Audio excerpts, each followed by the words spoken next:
May I have your attention?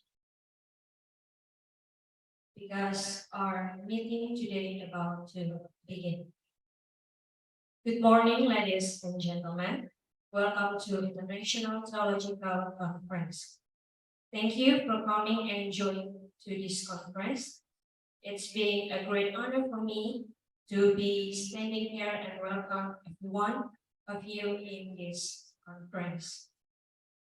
First of all, the Honorable, our Vice Rector of Artawacana Christian University, the Honorable Dean of Theology Faculty of Artawacana University. Before we start our meeting today,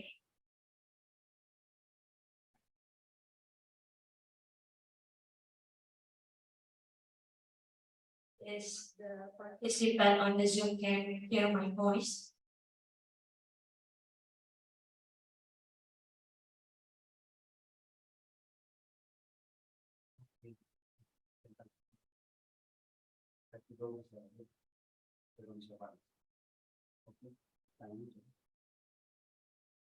Yes, the participant on the Zoom can hear my voice.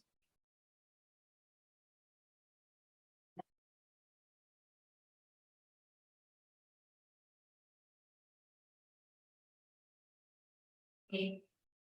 Before we thank you for coming and joining this conference. It's been a great honor for me to be standing here and welcome every one of you in this conference. First of all, the Honorable Vice Rector of Artawacana Christian University, the Honorable Dean of Theology Faculty of Artawacana Christian University.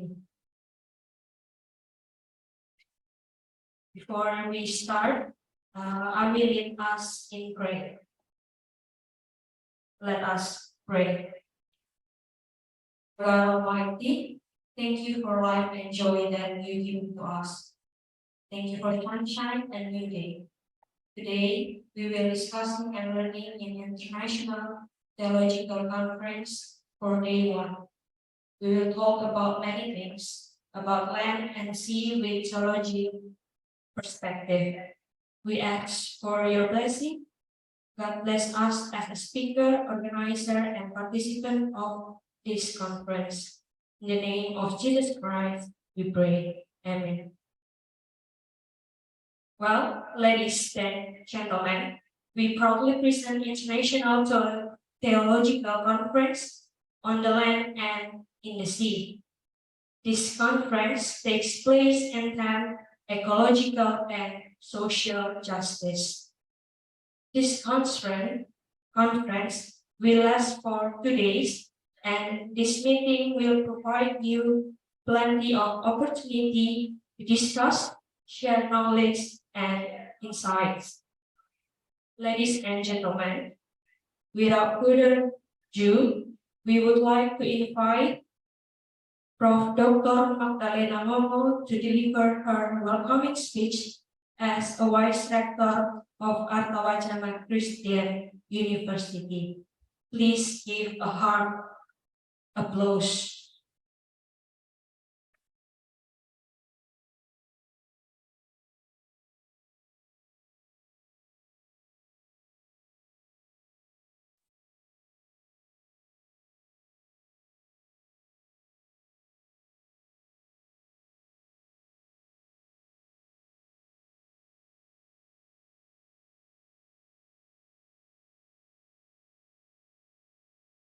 Good morning, ladies and gentlemen. Dear keynote speaker, Dr. Robert Suka, Prof. Dr. Chama Jacob Yamada, Prof. Dr. Ira Mangilo, Prof. Dr. Bedi Duka, presenter, participant to the International Conference on Land and Sea, which is the theme called Theological and Social Justice. Excellencies, ladies and gentlemen, allow me. This in this opportunity to welcome all these conference participants by first praying our grateful and praise to the Almighty God for all of His blessing, grace, and mercy that have made us possible to gather through this online conference in excellent condition and health. I am Prof. Magdalena Nomo, Vice Rector in Academic Affairs of Atawacana Christian University. Actually, the rector wants to join or attend this conference in order to give a welcome speech. But because there is another responsibility in which the rector now is in Sumba to attend the Synod General Assembly. That's why I'm here to give a welcome speech. So once again, it's my pleasure to welcome you all to this online international conference on land and sea in the theme Ecological and Social Justice that we organized by postgraduate Theological Study Department of Atawacana Christian University, which they aim to open a space for a joint discussion on issue of the ecological crisis on land and in the sea, which in turn will produce alternative theology and environmental movement as a concrete form of human support for the preservation and sustainability of the God-given diversity of land and marine life. Dear keynote speaker or contributed speaker, presenter, distinguished guests, and participants. Atawacana Christian University is very pleased to host this online conference. The world today is facing many challenges. We must address the sustainability agenda to deliver preservation and also the sustainability of the God-given diversity of land and marine life. Together with the public and private sector, non-governmental and intergovernmental organizations, scientists, and others are responsible to sustain land and sea as viewed from the topic of this conference right now, ecological and social justice. The culture of Indonesia, Oceania, and the many island nations in Asia are centered around maritime and nautical life. So in this island culture, the ocean is considered a subject and the giver of life in all its aspects: ecological, biological, social, spiritual, and even intellectual, with the wisdom. It teaches human and the creature that dwell in it, especially in coastal communities. The ocean is a source of food, and small communities that use traditional equipment to harvest seafood by following the tides. Ladies and gentlemen, this 2 days conference, contributed speakers, presenter, expert, and distinguished participants will share and discuss the aspect of ecological and social justice that might be very important and interesting, and then it will give benefit contribution. Ladies and gentlemen, in accordance with the vision of mission of Atawacana Christian University, that is to become one of the best universities in this area of Indonesia. This international conference is one among many efforts to make this vision and mission come true. Hopefully, the result of this online conference could significantly give more contribution to the nation's achievement and its sustainability.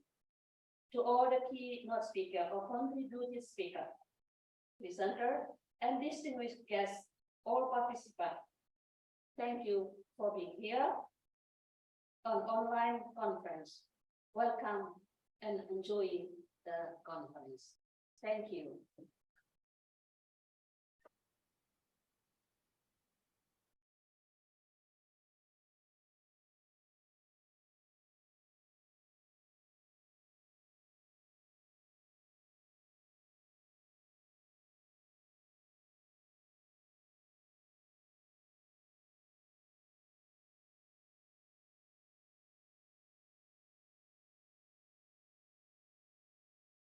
you, Mrs. Nono, for the welcoming speech.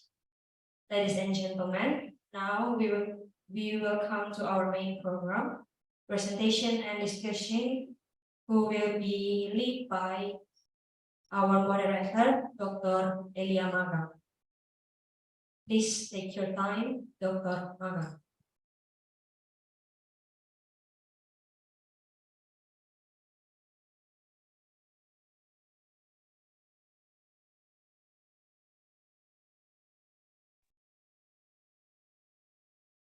Okay, ladies and gentlemen.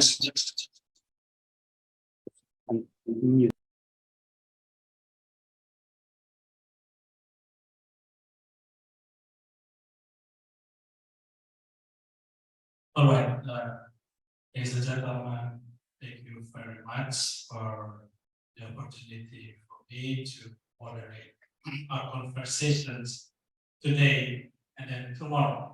So I'm the single moderator in this event. Yeah, we will start our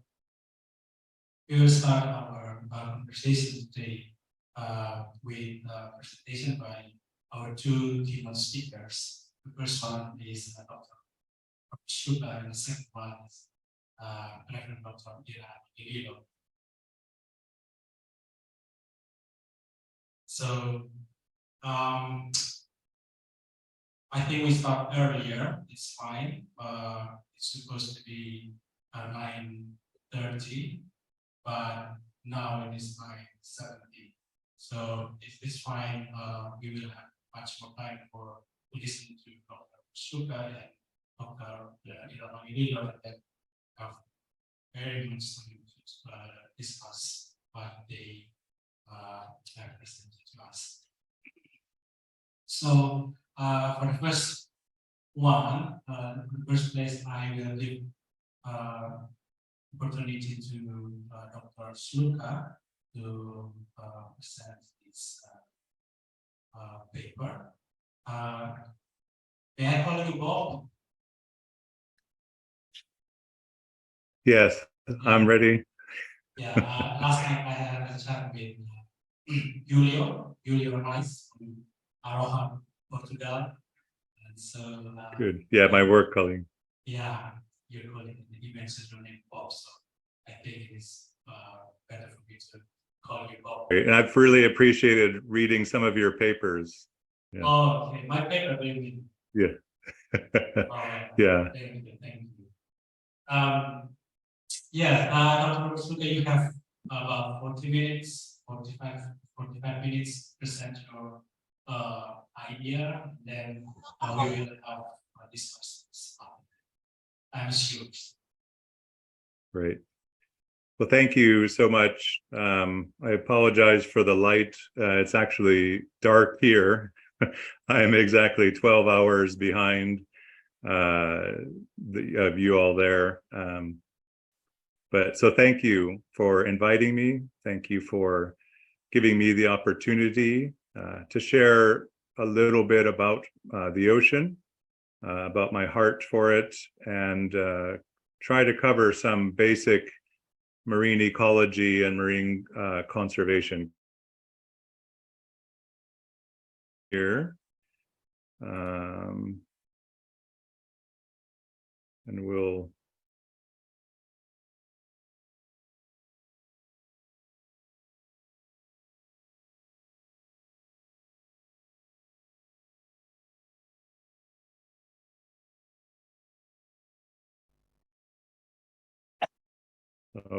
there's something technological that's not enjoying.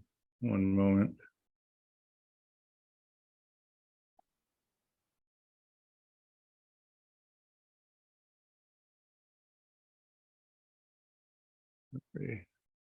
Apologize for this.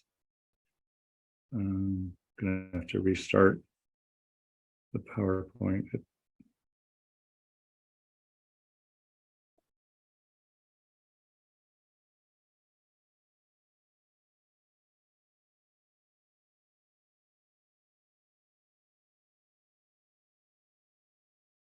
I'm very sorry about this.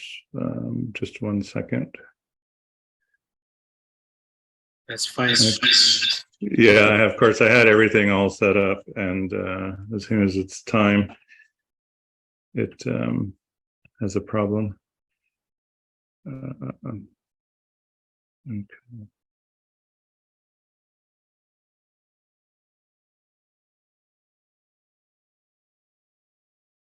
We'll get there.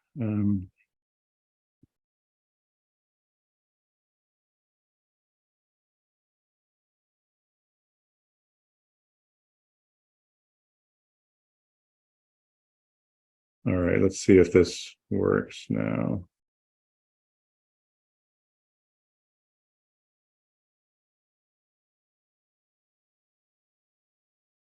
Okay, hopefully you see a picture of the ocean with an Arasha logo. Yes. Okay, perfect. Thank you. Sorry, I apologize for the technical issues. So I'm Robert Sluka.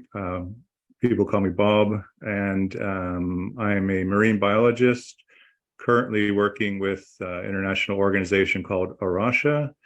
And we are a Christian organization focused on biodiversity conservation, not just the ocean, but my particular role is leading their marine conservation work. We work in 20 countries around the world, and excited to potentially partner in Indonesia as well. So we're hoping for that. This is my usual habitat. I was here today. This is Canaveral National Seashore. So I live near the Space Center in Florida. And so I don't think there's a rocket tonight, but I've been on presentations where the windows have started shaking, the rockets launch close enough that they affect the sound at times. Just a quick background, I have a PhD in marine biology from the University of Miami. And then we spent 21 years in different places. We spent about 10 years in the Maldives Islands and India, and then 11 years in England, and are now back here in Florida. And I've had really the blessing of being able to experience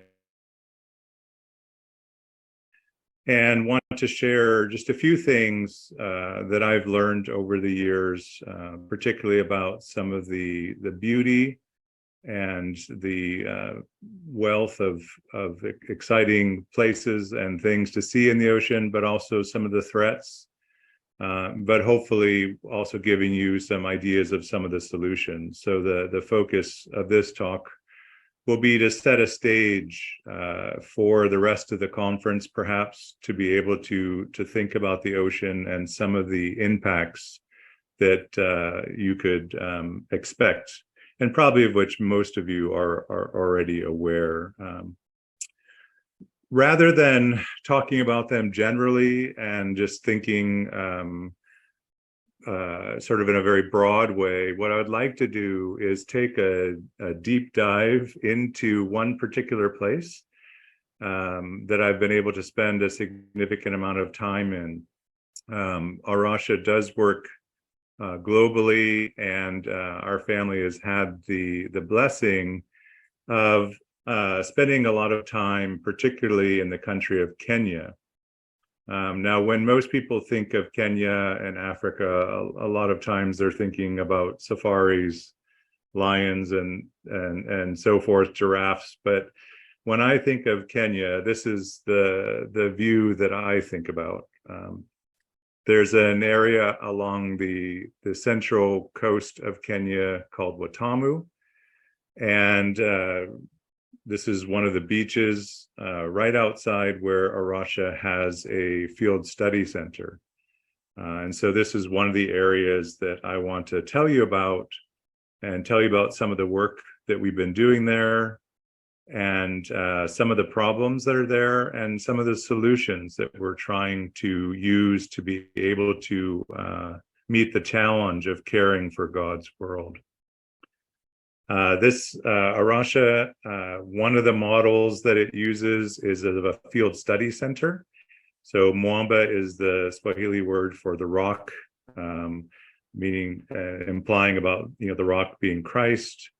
And we have a study center right on the shores of the beach there that I just showed. And my family, this is a few years ago, my kids are all a lot older, but we were able as a family to spend several months living and working at this field study center in Kenya. So it's joined to where many of you are. You see the arrow there pointing to Kenya right along the coast. So we're talking about the Indian Ocean area. And so most of what I will be talking about, not only generally, but probably very specifically, will relate to the situations that many of you are in, or that are nearby, or you might be familiar with. This is just a map to give you a little idea. I'll try to use my cursor here. This area is land, so you can see maybe some of the houses and some of the plots and some of the roads.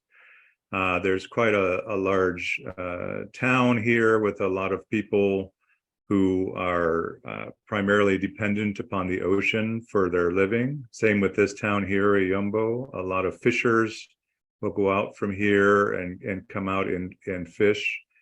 But this area outlined in red is Watamu Marine National Park. So Kenya has one of the oldest marine parks in the world. It was established in the late 1960s. And this is an area that's completely where fishing is illegal. The area is not large, it's about 10 kilometers squared. But there is this Mita Creek mangroves. There's a whole mangrove ecosystem and a tidal creek that flows out here. And you can see from the satellite photo here, these kind of dark blotches are coral reefs and seagrasses. And so then Arasha, Kenya here has this field study center literally right on the shores of this marine national park.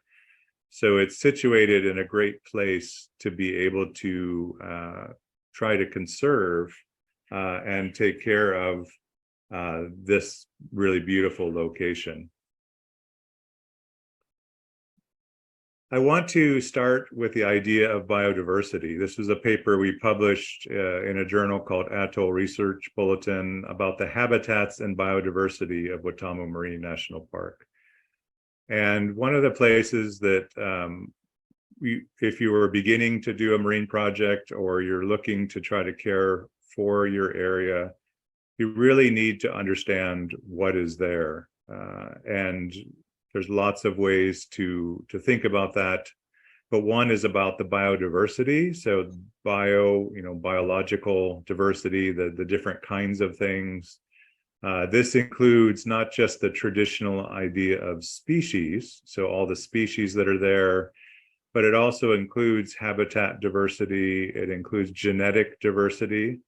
In Watamu, we have some of the same fish species that you would have there in Indonesia as well, but there would be some significant genetic differences between those species. And so we're also concerned about preserving the whole range of biological diversity. And then really understanding the habitats. Today here in Florida, we were doing a study of a small crustacean, a mole crab, and we were doing some scientific studies to see how many were there. But also we actually spent a little time just holding one of the animals in our hand and looking at it and watching it and even however we could to try to listen to it, to see what we could learn just by interacting with those animals. So it's really important, and this is something that Arasha, I think, has in its core identity, is really understanding your place and loving your place. As a faith-based institution, we believe God loves not only one species, humans, but also everything that he made. And so we also then need to learn to love all of those different creatures as well. And so part of that is really understanding them. So you know, if we don't know the names of some of the animals or the names of the trees, we, you know, especially a place like Indonesia with such amazing biological diversity, it's be very difficult to learn everything. But if you don't know the names of even a few species, I'd encourage you to go and to learn and to begin to understand, and just pick one and start reading about it and trying to understand it in more detail. And so one of the ways that you can do that is by going out and observing. And we did this with this study. We spent several years, we had a number of volunteers, and we used different scientific methods to try to understand what we even had in that marine park. This was one of the first studies ever done. And one of the things that we found is we had a lot of species that were at various levels of threat.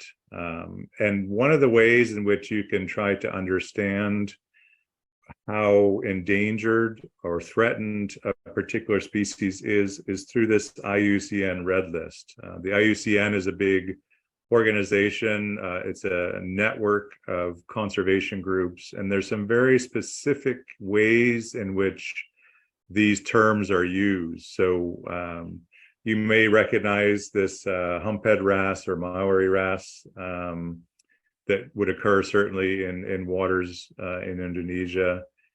And it also occurs in Kenya. And we found this species in our waters there in Kenya. And we wanted to know, is it very common? Is there anything that's causing problems for the species? And so the IUCN Red List is a free online resource that if you have any species, you could try to find out its threatened status. Some species have not been evaluated. So on the far end, you know, there's only so much time and energy and people. And so some things, there just is not information enough. And so there's very strict guidelines on trying to classify these as, it's not just people's opinion, it's based on data, trends, abundance, range. And so a species could be data deficient. It just means that we don't know enough. We did a biodiversity study here in Florida recently, and one of the species that we're choosing to study, we've chosen specifically because it is data deficient, meaning there's just not enough information to evaluate it. And so we want to help be part of the process of trying to understand these threats. You can go from least concern, so a very common species, maybe one of the damselfish, if you know those that are on the reefs there, through to you know, near threatened, vulnerable, and then it gets to endangered. And this is a very, you know, getting closer and closer to extinction. And you see that critically endangered is next, and then extinct in the wild. So there are creatures that only exist in zoos. There's none left anywhere in a forest or in the ocean. They only exist in zoos. And then finally are extinct. And even just recently, about 20 species here in the US were declared extinct because they just had not been seen in so long.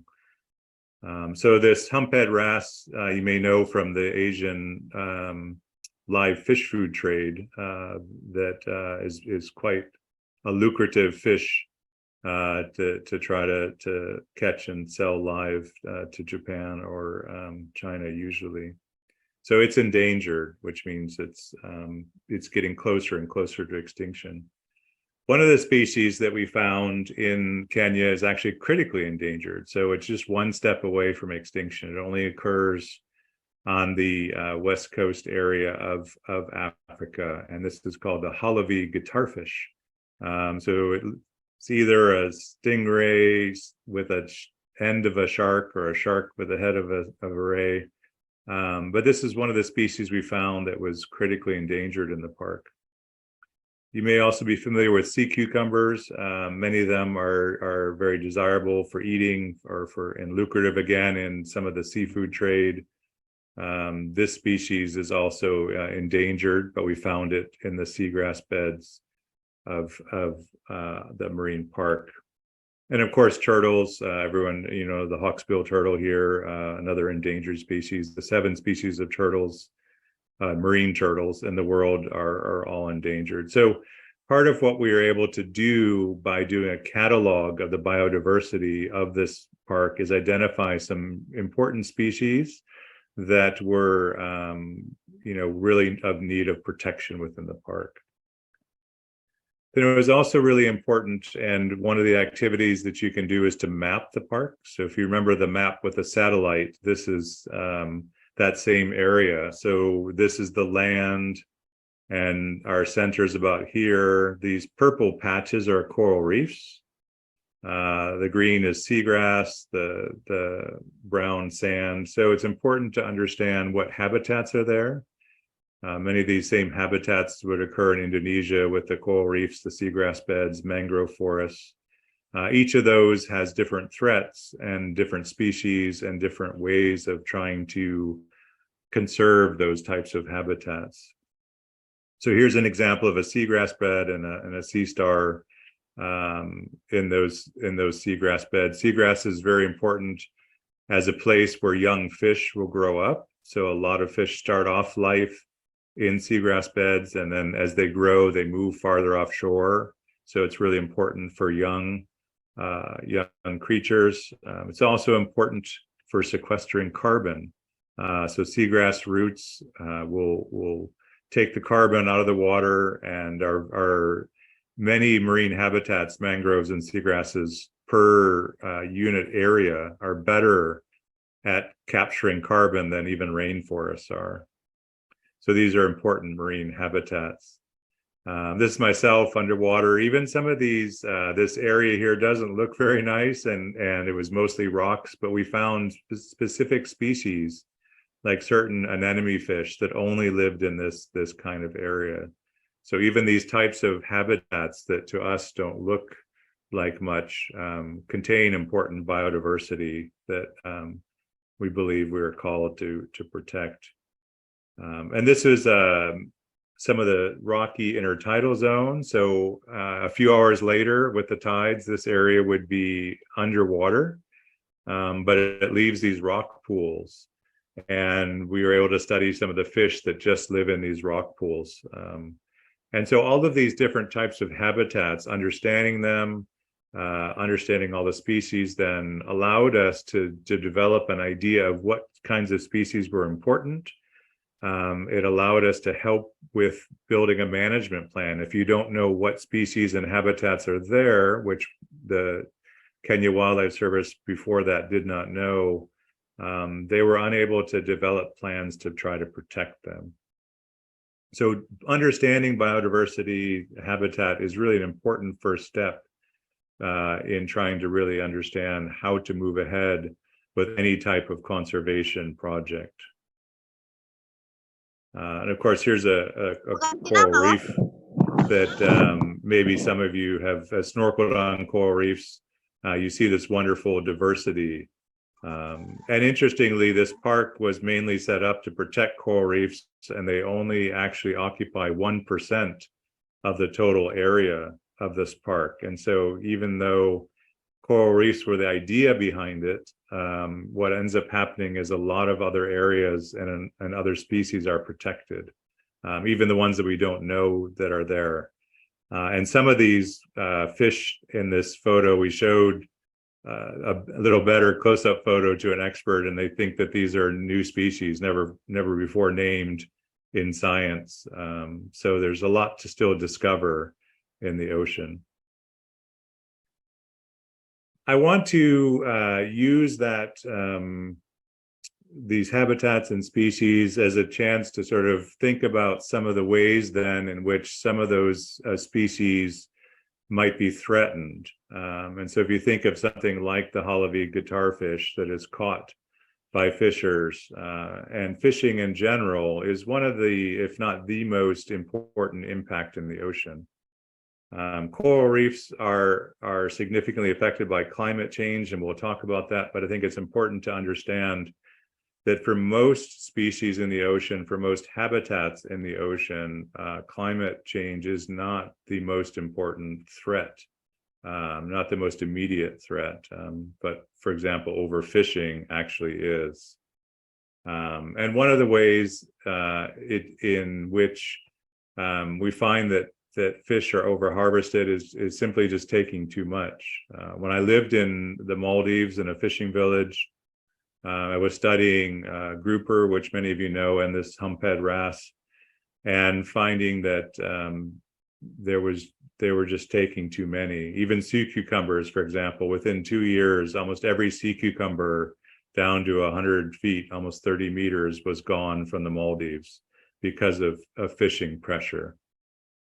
But one of the amazing things about the way fish and a lot of ocean creatures, their ecology and their biology, is that they produce millions and millions of eggs often. So one of the simple solutions, simple in concept, but not simple in implementing, is through what are called marine protected areas, or MPAs, sometimes known as fishery sanctuaries. So it sounds relatively simple. Basically, just don't fish, and you get more fish, and it really is that simple. But what happens is that because of the biology of the fish, because of the way the ocean currents move, fish and most marine creatures, their eggs go up into the water, and they're spread by the ocean currents. So as much as it seems that it might really hurt fishermen and fishers to stop fishing in a certain area, what studies have shown is that actually in those fishery sanctuaries and those marine protected areas, the fish get larger, they reproduce more, the eggs, they flow out of those protected areas, and they repopulate the other areas. So it's kind of like a generator of new individuals. There's some fairly simple ways in which we can combat overfishing. This just gives an example of the way in which, if you're mathematically orientated, number of eggs is exponentially related to size. So what that means is a fish that's twice as large doesn't produce twice as many eggs, but maybe 200 times as many eggs. So you see here a 40 centimeter coral trout produces about 350,000 eggs. You don't even double the size, but you get 10 times the number of eggs produced. So as the fish grow larger, their body cavity gets bigger. And so this is one of the reasons it's really important to protect larger individuals, is they produce, one fish produces as many eggs as hundreds of smaller ones. This was a study that I did in the Bahamas some time ago. On this graph, if you look at on the y-axis, the biomass, that's kind of the weight of the fish. And then on the bottom, you see in the middle there, the Exuma Keys Land and Sea Park. And that's a marine protected area in the Bahamas. And we looked at south of that marine park, north of that marine park, for a particular species of grouper called Epinephelus striatus, which is the main fishery in the Bahamas. And what we found, really no surprise, is that in this marine park where the fish are protected, there are more fish. But again, this doesn't just, also will move outside of them. You can see here, and these are the only graphs, so there won't be a lot more graphs. But in the upper left-hand corner there, what you see is for a number of different fish. This was from a study in the Philippines. On the kind of x-axis, the horizontal axis, you have number of years of protection. On the y-axis, you have density or biomass, so weight. And you see, again, in the places where there's been some protection, the size of the fish has gotten bigger, the weight of the fish has gotten bigger. And in the bottom right-hand corner, you see the reserve and the non-reserve. over the same years, the non-reserve didn't grow, and the number of big fish in there was significantly lower. So protection works, and but it also not only works for the fish, it also works for people. This is a traditional Kenyan fisherman. He was just swimming out, or sometimes they go on these sailboats out to catch fish. And what they find is that actually near these marine protected areas, the fish don't recognize the borders and they swim across.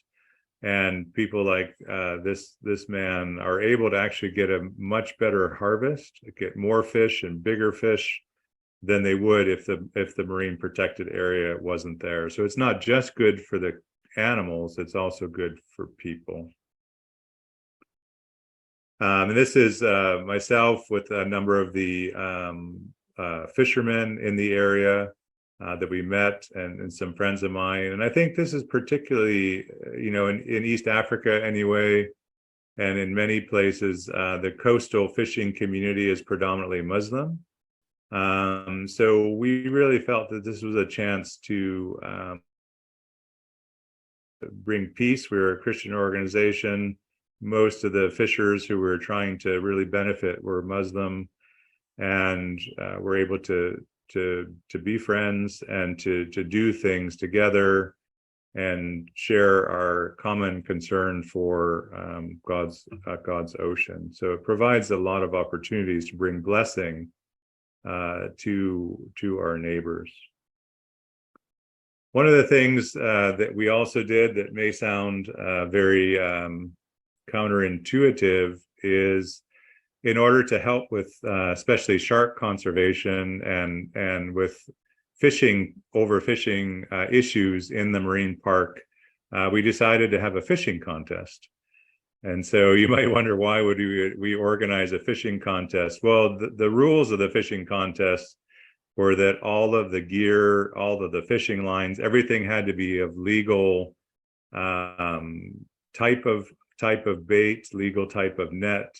And so we wanted to show the fishers and sort of give them an opportunity to go out and show some of their skills, but to do it in a way that showed them that actually they could catch a very good catch using what the regulations actually said they should be using. So it was a way to kind of encourage people.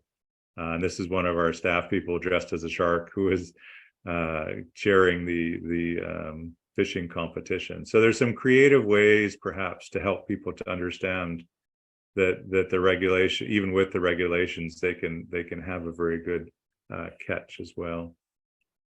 Of course, education is very important, and in fishing, it's increasingly obvious that gender is really important. Women are also fishers going out to sea, but also a lot of the processing, particularly in Africa, is done by women, and what we would call gleaning, so maybe going out for sea cucumbers and going out for mollusks. So this is not just a male-orientated issue. We really need a holistic approach, and some of the gender issues are really important as well. All right, so I want to shift from overfishing to one of the other major impacts on particularly the ocean, and that's changes in land use, and particularly deforestation.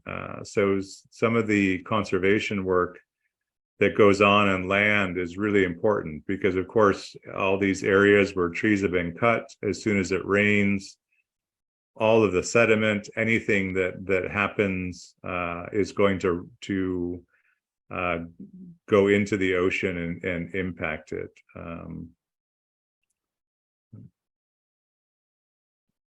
Sorry, my screen locked up. There we go. So for example, this is a picture from some of the areas around us here in Florida, where because of a lot of the ways in which people have basically cut down all of the mangroves, cut down the trees, and then decided they want to plant grass. And so in order to have that grass, they have to put fertilizers on it and water it, and then it rains and pesticides, and all of that washes out into the ocean. And so you have a lot of nutrients that go into the water that are causing a lot of places around the world to shift to more algae dominated and sponge dominated habitats rather than corals. And you can see in that bottom photo, that's just water coming out from a wastewater treatment plant.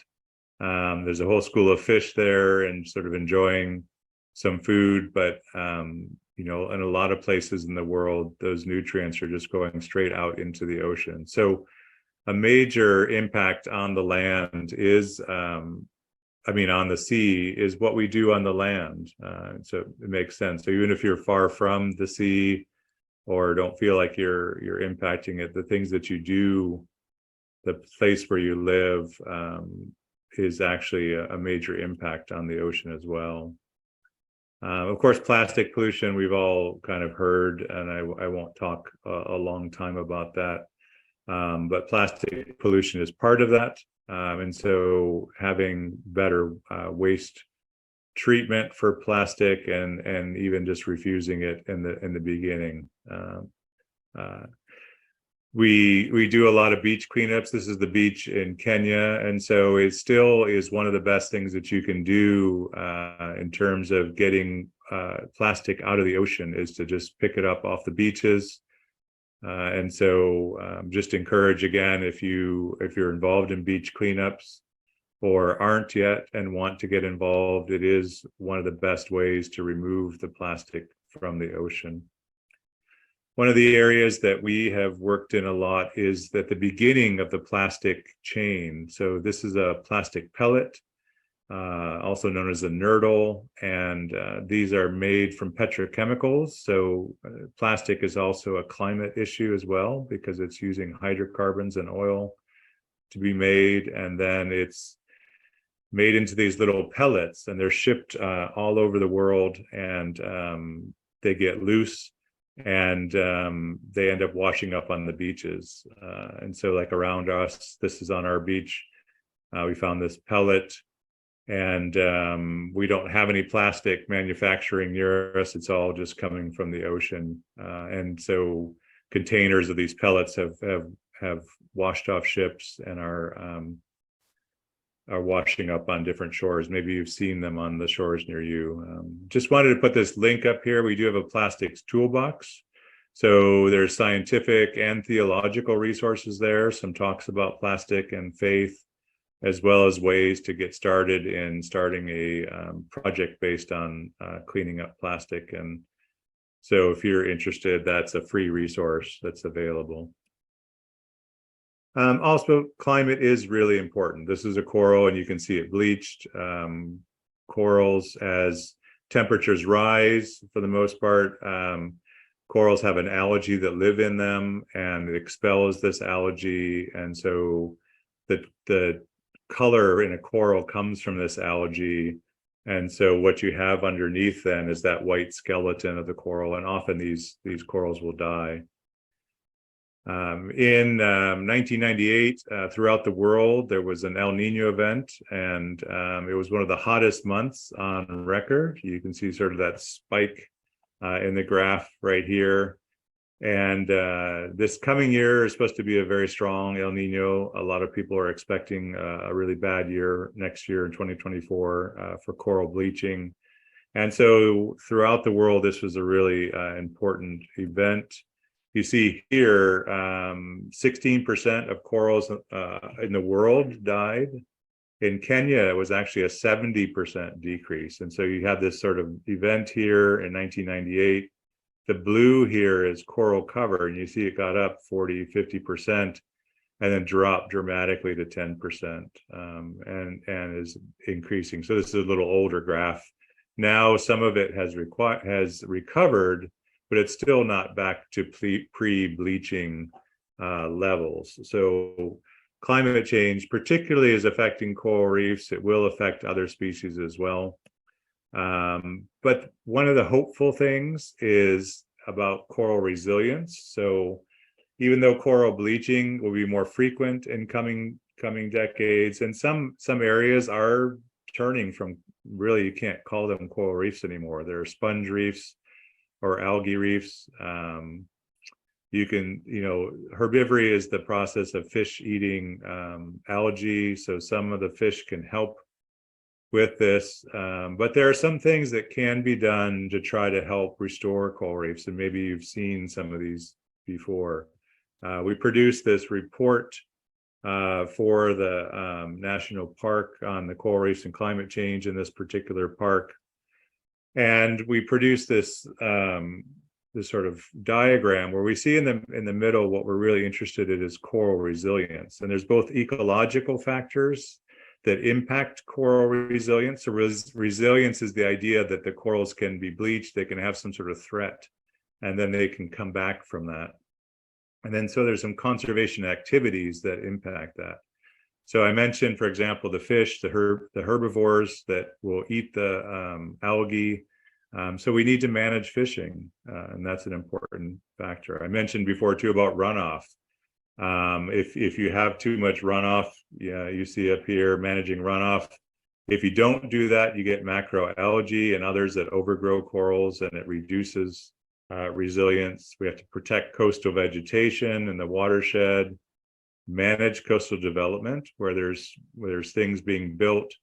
You get sedimentation. So all of those can be negative, and there's things that we can do to protect them. But then we can do active restoration. And maybe you've heard of coral gardening or coral rewilding, where people are actually helping corals to grow. And so one of the things that we're excited about in Kenya is that a number of the coral species have survived the different bleaching events.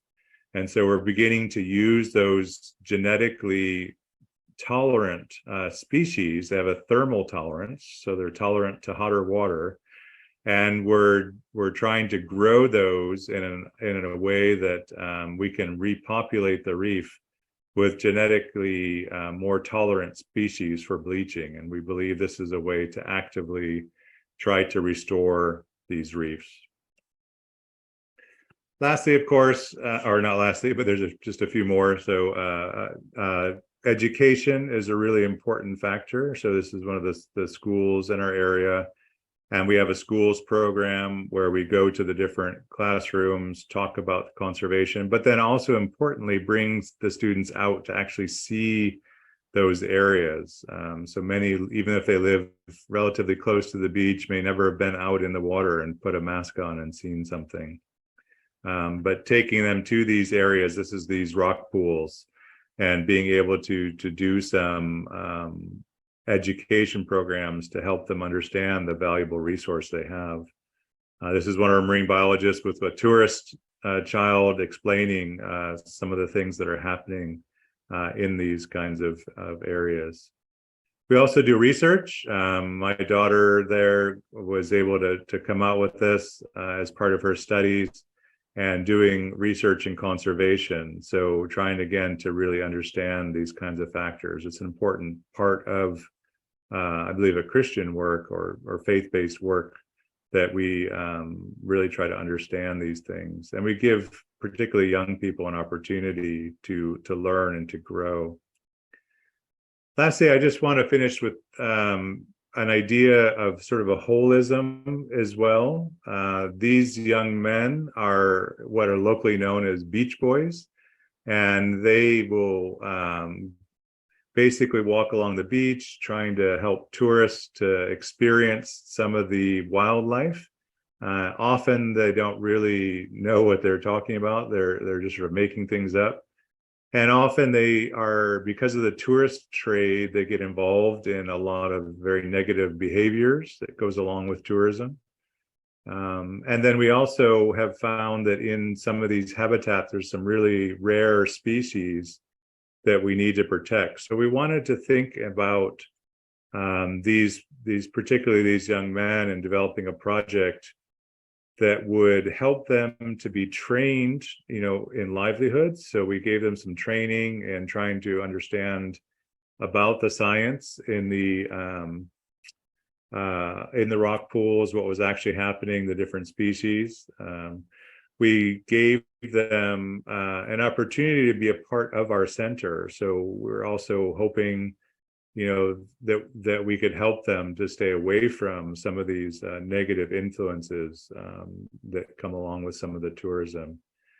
And then really be able to invite them into the life of our center and love our neighbor and these guys, but then also to think about and care for these creatures, and particularly from a faith-based perspective, try to do it in a way that helps people of faith to understand the responsibility to care for these animals. And so this species, we decided to develop a project on. So it's one of the species in these rock pools. So these beach boys, go around, but they don't really show tourists this. You can see this is about the size of maybe a cricket ball, and it's not particularly beautiful. You probably would step over it or step on it if you weren't careful. And that's precisely why we wanted to develop a project to protect it. As Christians, believe that actually God made this and loves it and cares for it, regardless of whether it does anything for humans. So we were interested in helping those beach boys. We're interested in loving them, but also wanted to make sure that we did something for this species that, as far as we know, does nothing for people. It's simply made and loved by God. So we tried to develop this sort of holistic project that really looked at the conservation of these important species, thought about livelihoods and jobs, thought about the emotional, spiritual life of these young men, but then also focused on this particular species and helped people of faith to understand some of the theology behind what we were doing. So that's quite a whirlwind tour of Kenya, and trying to understand some of the major threats, the major ideas in marine conservation and ecology. I just want to finish. This is sort of a bit of a Rasha. You can see the green dots are many of the places where we work. And we do nature conservation, church engagement, environmental education, and are committed to conservation, to community, cultural diversity, collaboration, and working out of a Christian faith. So if you would love to learn more about our organization and specifically the marine work that we're doing, there's a website you can find out more about what we're doing. So with that, I will stop sharing my screen, and I hope that's just been helpful to think about some of the biology, some of the ecology, some of the conservation issues, and give some hopeful ways in which we're trying to really care for the oceans. So thank you. Thank you very much for your presentation. Oh, I can see how rich what you have said, and the stories you share with us is very important for us, especially in our endeavor to do the sea conservation. This is the time for us to have discussions. So I think we have like about an hour for this session, and for all participants, you have too much time to formulate your questions and then deliver it to Dr. Shluka. For most Indonesian participants who I think are struggling with constructing questions in English, since we are we using English in a passive way, we just read and then just listen. Sure. You can write your question in Bahasa, and I will translate it and let Dr. Shluka know about your concern. So, but we have some questions here in the chat group. The first one is coming from Yani Bere. Her question is, in regards to plastic pollution, I wonder if you could share with us how to deal with companies that produces plastic. Is there any experience what Arosa have done on this issue? Yeah, it's a very difficult problem. I wish there were a easy solution. So I think there's at least two ways of trying to deal with this. One is through the not consuming that plastic. So for example, there are things that we can do. Even here at the grocery store today, I went to the store, they have paper bags available, but they always choose the plastic first. And I had to very quickly, and you could tell the people were annoyed. I said, please put it in paper, not in plastic. So I think there are ways in which we can try to, as consumers, to not use plastic. It's very hard though. So much of everything now comes in plastic. So the other thing that, for example, I know it depends on the legal system as well. And I know here in the US, there's a lot of political power and money that is very negative. And so it's hard to fight against those types of businesses. But there's one of the ways in which nurdle hunt, so those plastic pellets that I showed in that hand, people have done citizen science, so not even researchers per se, but people have gone out and been able to prove that some of the companies that are making plastic, that these little plastic pellets are coming from those places. And then they've been able to use the court system to force those companies to do better and to clean up their plastic waste.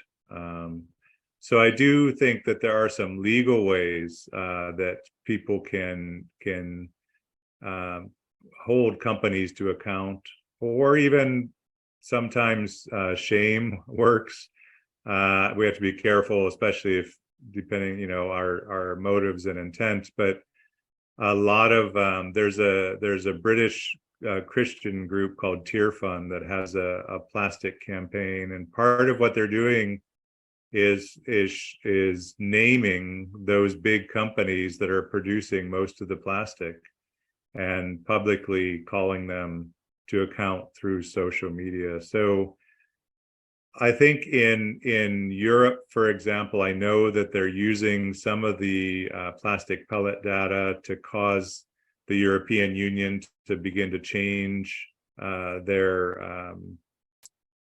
their policies, but it really has to be, I think it's got to be sort of a bottom up consumers, but also from the top, the government, and trying to make laws that are better for people. So I wish there was an easy solution.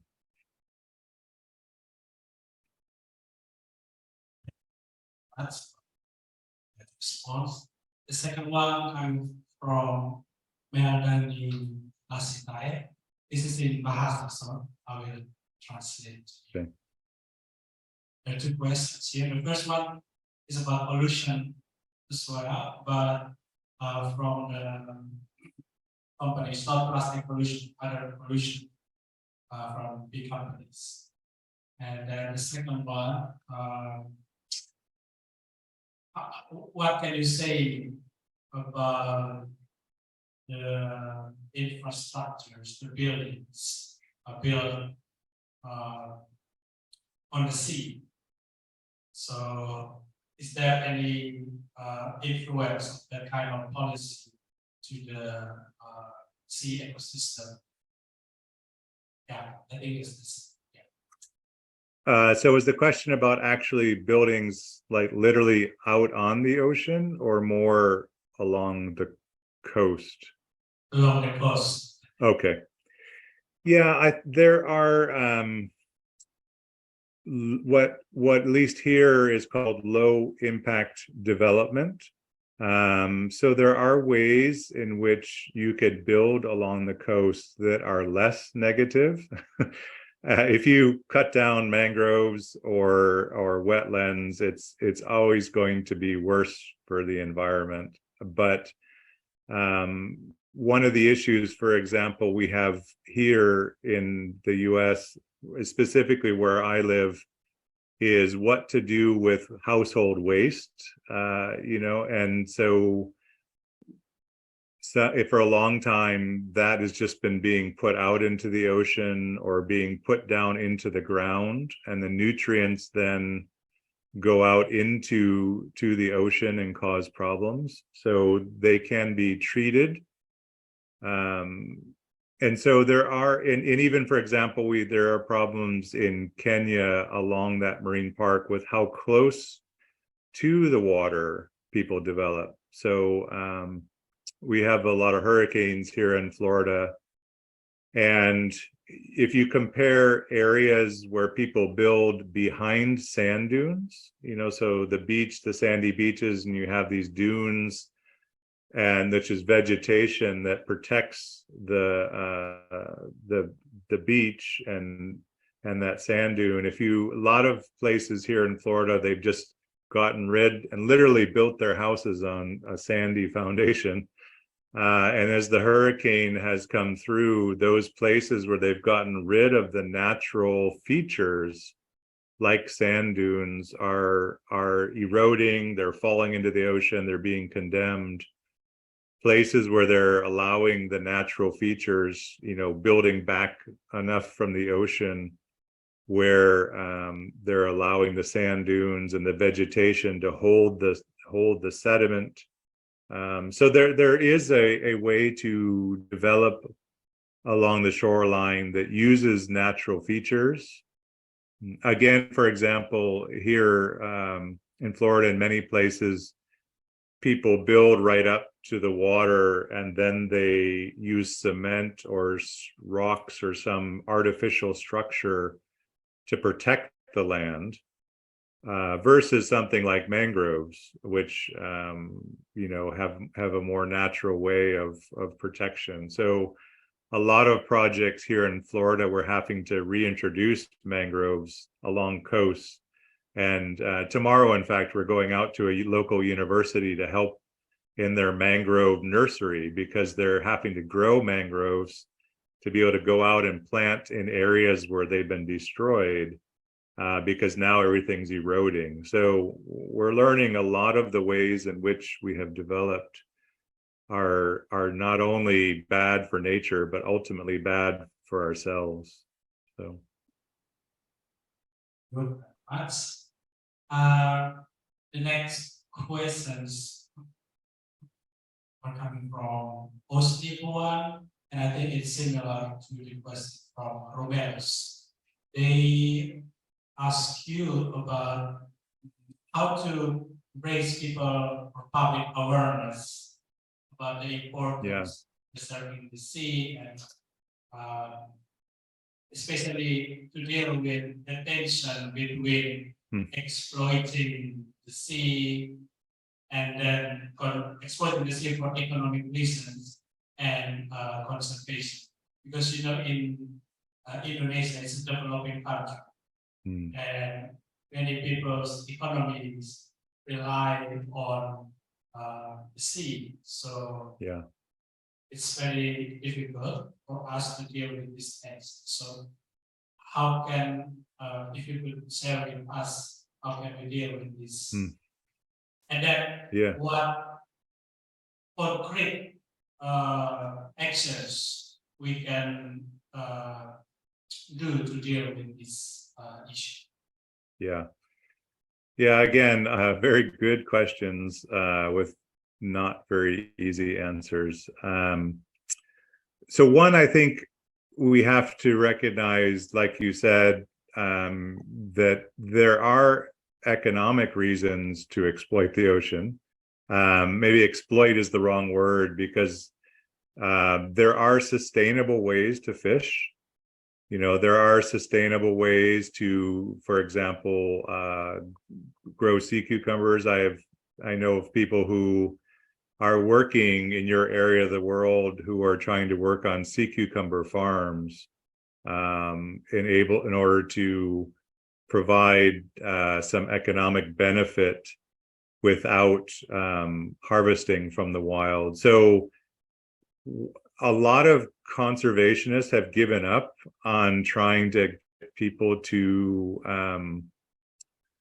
care for the ocean without economic reasons. And so you'll notice a lot of big conservation organizations now talk about all of the ecosystem services that the environment gives us. So they're basically a lot of people have given in and say we have to appeal to human nature and greed, or not even just greed, but survival in many cases, and make it human related. So I think just recognizing that we can sustainably use the ocean. I showed some of the biology of the fish, that actually if we protect certain areas, and scientists believe about 30%, you might hear this idea of 30 by 30, or 30% by 2030, protecting. If we protect 30%, of the ocean, that actually the ocean will be able to restore, and be able to grow. So having said that, I do believe that as particularly people of faith, but not only people of faith, and of many different faiths, not just the Christian faith, that if we help people to see that it is not primarily ours, the earth is not the stage in which the human play is being played out, the human drama, that actually from most, I think, religious traditions, we find that actually there's some recognition that it is not ours to do with as we please. So I do feel there's a real strong role for community leaders, for imams or Christian pastors, teachers, to talk about the ethics and the value of this isn't just for us, and that actually we are also a fellow creature. One of the things we're really trying to explore is, what does it look like to be and to think about those corals, those sharks, as our fellow creatures, fellow travelers. But I think part of how you do that is getting people out there to see it, which I know is difficult. I strongly believe in experiential learning. So if you can get people in the water seeing things, I know that once people have been on a coral reef or seen those fish in person in the water, had an experience with a large whale shark, you come away changed from that. So knowledge is important, but it does make a difference. Today we held these little mole crabs in our hand and spent about 10 minutes just looking at them, trying to understand them just as a little creature. And we think differently now about our research. We think differently even about what we're doing. So yeah, I think if you can get people their face in the water, it's, and especially on a coral reef, it's a life-changing event.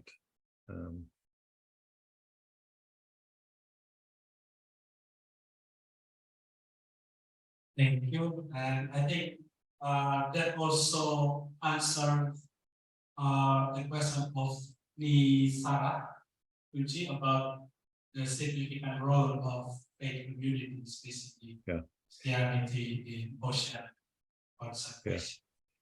Could I add one thing to that? I just wanted to compliment you all on this amazing conference, because to think about their role in conservation, they almost never think about the ocean. It's almost always the land and farming and agriculture, and that's very important.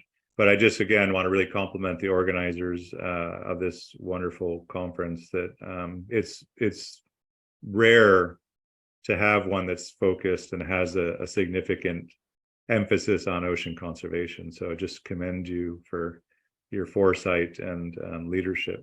So You're right. That's why I'm doing marine theology. theology, and Yeah. I always invite everyone I meet to do the same thing, or even better. Yeah. To show our concern on the ocean itself, not for the ocean's role for us, but the ocean itself. The next question is from Franz Nahar.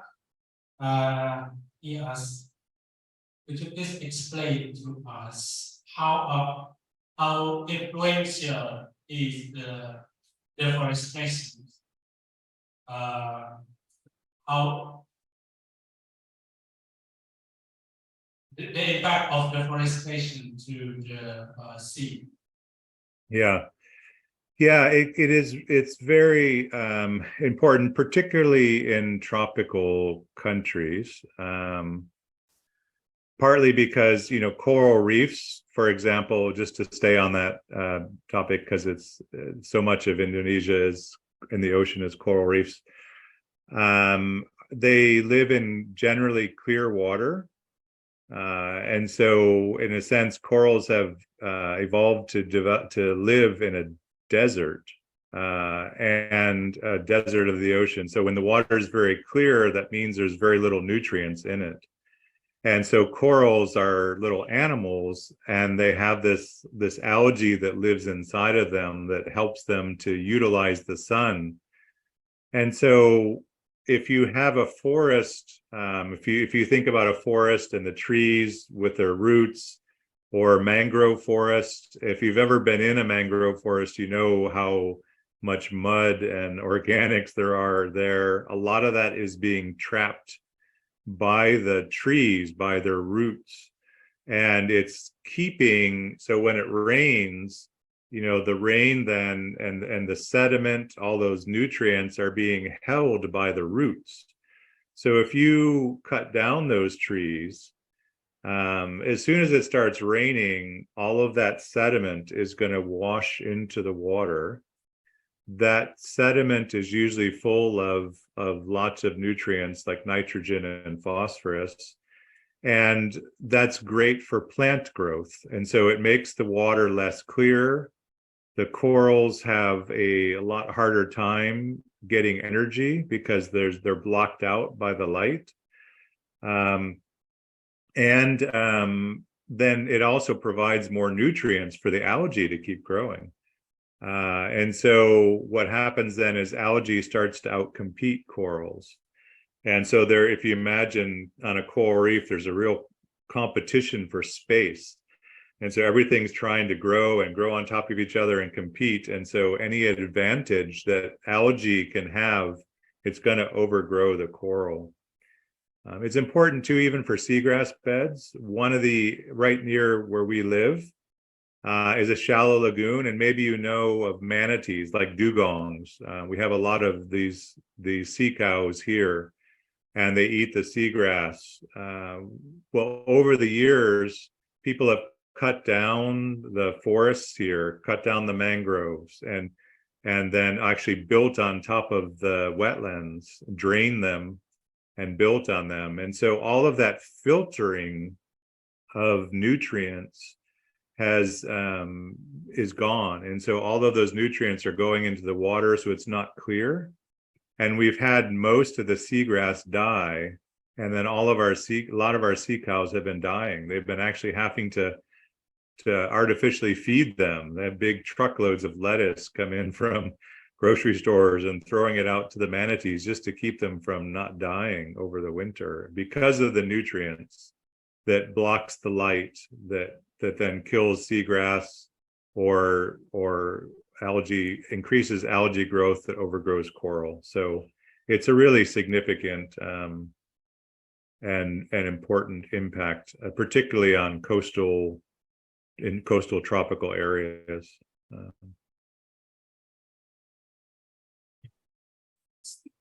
Yeah, this is really important. I think what marine science can equip us to know what is going on in the ocean, how influence is our way of lifestyle of land. So France is a minister in MIT.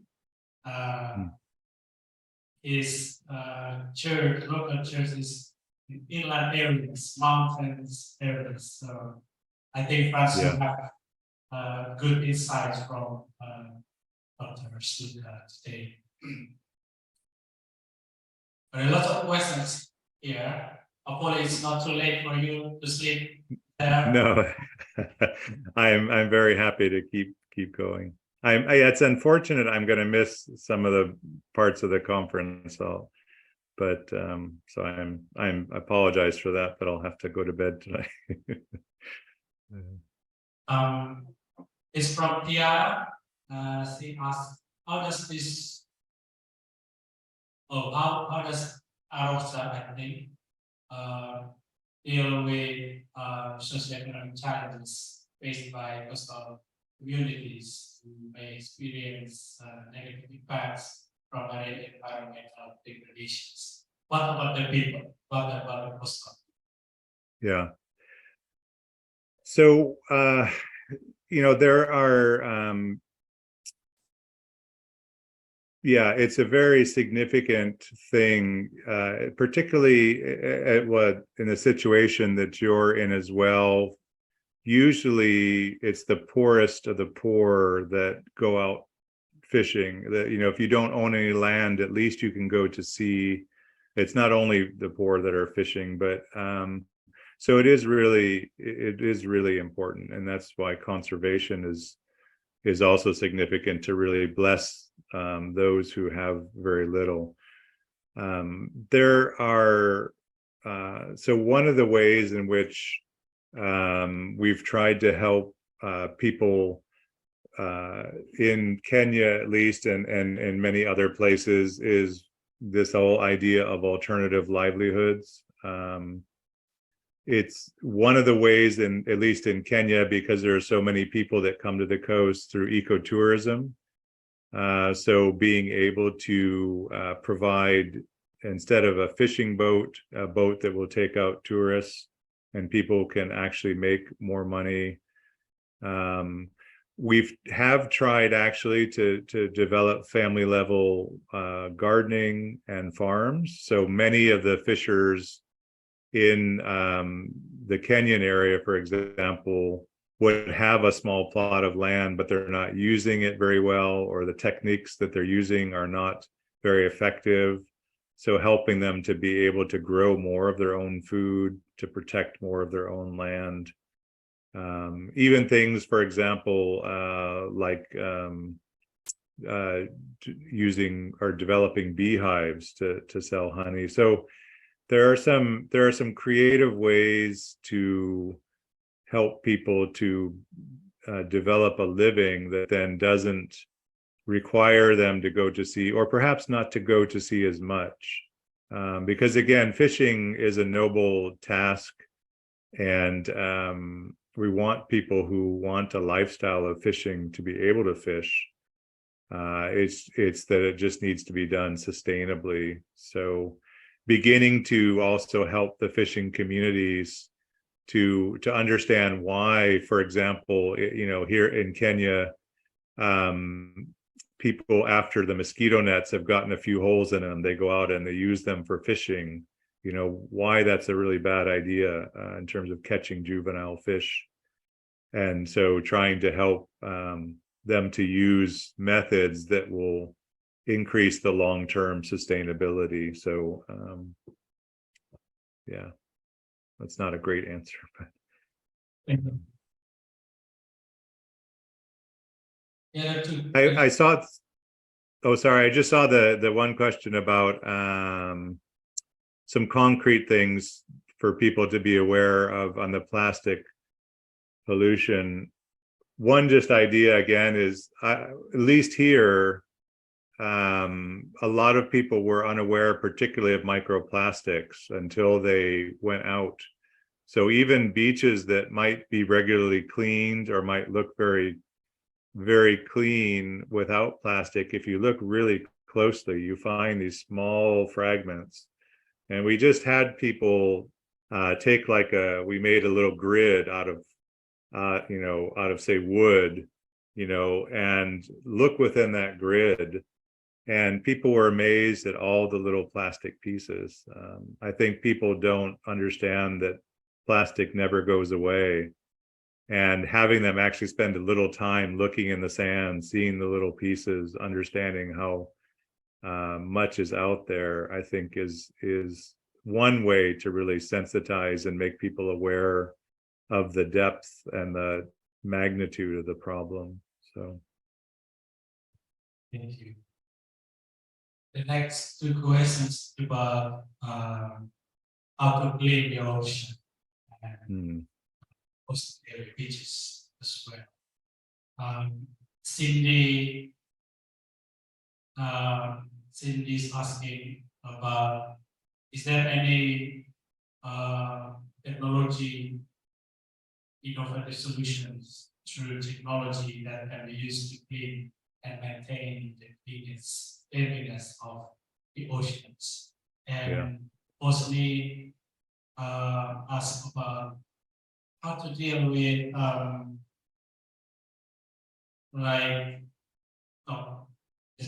it is a story from Indonesia, and there are some movement to clean the beach, but then the movement is challenged by the fishermen, because the fishermen, they don't have place to put their boats because it's too clean, or so how to resolve it? Yeah, that's a very interesting problem. I have never heard that before, but I can believe it. Let me first deal with the broader technology question. I think there will be technological solutions that help us. There are things, for example, I know in places like Hawaii or other places, they actually have some nets and things that go across the mouth of rivers that are coming out from the city that catch the plastic before it goes out. I guess many plastic scientists are very or believe that some of the things like the ocean cleanup really don't work and use a lot more money and resources and cause more problems than help. If you try to go out and sweep a net through the ocean, you're going to kill a lot of animals as well. And in fact, like the Great Pacific Garbage Patch is actually more like a Great Pacific Garbage Fog. So it's really not, the particles are so small, it's more like a mist. There are big pieces out there. So I've seen some boats maybe go out and pick up huge fishing nets, that could perhaps be helpful, but it really boils down to keeping the waste from getting into the ocean in the first place.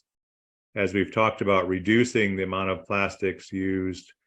But probably the least expensive, most proven way to get it out of the ocean is when it washes up, and then getting it into a landfill. Of course, you've got to have a good system of dealing with waste in the first place for it to go into a landfill, so then it doesn't blow around. So it really is a difficult issue. This thing about the fishermen is really interesting.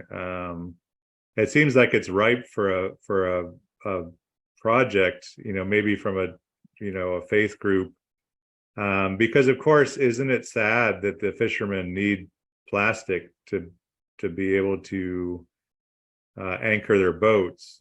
So you've got issues with coastal erosion, which are really important concerns. The question would be, why is the coast eroding? Is it because of sea level rise, or are there some other developments in the area which are changing the currents? But if they can, I guess, a lot of places where people would anchor their boats might be artificial in the first place. So would there be a way maybe to develop something to keep those rubber tires all together, in a way, or make something a wooden structure for the fishermen to actually then be able to really protect their boats? So I think there would be some solutions to that problem, but it's going to take some development funds and some people committed to both the protection of the beach and blessing these fishermen, helping them protect their boats. So it looks like a great holistic project that would really care for creation and also care for fishers. So It's really a challenge to deal with that kind of issue. The next question is about fast fashion impact. yeah, How to yeah. Isn't it amazing? We try to make our life easy, and in the process have created a real problem with plastic-based clothes. I mean, there is no simple solution, I think, is for all of this. It's very complicated. But I do think we have to really, well, it's easy for me to say, I live in a culture that at least I don't have to worry about what I wear. I don't have to be fashionable. I know there's other pressures in other cultures that are different than the one that I am in. And so there are some, it would be easy to sit here and say, well, just don't buy so many nice clothes. But that is, different cultures have different expectations and different values as well. So I do think that, we have created a world based on consuming things, and we can't consume them. We've consumed too many of the natural resources that now we have to produce plastic resources that we can consume. So I think part of the answer is thinking, when do we have enough? This is an area too where there's a lot of technological advance. It's expensive. I mean, it's expensive enough that we aren't able to even to purchase some of it. But eventually, I think we'll be able to have a way of capturing some of the plastic that's released when clothes are washed. So I really do think it's a societal, global issue. Everybody is obsessed with consuming more. And I know it's not as simple as saying just don't buy these things, but that's at least part of the solution, is knowing when enough is enough. And it's, buy something really nice, one or two nice things that are going to last, rather than lots of new things that are going to wear a few times and have to get rid of. We do, and again, this is a cultural thing here, at least in the US, and I know in Europe, a lot of nice things we can get, what we call secondhand. So someone has decided they need to move it on, and we go, there's stores where things have already been used by other people, you can clean them and they look very nice and they get a second life with somebody else. But I also know that's not acceptable in some places. So yeah, that's very challenging because like if you want to buy eco-friendly fish, they're too expensive. I tried to buy some it was 100 of pounds. yes, It's yeah, like it's very difficult for us from developing country. yeah, Yeah, I think this I should stop the questions to come. okay, But there's still some questions. Not sure, It's the first one is how to encourage local or coastal community itself to protect the sea. yeah, Vision. yeah. I think that if you find trying to work alone can be very discouraging and very disheartening. To gather, to find places where people care about the ocean already and try to help combine resources. I do think that local institutions, either through the community, through a church, through a mosque, that is an important way in which the local community can be encouraged to protect the sea. But I don't think that information is enough. In getting people, especially when you talk about the idea of protecting some creature that maybe even nobody eats or it doesn't do anything for people. But getting people, when you have that little creature in your hand or see it swimming around, going on a nature walk, for example, I know there's sort of idealism there, and maybe it's not so much a reality in some places, but a lot of people just don't have any experience of being in the water, particularly, for example, or maybe you don't even know how to swim. You may have to start with a swimming, teaching people how to swim. And then being able to use some goggles and see under the water. But I do think getting people to be able to experience it. The other thing that's really can be helpful, again, this is more at a project level. This has been done a lot in between different African countries, is there's some places where the local fishermen have really understood conservation and seen that if they protect their resources, they actually get a better catch. It's good for nature and it's good for people. And some of the big conservation groups have brought some of those fishermen into other areas. So it's rather than it's some idealistic student or conservationist talking to someone, it's actually somebody who fishes or who is in that industry that has seen the value in their own situation of conserving. So sometimes that can be helpful, is bringing in someone who is of a similar job or background. If I show up in a fishing village, even in Kenya, they're saying, well, yeah, sure, it's American, you can come tell us about how to do this thing. What do you know? And that's true. I don't know their situation, but then another African fisherman coming in and saying something can be very powerful in that way. So. Thank you, Luca. I have three short questions, last ones. Sorry about that. As a moderator, I have to write. what are theological challenges you have to face in your work and how to deal with that?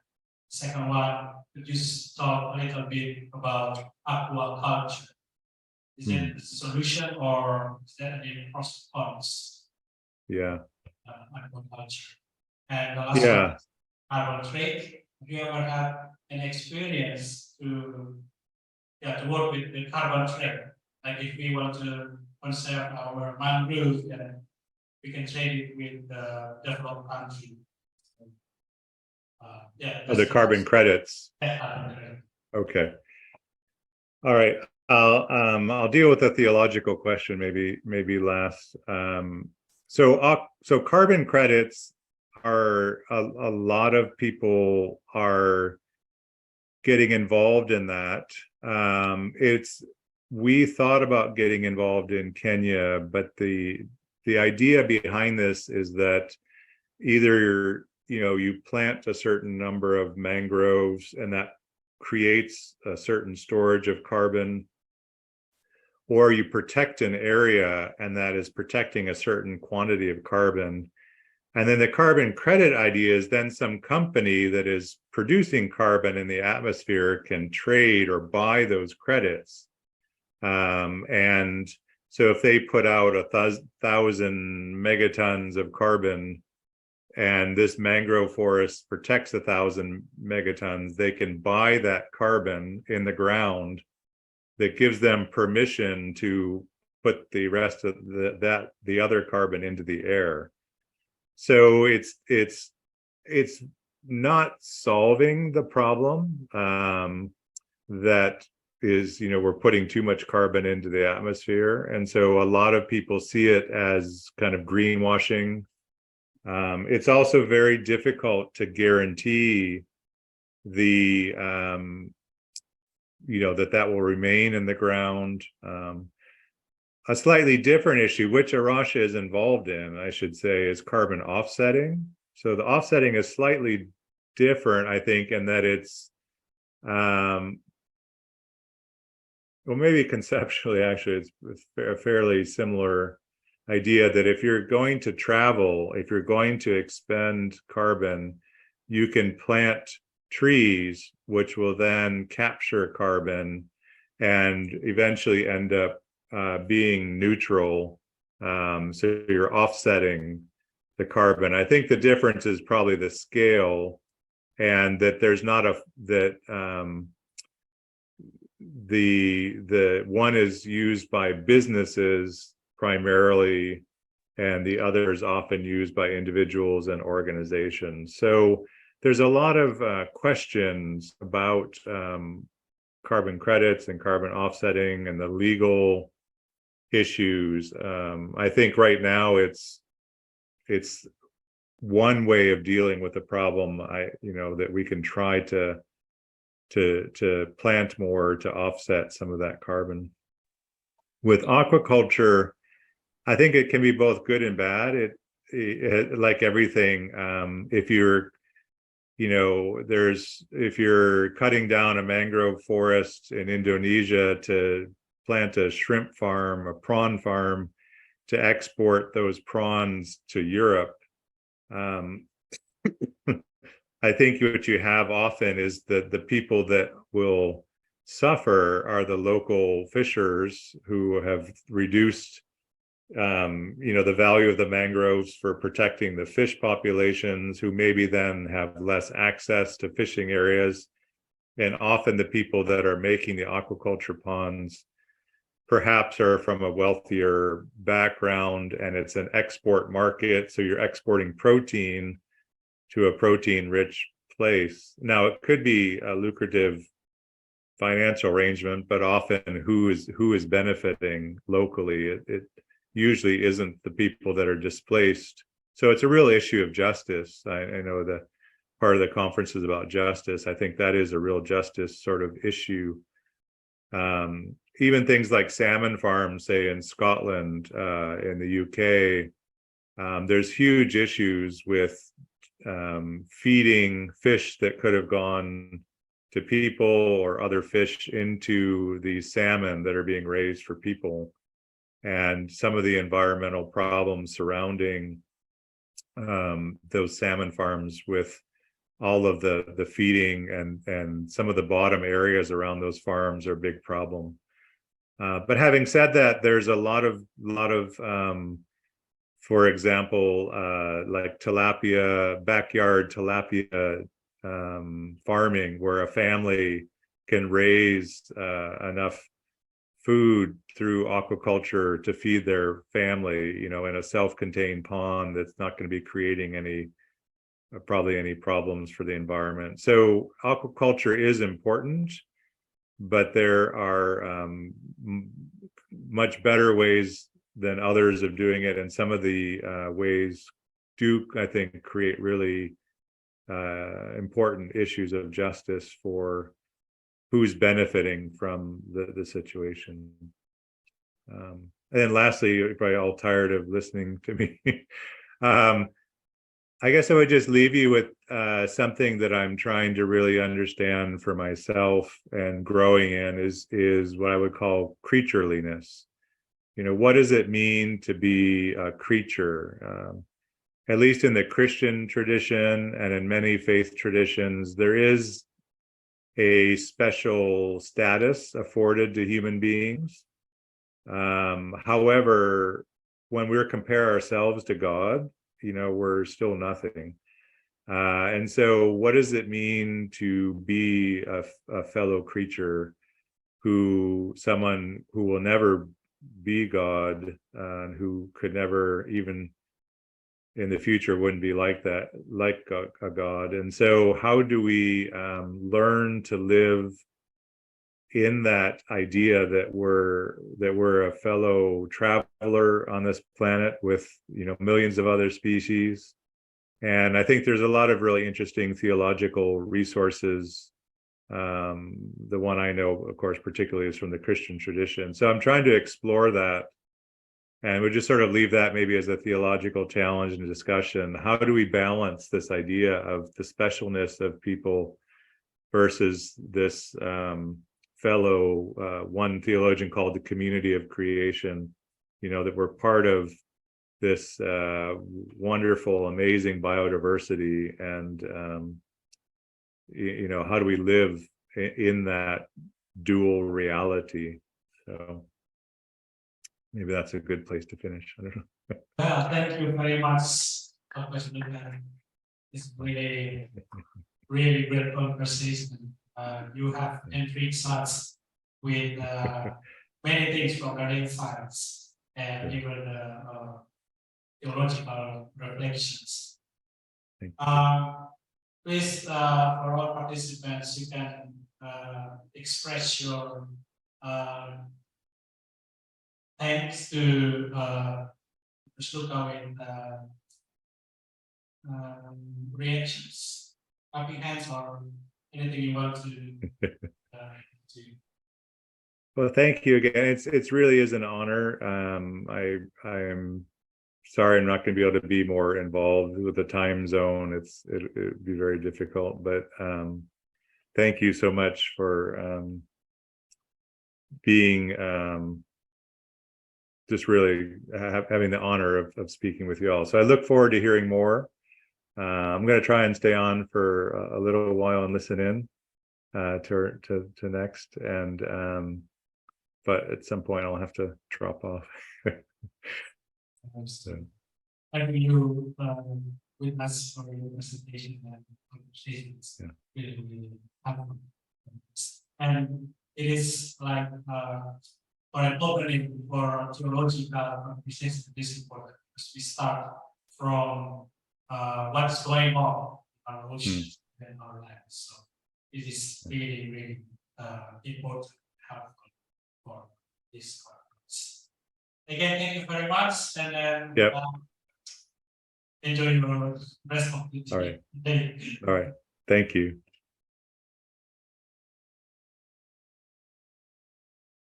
Right. We still have 6 minutes before the next keynote speaker, who is Dr. Ira Mangindino. So we will start on time. I think on 11. So now I give you some time to refresh yourself, have a drink, tea or coffee, or to stretch your body to make you fresh for the next presentation.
Now, so we will start our next presentation by the next keynote speaker, Reverend Dr.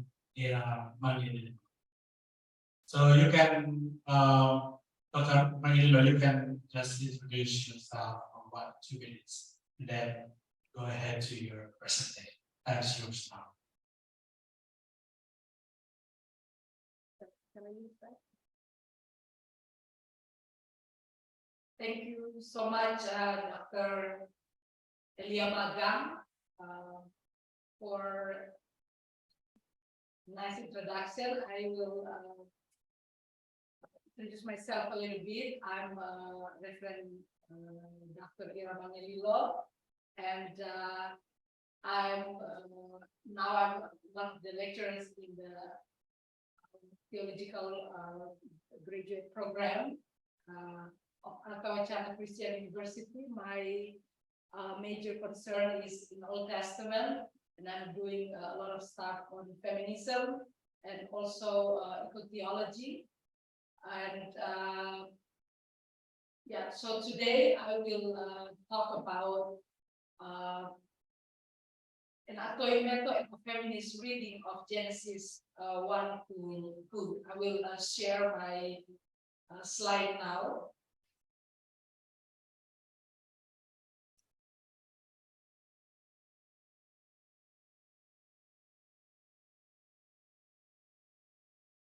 So recently I became really interested to talk about our indigenous local wisdom. And I think a lot about how to create meaningful conversation between biblical reading and our using our indigenous local wisdom. And because I work a lot with ecofeminism, so I try to integrate all my interests in this presentation. So I hope we can have a good discussion in order to improve what I'm working right now. And it can become something that meaningful for our future project.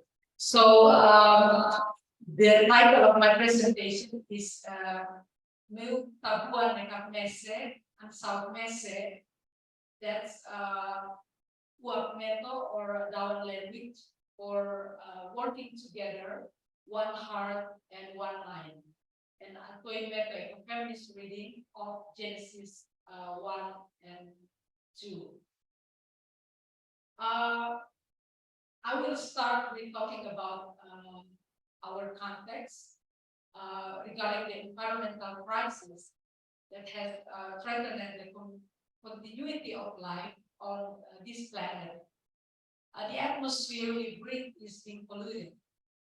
Forests that produce the oxygen we need to survive are being depleted at a rapid rate. The fertile soil needed to provide food is being poisoned by salinity and pesticides. Waters that harbor organisms essential to life cycle are being polluted by chemical and waste. Bob already talked a lot about that. Global warming has become a frightening threat. Furthermore, the impact of overhunting iconic species such as tigers, elephants, and rhinos is raising concern that this fish will disappear from our planet in the next few years. In the Indonesian context, environmental conditions are in a worrying state of crisis. Indonesia, like several other regions in Asia, has been colonized by Western and Asian imperialist power, namely Japan, for approximately 3.5 centuries. Colonialism was built through various political, military, economic, and cultural practices to conquer, control, and exploit various regions in Indonesia and their potential natural resources and people. Now, even though Indonesia has been independent since 1945, colonial politics and capitalist greed, representing the power of the colonial white rulers, are still visible in our land.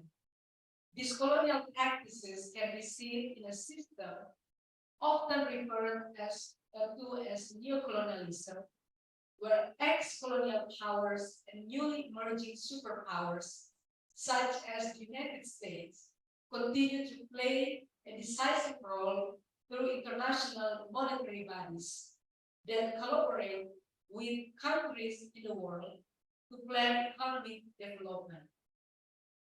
This international organization has helped the Indonesian government since President Suharto's administration in 1967 to utilize Indonesia's natural resources such as copper, gold, gas, oil, nickel, tin, coal, fisheries, and rainforests for national development. This materialistic civilization, perpetuated in the form of global imperialism, has led humans down to the path of destroying their land. Here, land and agricultural properties are used to produce raw goods, which are then processed into great goods or commodities that have exchange values to be traded on the market to obtain maximum profits for the ruling class and capital owners. The Indonesian government built this capitalist production system based on special ownership relation in which the state adopted colonial character and took and controlled some land and natural resources belonging to the people. Control of land and natural resources belong to the people is what gives the Indonesian government the freedom to claim parts of the land that contain minerals such as manganese and marble to be extracted for the benefit of foreign investors. This happened, for example, in the Nusa Tenggara, in which since a decade ago, our local government has invited foreign investors from India, Japan, South Korea, China, Japan, and Australia to look for mining, especially manganese, in 3 districts: Central Northeast, South Central Timor, and Belu. Specifically in South Central Timor itself, mining activities are concentrated in the Molo area, where there are around 5 companies that have received permit to mine marble in the Pakunau Susu Anjak area in Jabaki, Naitepan Stone in Tunua village, Patumutu Stone. Now the government's policy of allowing mining companies to enter the Molo area is an act of exploitation of the community, which consists of the Molo people known as Atoy Pahmeto, or people from the dry land. They are people who live around Mount Mutis, which is surrounded by dense forests. Naturally, people depend on forests for their livelihoods. Molo women mainly use the forest as a source of food supplies, such as nuts, tubers, and even honey, which they process and use to meet their daily food needs to ensure their survival. Forest also provides various traditional medicine that women use to treat illness suffered by family members. In forest, this forest is also home to various kinds of plants whose roots and fruits can be harvested for dyeing cotton, which is the main materials for women to make ikat use as clothing. Apart from that, Mount Mutis is also a water source for large rivers in East Nusa Tenggara region. These rivers provide clean waters for daily drinking and irrigations. The abundant availability of water from Mount Lupis causes the area around the mountain to become fertile so that the Molo people can grow crops and harvest crops such as rice, corn, and beans, which are the staple food of the Molo people. Mount Lupis is also a water source for large river in Nusa Tenggara Timur region or East Nusa Tenggara region. These rivers provide clean waters for daily drinking and irrigation needs. The availability of water from Lupis caused the area around the mountain to become fertile, making it possible for the Molo people to grow crops and harvest crops such as rice, corn, and beans.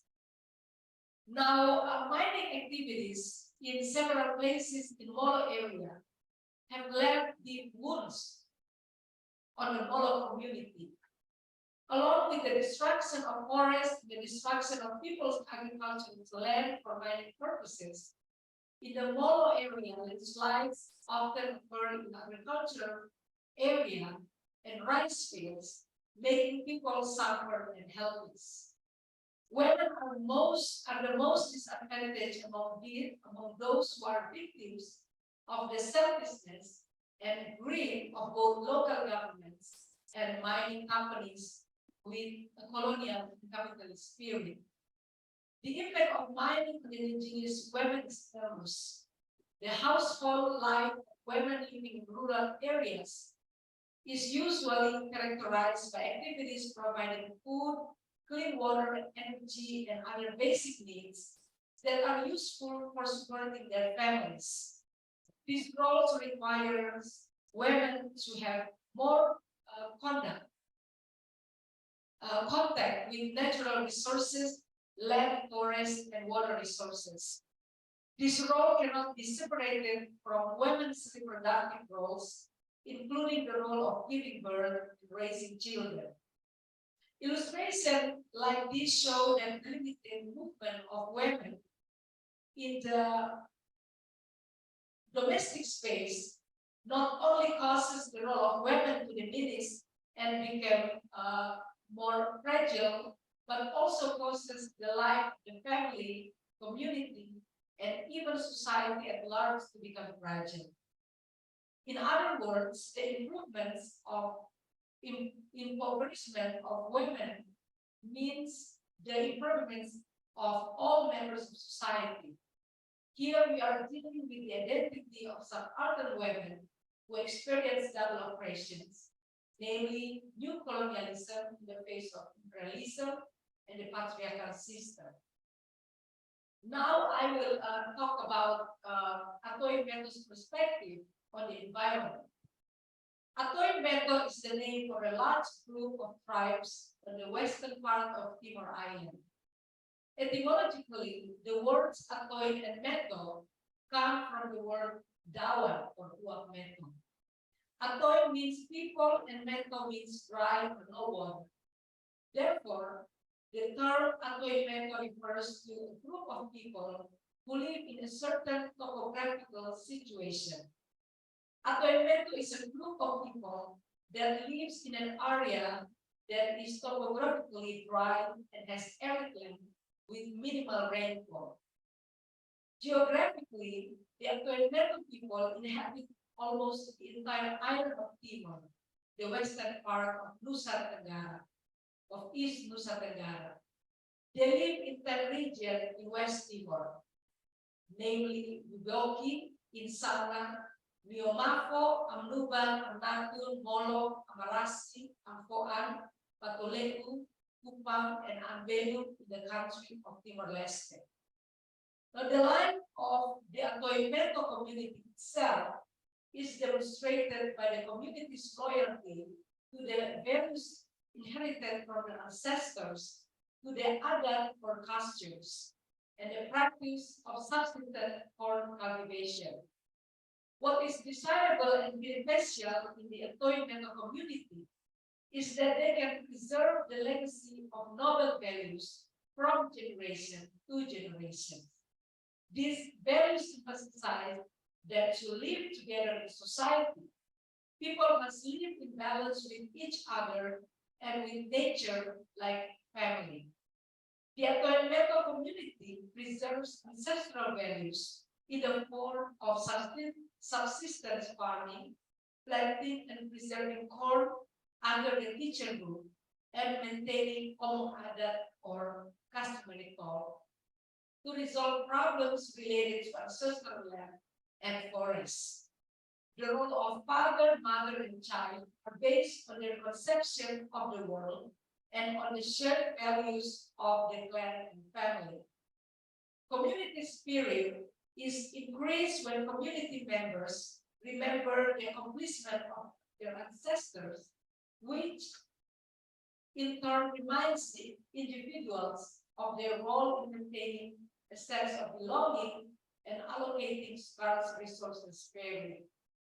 According to the belief system of the Atoy people, their safety on earth due to their ancestors who continue to protect them.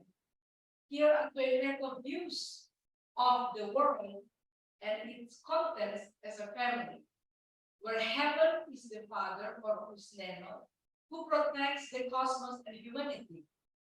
Earth is the mother or Ispa, who provides a home, food, and life to living creatures. All creation, both living and non-living, are siblings, and humanity is the youngest and most dependent member of the rest of creation in the family.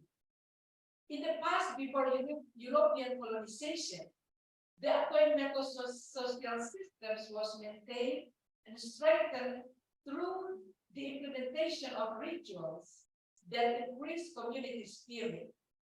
Hierarchical social structures consist of roles to carry out functions, including control over resources such as land and people, distribution of resources such as production surpluses, and governance of the duties and rights of subjects and rulers. In the post-independent period, the structure for regulating agricultural activities in the Atoy region was changed to a customary system under the control of Kua'ana, or traditional elders. The picture of the world, according to Atoy point of view, is based on three relationships, namely the relationship between the creator and the earth, which explains the changes that occur in environments. Second, the relationship between earth and humans, which describes how humans use resources for survival and prosperity. And the last one, the relationship between humans and the creator, which is about eternal safety and how ready humans are to accept situations of dangers or suffering.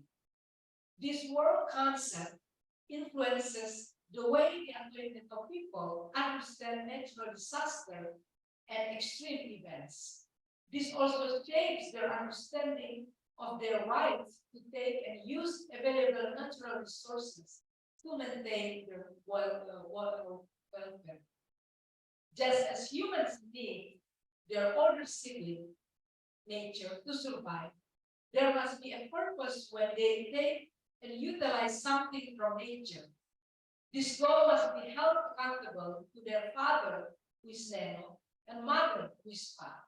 Here, the Atoy people are aware that the extraction and use of natural resources cannot be avoided, and that their farming activities continue to disrupt the balance of nature. To take responsibility for their actions, they restore disturbed nature through offerings and by giving back what was taken. They also use natural elements such as tree, water, and rocks in naming people, places, and communities as symbol of appreciation and respect for nature. The explanation regarding the belief system of the Atoimeto people above shows that the Atoimeto do not see humans as superior to other members of the Earth community.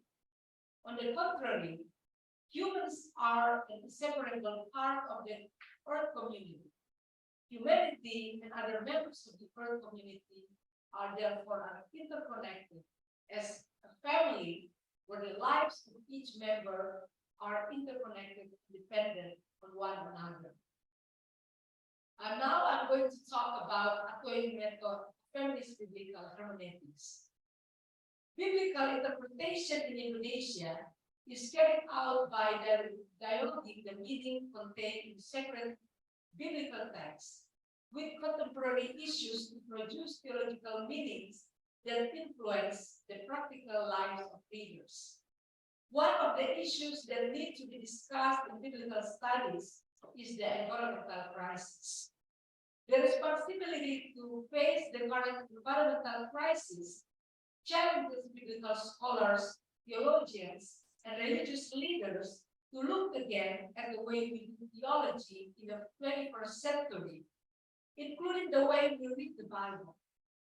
Among theologians and biblical scholars, Joseph Sittler in 1955 had emphasized the need for a theology for the earth to revive a positive view of the earth as found out in God's redemptive work. A sharper view came from Lynn White in 1967. In his article, The Historical Roots of Our Ecological Crisis, White blamed Western Christian views and various interpretations of the creation story in Genesis 1 for introducing an ideology that legitimized environmental exploitation. White argues that the Christian worldview, rooted in the creation story and the idea of human beings created in God's image, introduced a dualism between humans and nature and established the idea that it was God who intended humans to exploit nature to serve humans' interests. So Christianity, according to White, is the most anthropocentric religion and bears a huge burden of guilt for introducing a Western worldview that essentially permitted and fostered the current ecological crisis. A similar view comes from Rosemary Rutter, who says that Judeo-Christian religion also contributed to the subjection of women and nature. She notes that women must see that there is no liberation for them and no solution to the ecological crisis in society, whose fundamental relationship model is dominating. One method used to read text is ecological hermeneutics, which seeks to retrieve ecological wisdom in the biblical tradition as a response to the ecological crisis. At the same time, the approach investigates, rediscovers, and renews Christian traditions in the light of ecological challenges. In the context of the environmental crisis in Indonesia, especially in the context of Atoimeto, Bible interpreters need to explore their own tradition to look for ethical sources that can be put into dialogue with biblical texts to respond to existing environmental problems. In this presentation, I want to develop Atoimeto's ecofeminist hermeneutics, which is extracted from the original tradition of Atoimeto's cultural values, which aims to find ecological meaning in the biblical text, which emphasizes that the earth and all its creatures, both human and non-human, intimately connected with God's loving cares. Here, the main attention is given to efforts to liberate women and nature from male supremacies, which is embedded in both biblical traditions and patriarchal practice that deny women and nature to the right to life. In this, Atoimeto's ecofeminist hermeneutics will borrow concept from Atoimeto's local ecological knowledge as basis for approaching and interpreting biblical texts. The concept of local wisdom of the Atoymeto community that will be discussed here is Meu Tabuaneka Mese and South Mese, which literally means working together with one heart and one mind. It means that people are working together to lighten each other's work to create harmony in life as a family.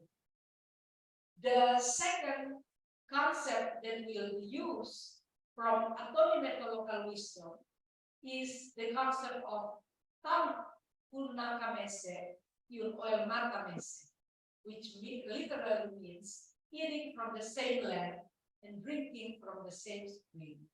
This expression means that basically the Atoymeto people have the same livelihood, namely as farmers who work on dry lands where the weather does not permit it. Therefore, the spirit of helping each other in needed, including maintaining the balance of nature that in turn will continue to support the life of the Atoymeto community. The two concepts above carry the idea of connectedness and interdependence between humans and nature as one family. And with that, I will proceed to discuss an Atoymeto feminist hermeneutic of Genesis 1 to 2.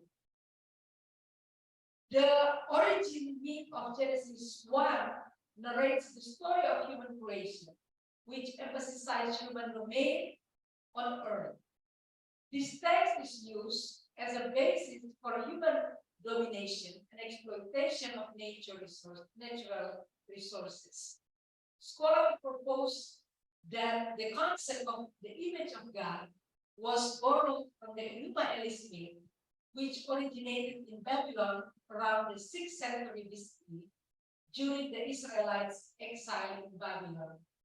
In the Enuma Elish myth, the king is depicted as the representative or intermediary of the gods on earth, while the common people are cheap slave laborers tasked with serving their king. Thus, this myth legitimizes the absolute power of the king as an image of God over the people he leads. The Israelites then reconstructed the myth and introduced a radically new concept of humanity. In the creation story, the symbol of Imago Dei, which was previously exclusive to Babylonian kings, was then adopted and used to describe the existence of all humans, both women and men. Here, every human being is created in God's image and placed above non-human creations. However, this concept of the Imago Dei will be problematic because it marginalizes non-human forms of life. This problem is caused by the patriarchal form of interpretation of Genesis 1, verse 26, where humans are said to be created in the image of God to rule over other forms of life. However, when investigated more closely, the narrator uses the motive of power to show the equality of men and women as humans who work together to support their lives.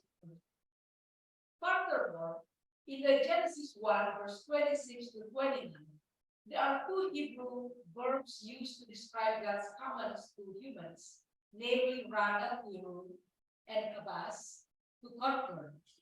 These two words have been interpreted as referring to exploitation using violence and domination. However, different interpretations of the word rada refer to the type of power that God gives to humans, which refers to God's pattern of power, namely a power that protects and maintains.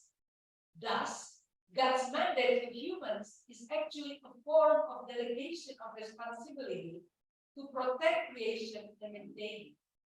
Meanwhile, the word kabans, which appear after the command, fill the earth, must be understood as a command to cultivate the land, considering that agriculture is needed by humans to fill the earth.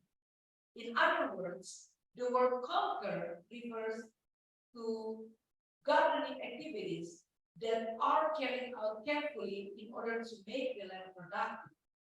Through this interpretation of the words Bada and Kabas, we get the impressions that God's command to humans to rule over animals and conquer the earth contains the intention that humans can build relationship with other creatures with friendship and love.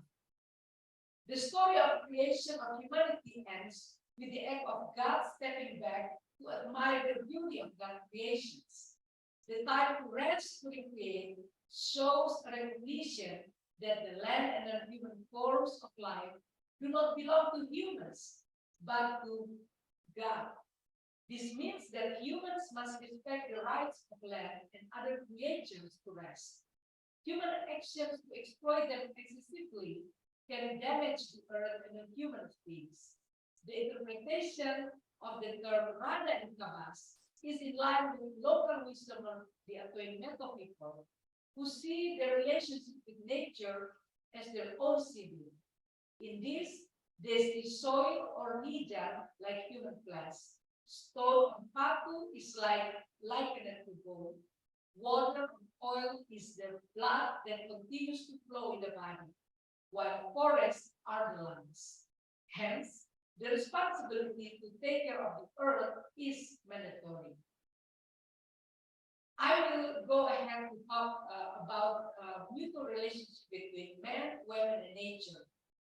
Genesis 2 tells a story about the creation of humans that is different from the creation story in chapter 1. This story comes from the Yahwist tradition, which describes the creation of humans from dust and their placement in the Garden of Eden. God then formed a woman from a man's rib. The woman was then successfully persuaded by the snake to eat the fruit that God had forbidden. The woman and the man were finally expelled from the garden into a world full of suffering. An anthropocentric interpretation of this text emphasizes the role of women as created from men, and thus under the authority of men. Apart from them, women, in the opinion of early Christian theologians such as Tertullian, were evil because they were the source of the fall into the sin. Women were considered the destroyer of men and the gateway to the devil.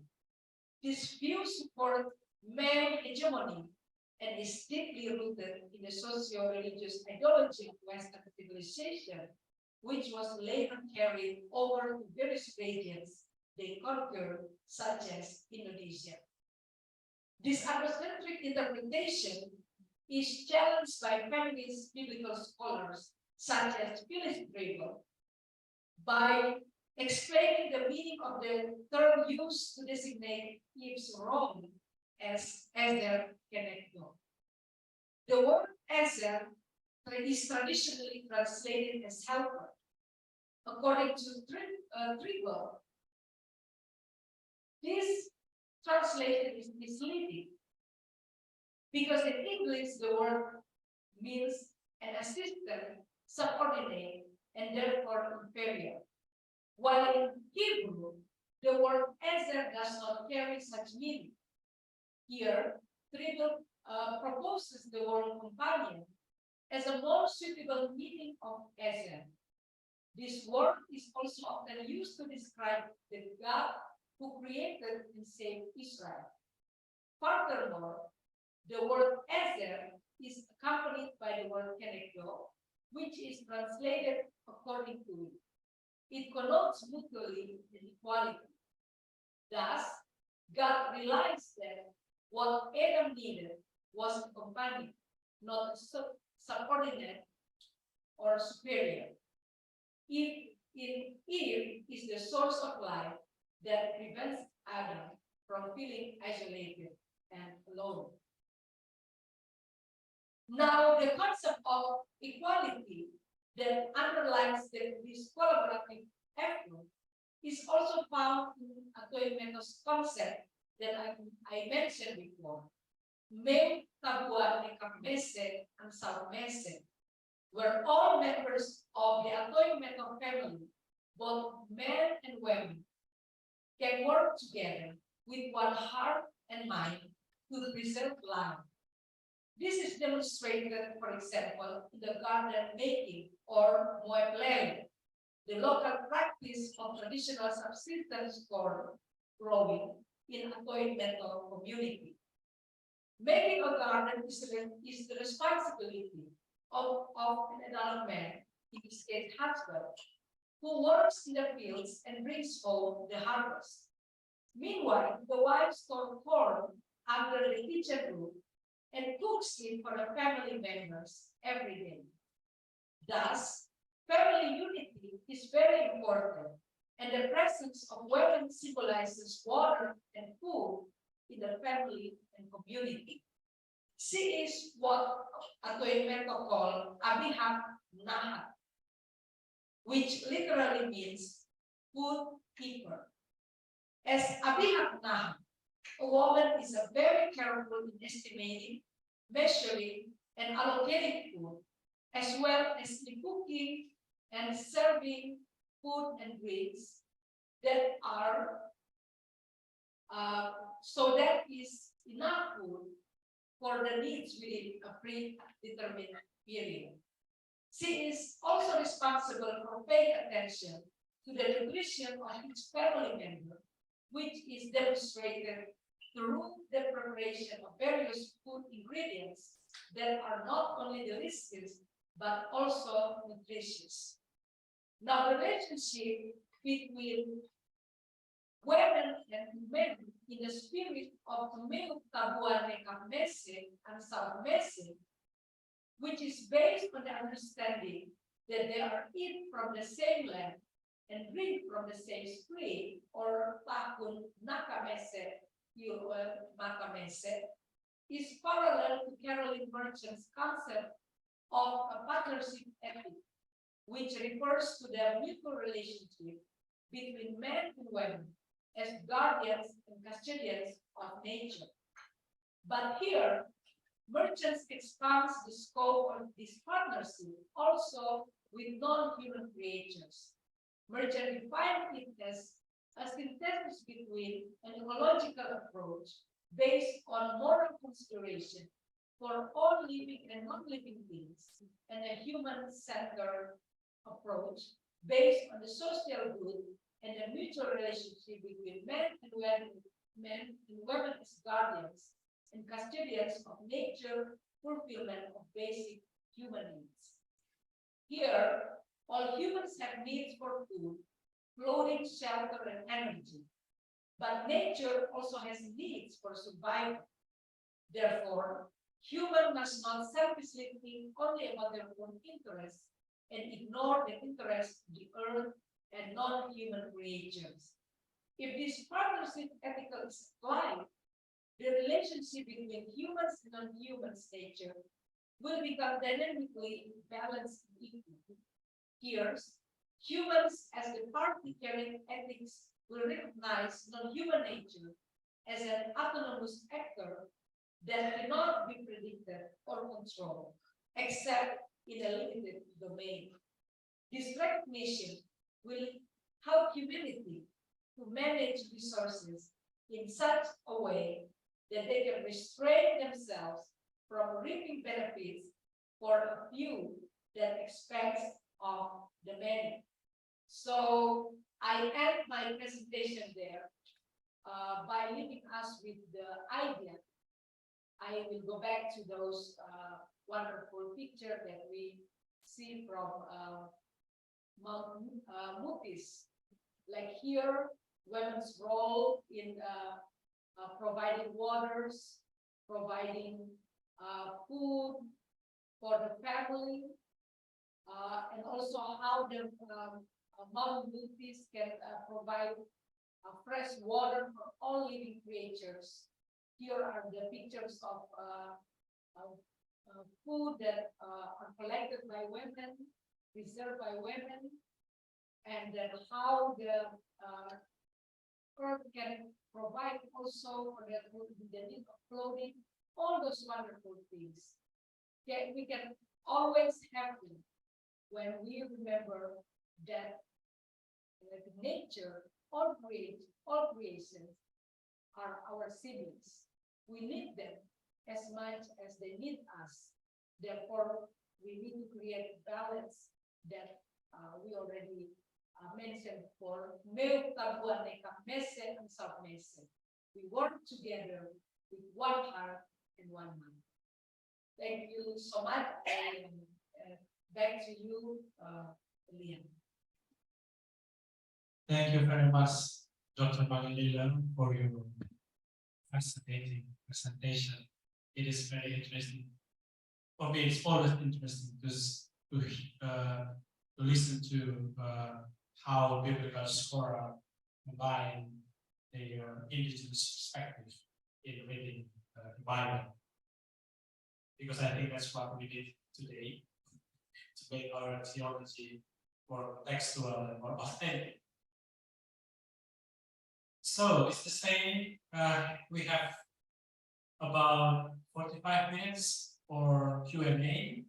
So if you have questions, you can either raise hand and deliver your question directly to Dr. Malinigo, or you can drop your questions in the chat room. Please give questions as many as possible.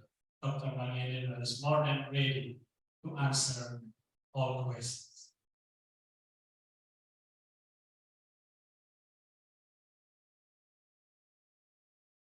Okay, while you are thinking of your questions, I have some questions here, Dr. Magalilo.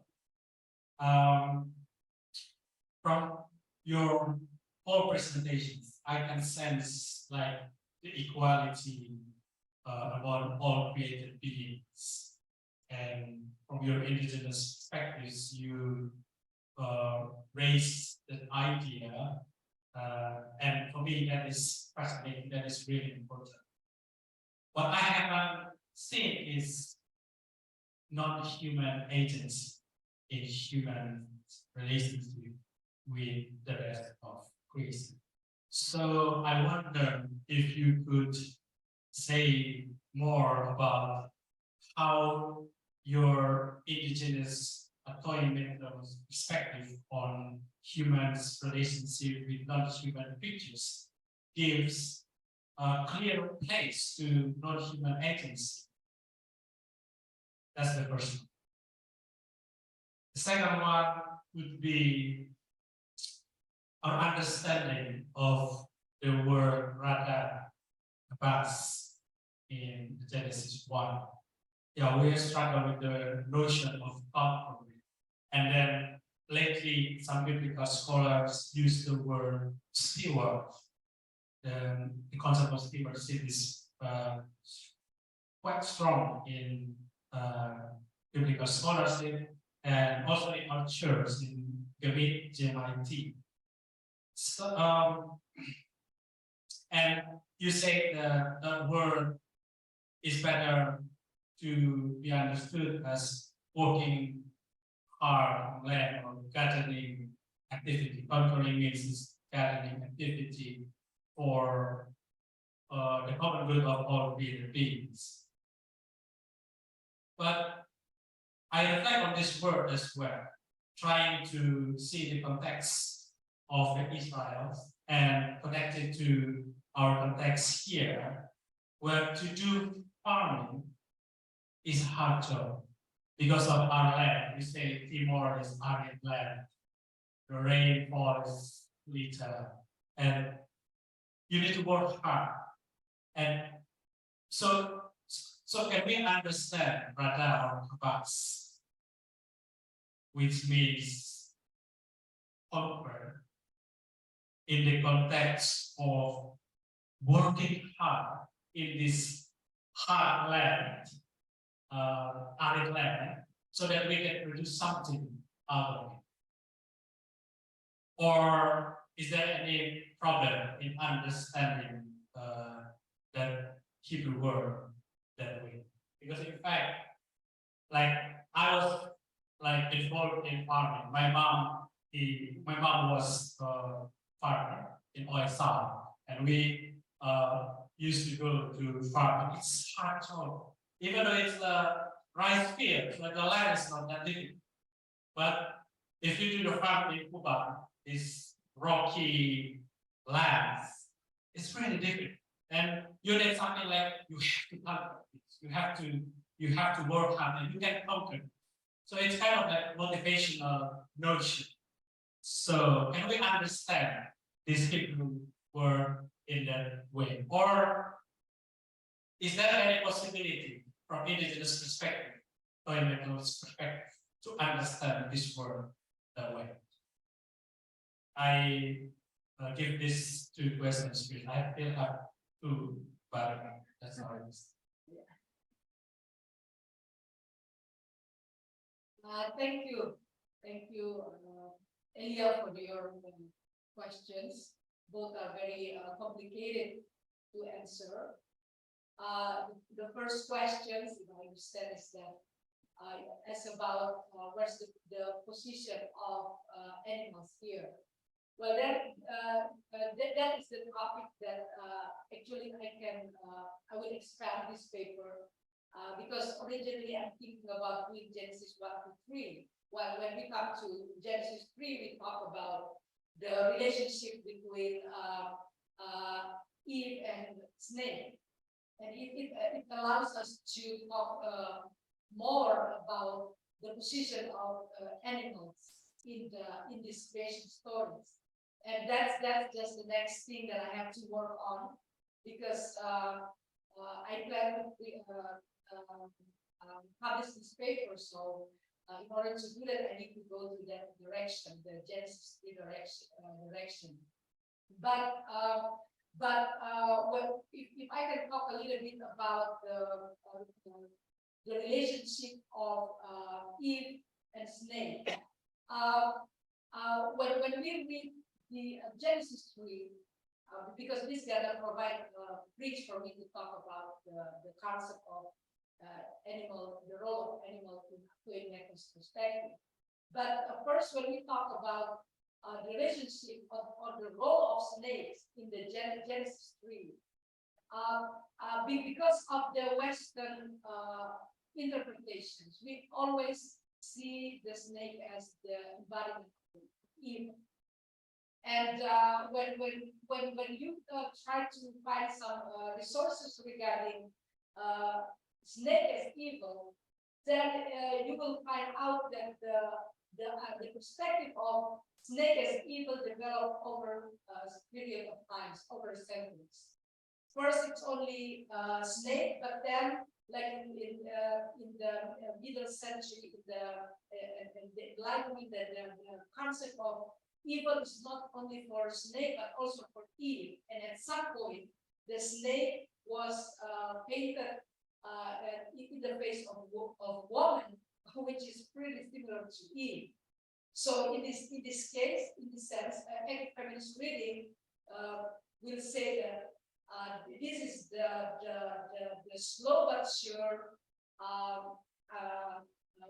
connection that is made by such an understanding reading that connect animal, in this case snake, with women, and they both are the source of evil. That's what Tertullian is saying, that Eve is the gate of the devil. Now, because of such understanding, that our concept of animals, such as snakes, become like animals are the threat for human beings. But the thing is, when we come to our acquaintance understanding of animals such as snakes, we like when we talk about Wispa, we talk about the Godfather on heaven. But when we talk about Wispa, sometimes the kind of the embodiment, the mother and its confirming, and also we have this the snake that understand as sacred animals. It can be seen as the messenger of evil, but sometimes we have good snakes. I when I have this prepared this paper, I went to see Father Gregor.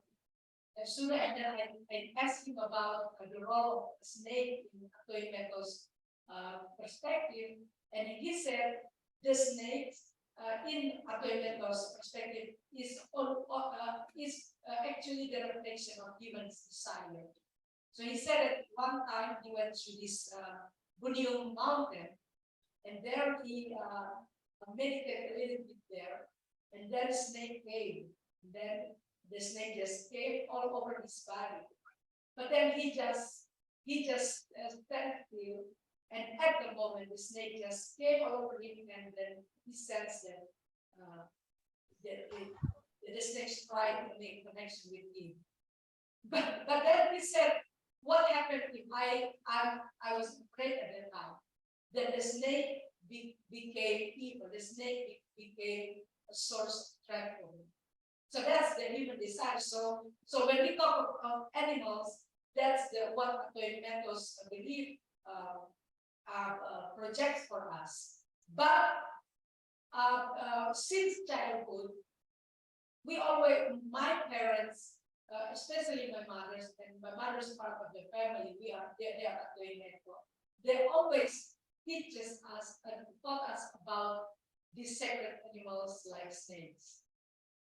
Like the snakes can be your friend, but snake can be your enemy. It depends on your intention. So it can help us also to understand the portrayal of snakes in the Hebrew Bible. Like it depends on our intention. Snake, if we try to read using ecofeminist point of view, snake is actually a very wise, smart animal. It has its own agency. It enlightenment Eve's understanding in a good conversation. So actually, Eve and snakes are the ones who really discuss God's intention for the humanity and creation.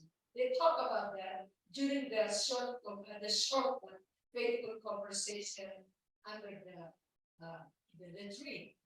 So this is interesting, Elia, that's the next thing that I have to do.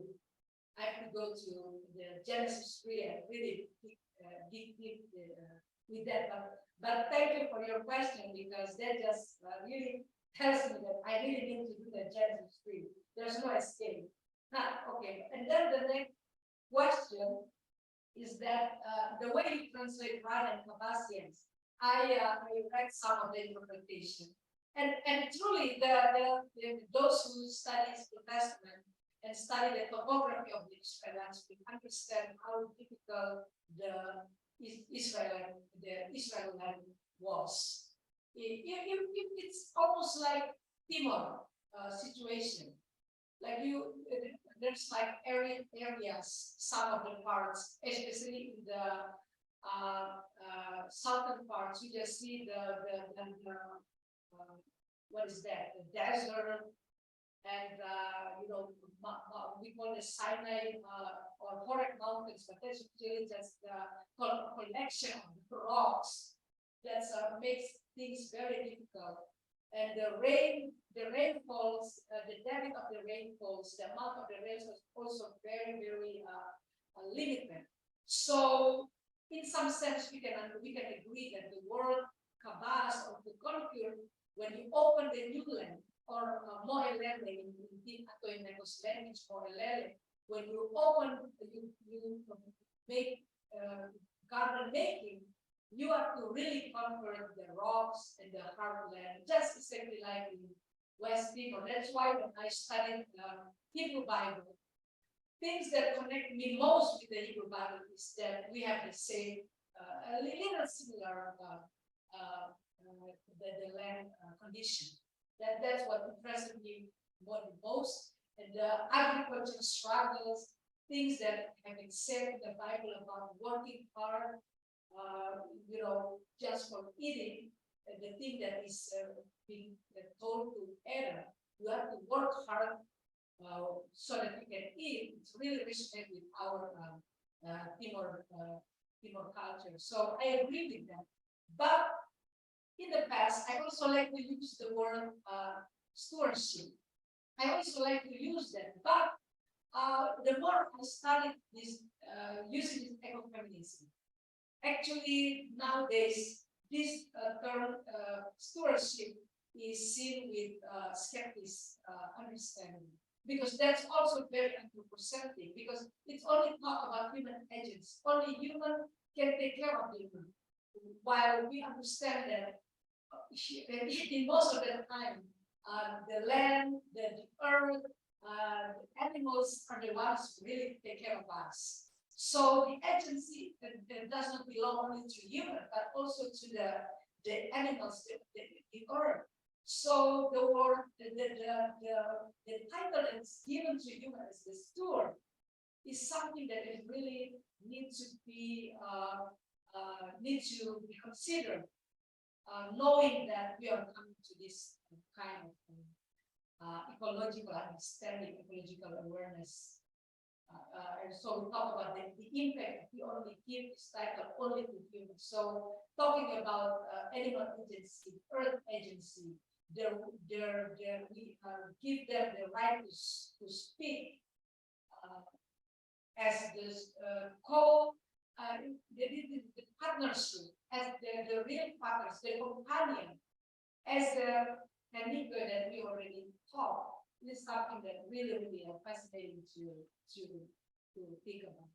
I think that's all, but really I need to work more on this topic.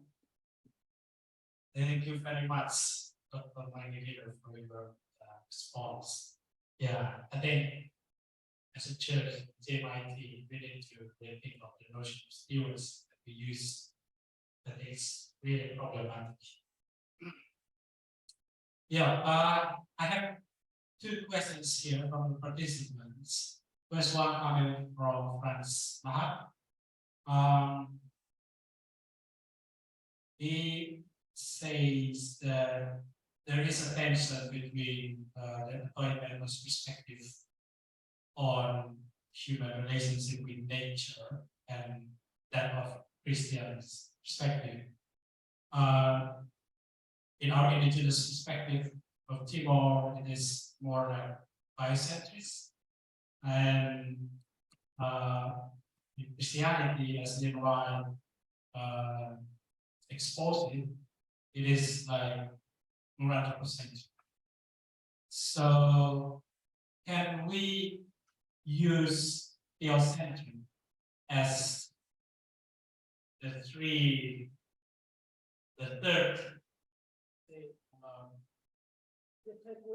way to see that. yeah, the third way to see human relations? Do we need the third way, or we come back to biocentric?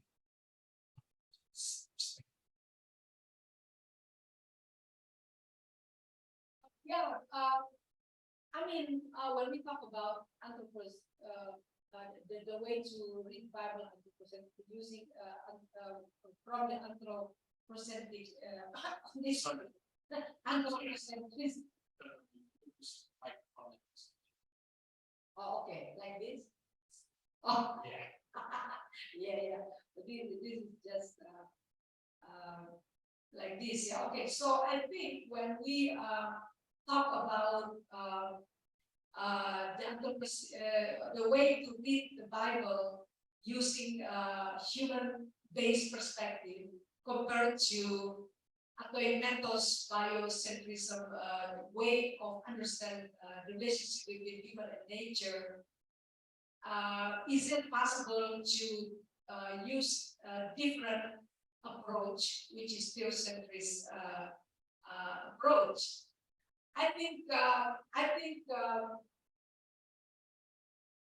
things that we can learn from all the ecological work that we have until today is the need to listen to the voice of the earth.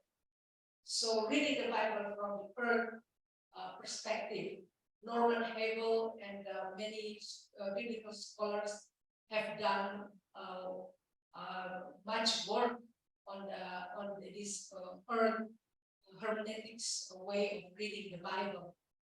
While theocentric way, when we talk about the relationship between God, human, and nature, I think I wrote elsewhere. I think when I talk about Psalms 104, I talk a little bit about the relationship, the relationship with God, nature, and human, and we explore that and possibility a lot. But things that we haven't done much, especially in Indonesian context and in West Timor context, is reading the Bible from the earth perspective. And the aim is that to give voice to the earth, to treat the earth as subject, not as our object or the tool, our tool for our benefit. Therefore, we think we can exploit the earth. So I think another way that is being presented right now for us is the using the earth perspective, and actually we in our class, Elia, we in our Theological Pesisir Kelautan, we will talk about that a little bit in length, about how to read Bible from the earth perspective, and that's really helpful to have that. So things that we propose right now is that, and with Elia proposed to read from the sea perspectives. Is that from the sea perspective? So why did we go back to listen to our siblings, like what our siblings have to say about the issue, about ecological crisis, about what happened to them through the perspectives. So that's another thing that we can explore more, which is not often. That's just my take on this the proposal of this third way to read. I propose different. Thank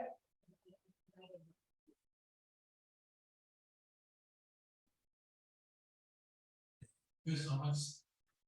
And next question is from Ian Libera. This says, in Timorese culture, generous division of labor and as an effort to maintain harmony of creative relationships, such as relationships between men and women, among humans and between humans and nature.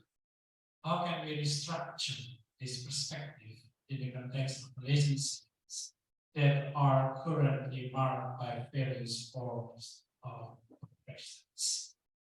And similar questions from Rila Anastasia Solo. He says, in the present day, the view of women as servants or slaves still persists in Indonesian society this culture. However, the role of women depicted in Genesis 1-2 is that of companions rather than subordinates. The question is, how should we, who are considered slaves, please don't consider yourselves slaves, in this context, fight against injustice? What are the excellent models in the Bible that can serve as examples for us to break free from this situation?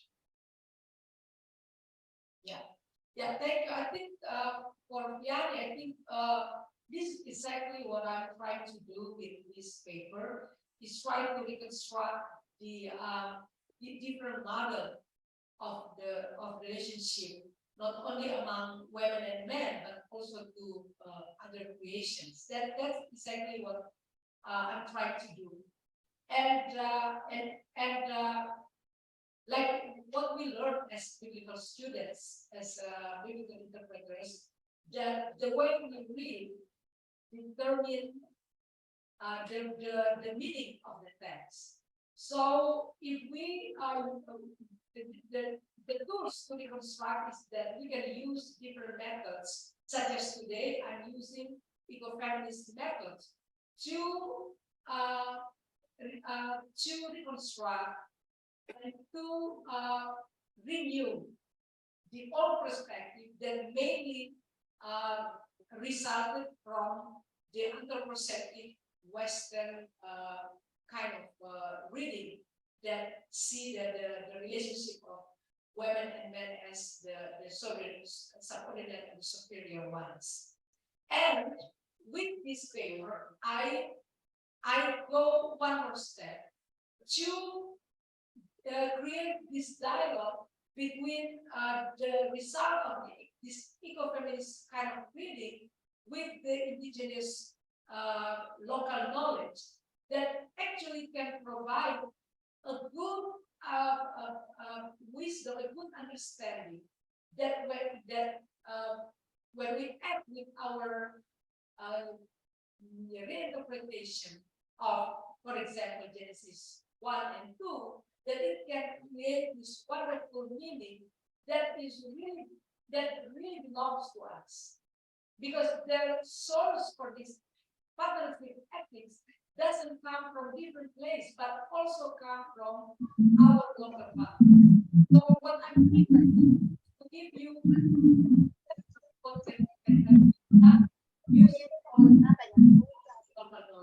we can also use the Rila. I think this is my friend Rila from college, my classmate in the undergrad. I think Rila can use the Japanese indigenous local knowledge that can be used as one of the source, the ethical source to create this good and more balanced relationship. So I invite all of us to also do the same. Go back to our indigenous local knowledge to see what the wisdom that we have there that we can use to create this dialogue with our biblical text. But first, we have to scrutinize, we have to criticize the interpretations that once has been done that turn out to be oppressive and that create tension and difficulties for all. So I think I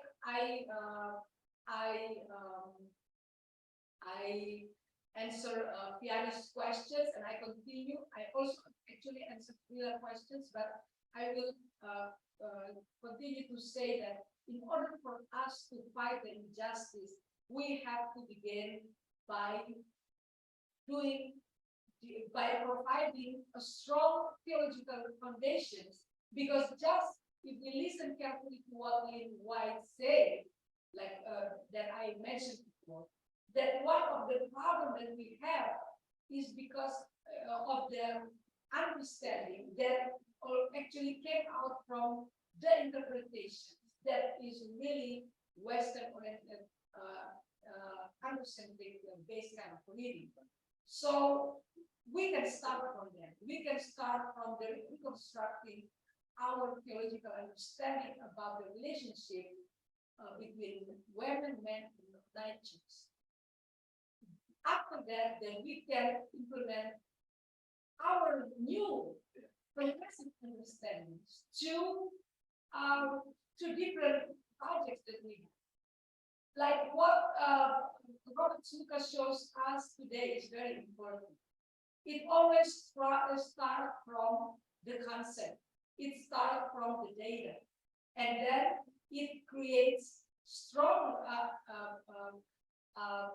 understanding of what the crisis, the problem is. And then we create the basic knowledge of what we have to do. And then we create projects and programs that can help us fight the injustice itself. So it should always, I always believe that it should always have to begin with our theological understanding. it's all we have to always come back from, always start from there. If we think our theological understandings is very impressive, then we have to deconstruct it, and we have to reconstruct, and we come up with something better. And then after that, we can talk about how to implement it. So that's the challenge for all of us. Please we'll go back to our context and see what we can do to scrutinize carefully our theological understandings that perhaps became a big source for the oppression itself. Yeah, so that's my response. Yeah, and in connection with that question and your response, I think Nengara's question is important here. Are there simple steps for the congregation, especially women, to understand the eco-feminist interpretation of the Bible?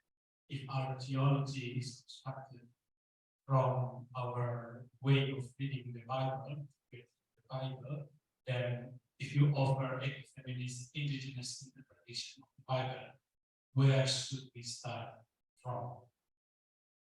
Yeah, I mean, this I think very, very important questions, and this is the thing that I struggle a lot, especially when I work closely with the congregation, because you can come up with wonderful interpretation using typical language, but when you cannot communicate this interpretation with people in the grassroots level, in congregation level, there's no point in that. So, the question here is that how to are there simple steps that we can use to introduce this eco-feminist interpretation? I think there's no simple steps in whatever endeavor we try to do. In all the things we try to do, there's never always simple steps. Because like today, what I'm doing is I start with our context, what's going on, and then I go with the Acuenmentos perspective on the environmental on the Acuenmentos perspective, and then I talk about eco-feminists, and then so that the thing is the language that we use to communicate. So even though the concept itself is very hard, but when we communicate in our own local language with the local terms, it can really help. Even now, I struggle a lot to explain to Nene because I don't use my local language, I use English. So it sounds really complicated. But if I explain this paper in Bahasa, I can use simple words, I can use simple terms, Mandarin terms that will be easier, will make it easier for the readers or the audience to understand. So I write elsewhere in a book called Great Orang Merdeka. I write specifically about using the simple language, local language. That's why I try to write as much as I can in Bahasa, so that congregation can understand the interpretation that we come up with. I try as much as I can. But the complication is that when we have to talk in different language. So the simple step is that use simple language, and that's the real challenge then, because how to explain it in the simple way using simple language. Yeah. It takes me sometimes to arrive to the position that I feel comfortable enough to say that yeah, I can communicate easily with congregation, but it always takes time. And that's the challenge for theologians, for biblical scholars like myself. And I suspect that that's also the challenge for all of us who are working in this kind of field. Yeah, I don't know if it's a good answer or not, but I try this. But the most important thing is we should start. We have challenges from the past. I think we can find ways to deal with those challenges. All right, is there any questions? There's no more in chat room. There's two simple questions. What kind of friendship require animals you suggest? I think it is answered in your discussion of the snake in appointment. You have to answer the questions. The last one is we always talk about Adam's companion. So Adam is like more like central, and then can we talk also about Eve companion to Adam or man? It's vice versa, you know. It's vice versa. It's we talk of the word as a is that the meaning companion. And when we see through the perspective of the biblical writer, why we talk about Adam's company, because Adam in Genesis 2 was created first. If Eve was created first, then we talk about Eve's company. So it's only the matter of how the story was narrated.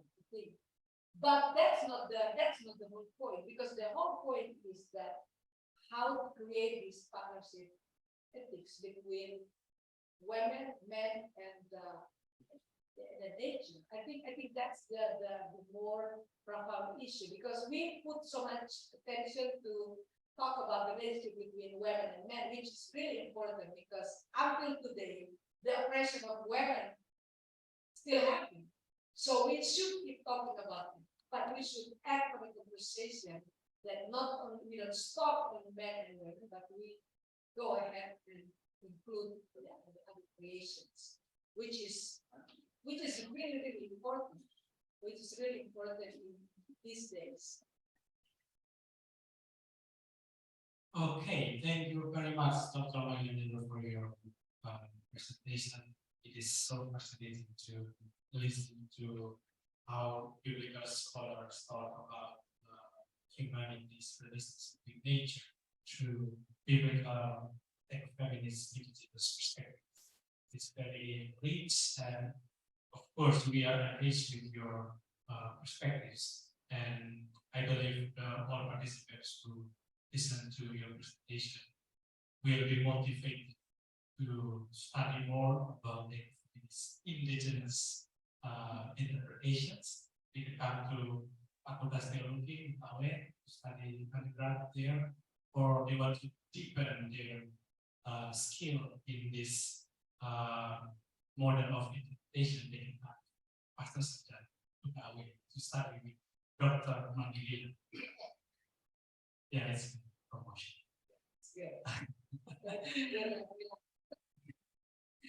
Okay, I think the last one we give a chance to Dr. Mandilil to give the closing statement for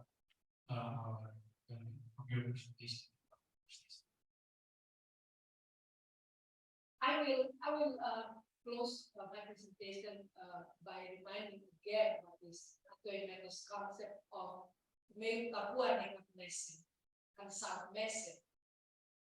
Because in this concept, we find that both women and men can work together with one heart and one mind to preserve life.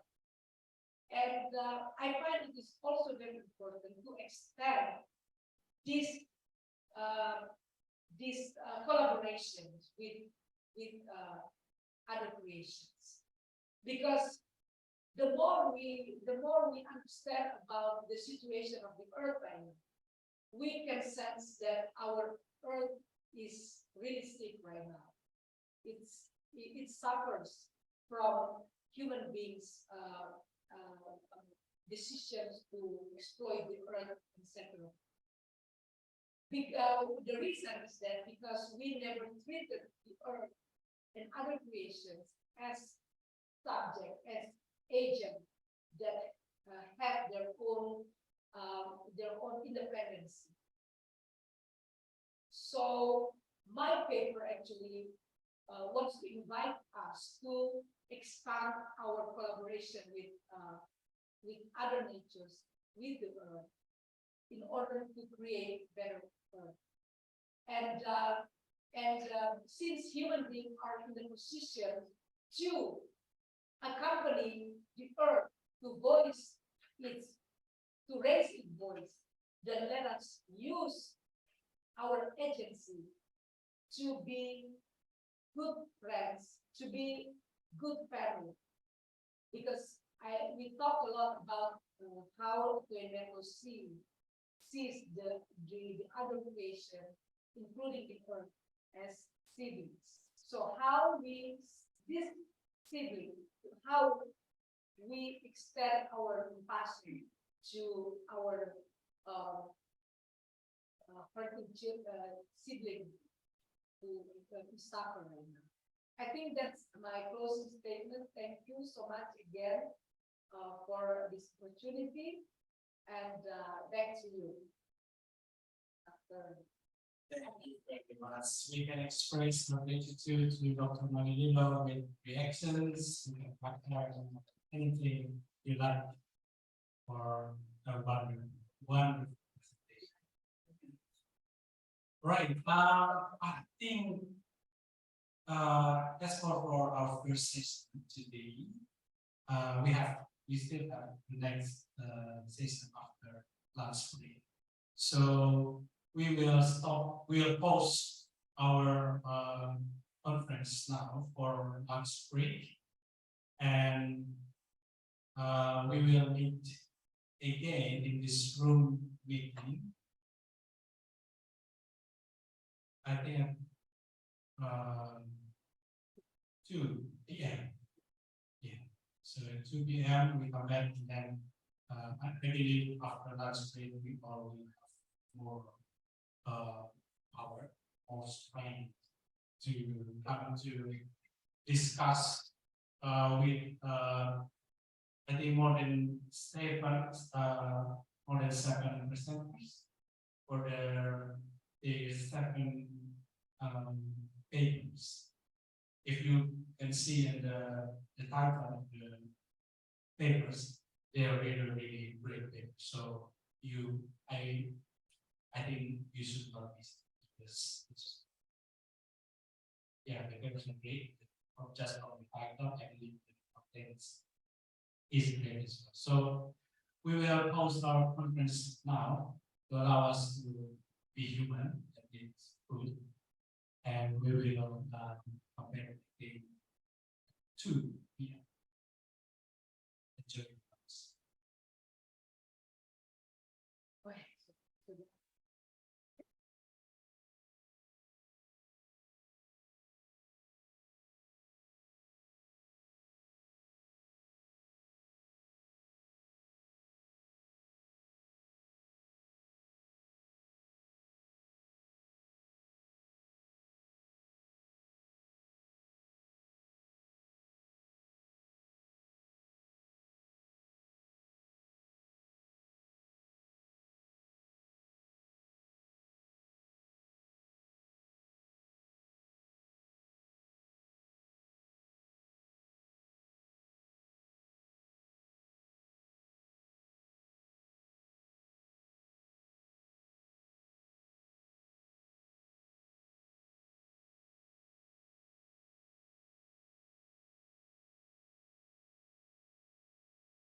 many scholars.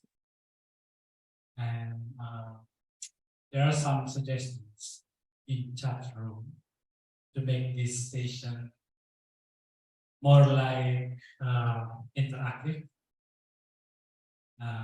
which means we could try to be bilingual so that all participants can engage more in session.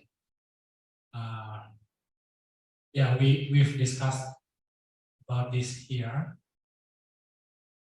and we decided to keep using English because this is international conference, and maybe some of our friends from UK, from Taiwan, they will join this session because they will present tomorrow, but they need to see what's going on. They need to be more familiar with our context here. We don't know, but for example, for those from the UK, it is so their life is just begun now. Maybe they will connect with us. So if we talk only in Bahasa Indonesia, they will find this unfamiliar, or maybe they will think that this is not the room for them. So we will try bilingual. So for you who present your paper, feel free, you have to use English, but feel free to use Bahasa in some points which you think it is important for every one of us here in this room to understand what we're saying. And in points where you think if you translate to Indonesia to Bahasa, that will help people to engage with you later in the Q&A. So I hope that will help our conversation today, this session, and everyone will have 30 minutes, 20 minutes presentation, and 10 minutes for Q&A. So according to our schedule, now we will start with Dr. Franz Pes Somamarpao from HKBP Theological Seminary. His paper is Ecopolida, a constructive communion and connectedness among human beings, land, and water within Toba Batak context. I just want to make sure that Franz is here in this room. Dr. Marpao, are you here with us?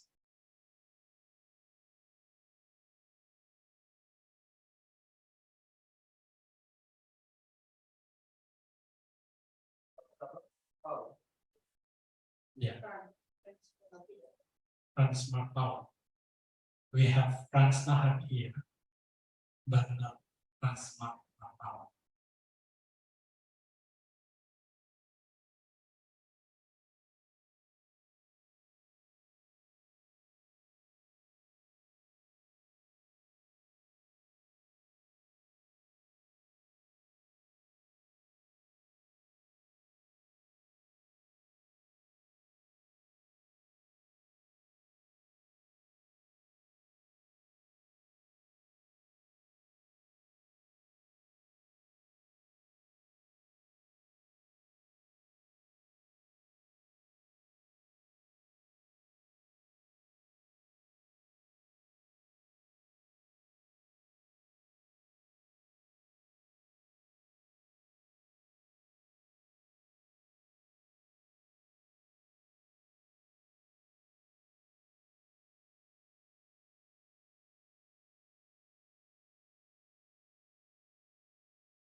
think from stop here. Yeah.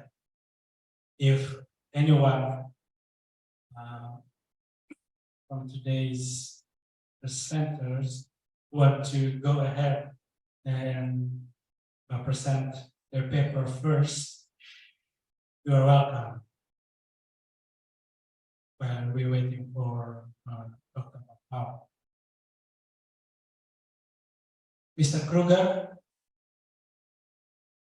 Bung Kruger, Hello, brother Elia. do you want to take this time, or we just wait? Actually, yes. Actually, we ready for the time as a schedule for us in 15:30 because my partner is still preparation for this presentation. I think we just need to wait for the another presenters. Okay. I will try Dr. John Simon. Dr. John, would you please help with this time to present your paper?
Dr. Franz Marpao, are you here with us?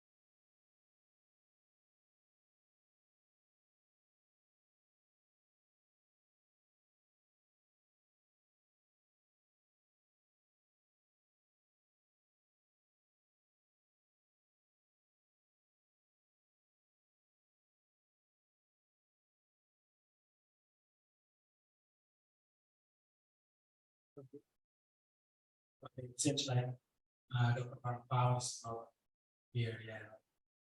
So I offer the same scenario to ask the next presenter to step forward and then take this time to present their paper. Dr. John Simon, if you would like to step forward and then take this opportunity to present your paper, that will be very helpful.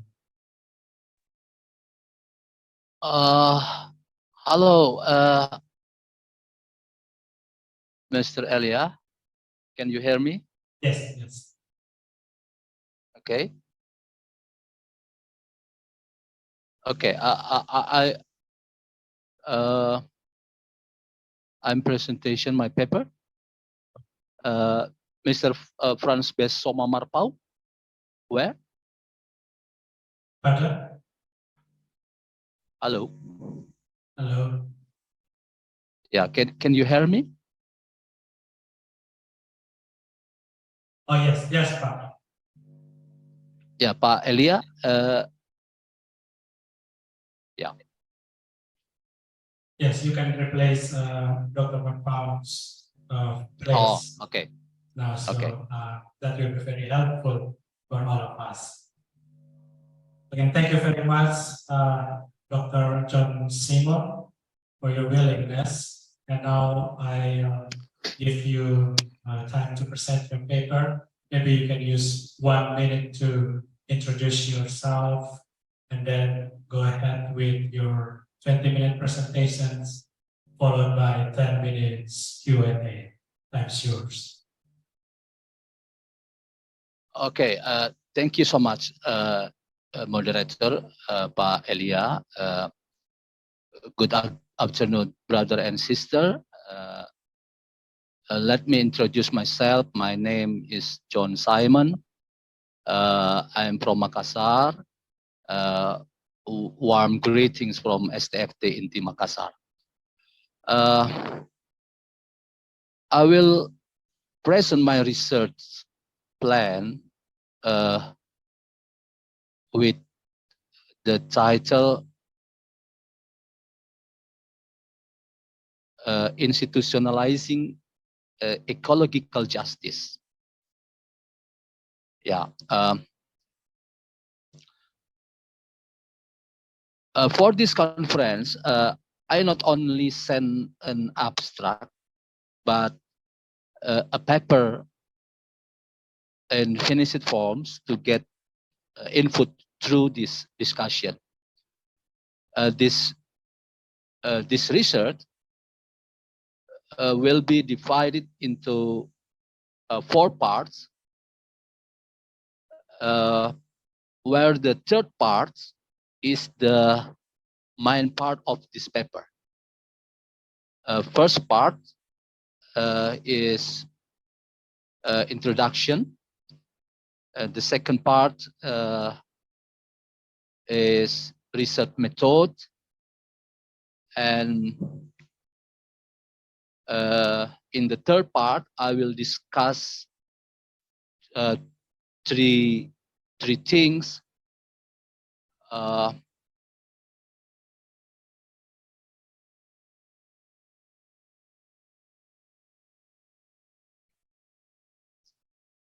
I'm sorry.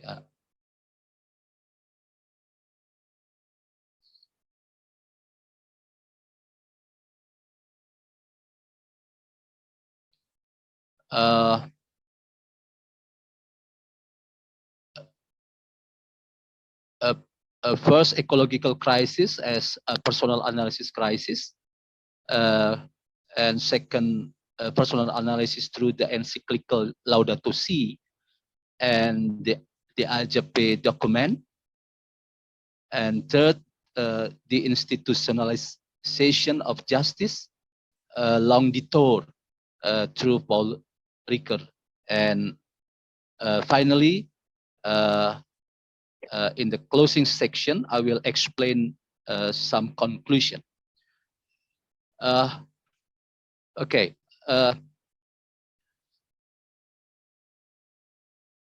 The first part, in introduction, the introduction is an explanation of the research background that I found in the Compass Daily newspaper, September 9, 2023, published an article profiling a figure with the headline Erwin, Dedication to Conservation. In my opinion, this article is interesting because it begins with a discussion about changes in Erwin's ways to thinking and awareness.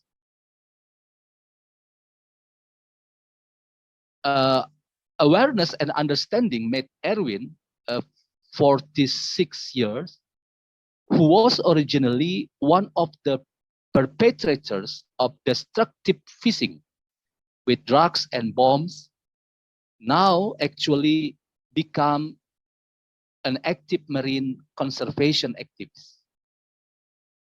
Now he would be one of those thinking part in the marine conservation program on Langkai and Lanjukang Island in islands in Makassar.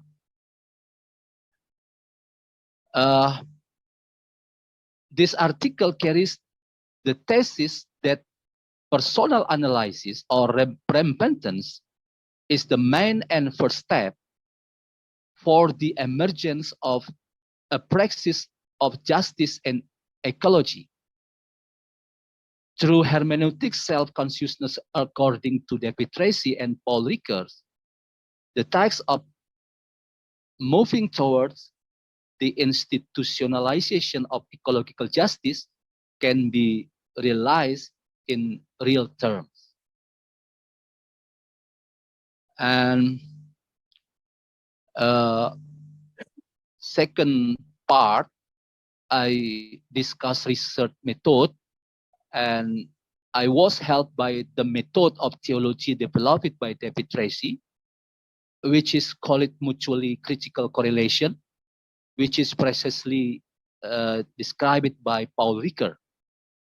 In this perspective, the tension between the criteria for conformity of a theological statement with a faith tradition, such as the Bible and church tradition, and the criteria for understandability in a particular context experience is largely determined by the subject who interprets it. In order to achieve a functional degree of theology, the subject self-awareness or personal analysis as an interpret is very crucial. And a third part, I discuss a result and discussion. In this part, we have three sections. One, ecological crisis as personal analysis crisis. I will explain in 2006, the World Council of Churches released a book entitled Alternative Globalization Addressing People and Earth, or Agape. And in my opinion, this publication openly criticized churches that cannot resist the globalizing trap of neoliberalism. Churches are not immune from compromising with capital owners and standing in line with perpetrators of injustice.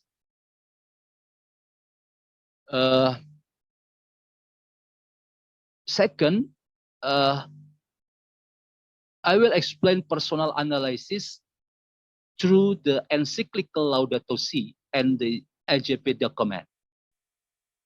The description of Pope Francis' method of theology really illustrates a method that starts from personal analysis.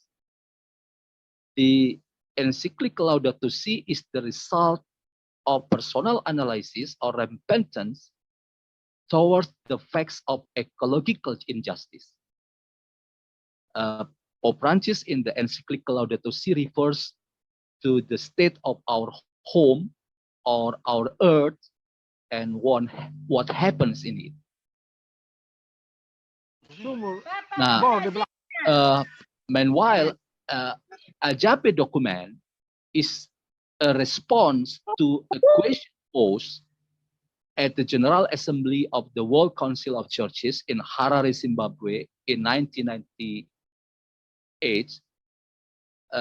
How do we live out our faith in the context of globalization? And globalization is questioned is a destructive economic and political project of global capitalism. And this is a dead economy. In the Agape document, the need for personal analysis is demonstrated in the statement, resistance is important, but it is not enough. The Agape document recommends the importance of personal analysis or repentance, as well as social analysis carried out in the community. The manifestation is a recommendation that globalization needs to be challenged with an alternative way of life for communities in diversity. The 2005 Accra Declaration, the form of institutionalized justice, is a loud voice about economic globalization and a commitment to transforming the system. And third, I explained the institutionalization of justice along the tour through Paul Ricoeur. In this section on the institutionalization of justice, I will elaborate on Paul Ricoeur's talk through his word, good life with and for others in just institution. According to Ricoeur, good intentions alone are not enough for a just transformation of nature without being accompanied by a desire. Good intention in an institutionalization of justice. Now, according to Ricoeur explained Tracy, ethical intention has three components.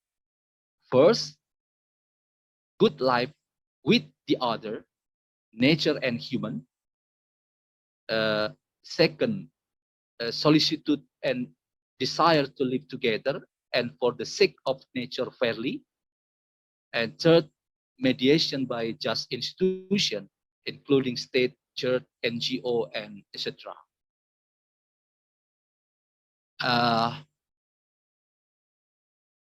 Finally, closing. Erwin's portrait is an example of an inspirational story that is not enough to just be a story of individual transformation. Increasingly, broad social transformation is challenging to realize to ensure the direction of institutionalization of ecological justice. In my opinion, the documents Laudato Si and Agape are example of the process of institutionalizing ecological justice toward true ecological conversion. And last, on a smaller scale, local, sectoral, territorial, the process of institutionalizing ecological justice needs to occur in many places to ensure that the expected changes occur massively in many places. Thank you so much, moderator. Fascinating presentation, and I believe there's questions in participants' minds, and maybe they are typing somewhere else. So please, all participants, you can raise your hand or type your questions to chat room, and I will read it for Dr. Simon.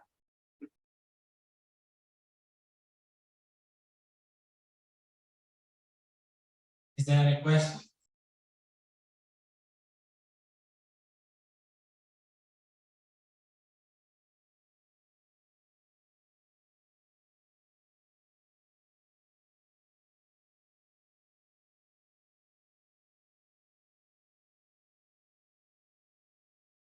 While waiting for other questions, I have one question, Dr. Simon.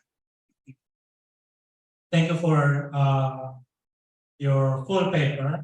I have a chance to read it, and then I would like to ask you one question. Thank you to bring the story of Erwin and use it as an example of institutionalizing ecological justice, which is started from individual repentance. This is really important. As you say, the personal analysis, individual repentance is not sufficient. It is important, but not sufficient for ecological justice. And I think you have helped us to see how that works through your paper. If all other participants can read the full paper, I think it is clear there. One thing that I would like you to talk a little bit more is about your usage of Ricoeur notion of the other. And you put the other, you understand the other here as nature. My question is, how could you avoid yourself from Lynn White's critique of Christianity, Christian people who understand their self separated from nature? So one of the key critiques of Lynn White is that Christianity seems to make humans separate from nature. And if you say that nature is the other of humans, I think, if I'm not mistaken, you are separating humans from nature. So could you please explain a little bit more about what you mean by the either, and then how you could convince us that you are not separating humans from nature, or if you are doing that, you think that it is okay to separate humans from nature, would you please give your reasons why? Because that would be very interesting.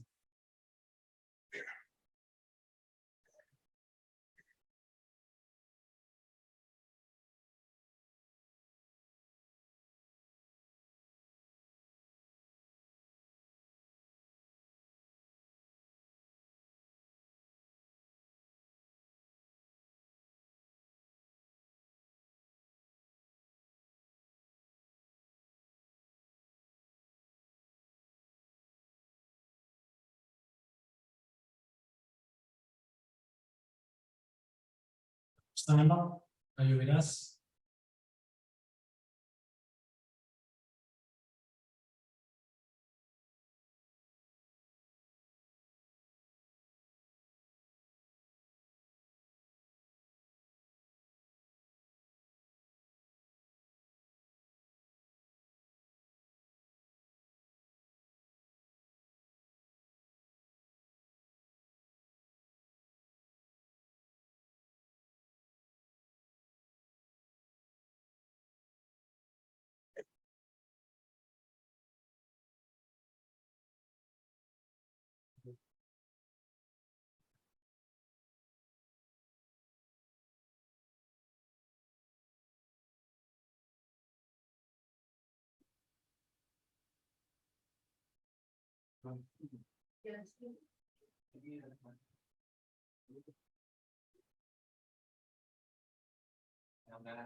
Same.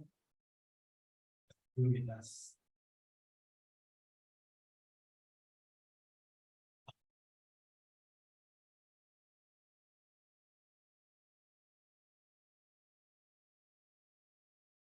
Would you like me to give the questions Okay.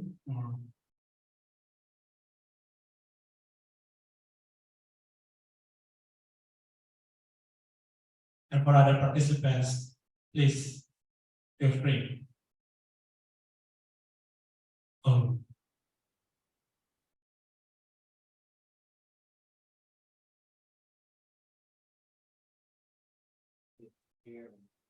When Simon doesn't hear anything.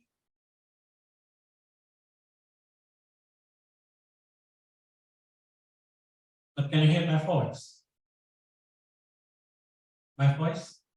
Can you hear?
Or assignment.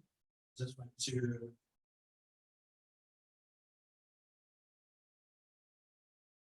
to make sure that the other presenters are ready.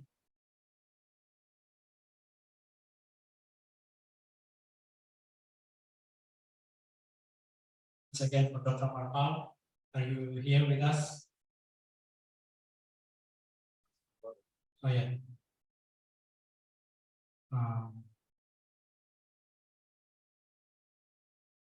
After this presentation, there will be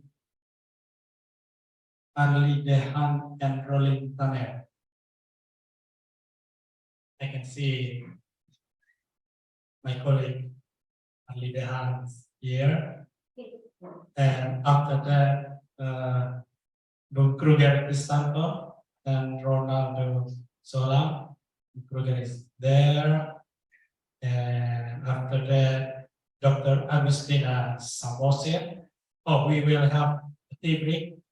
And after that, Dr. Agustina Samosir will present her paper. And then Miss Sarah Luci and Rolin Paneo. And the last one will be Brian.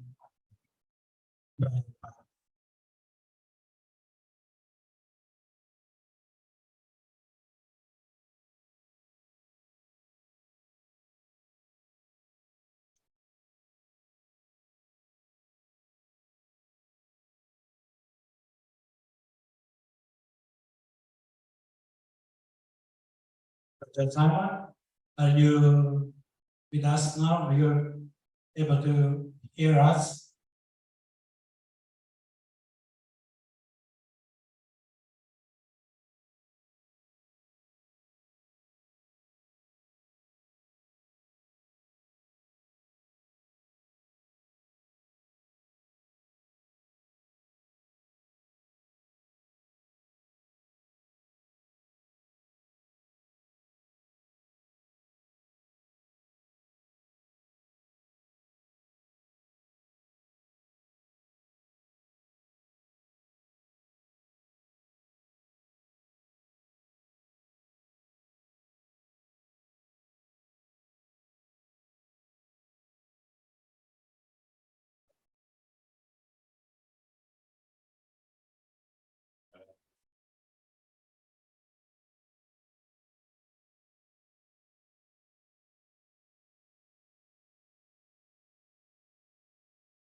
sorry for everyone. This is the challenge of doing conference online. Something unexpectedly happened. So I believe we all know that it is not easy to make a conference in Indonesia. So I hope we all get used to it for now, and we can use this time to prepare for the next presentations. But we're still waiting for Dr. Simon if he can rejoin this meeting.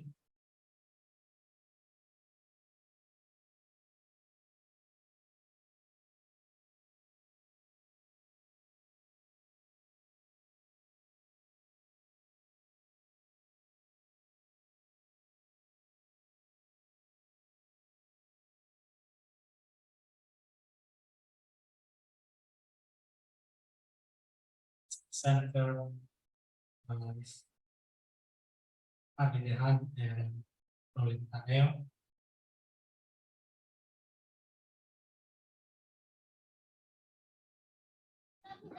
It's really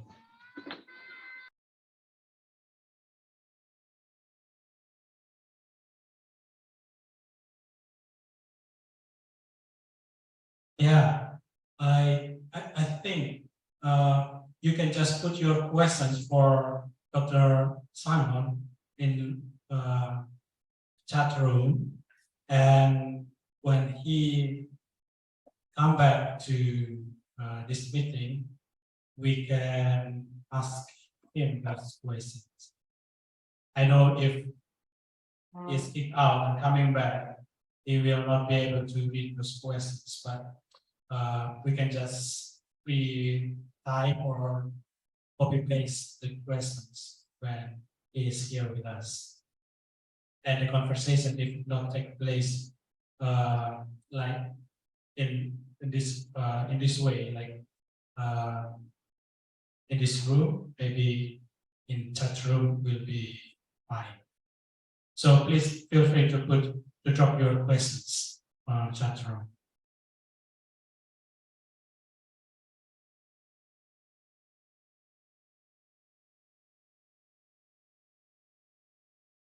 See, there are two questions from ABCO and who have that polling.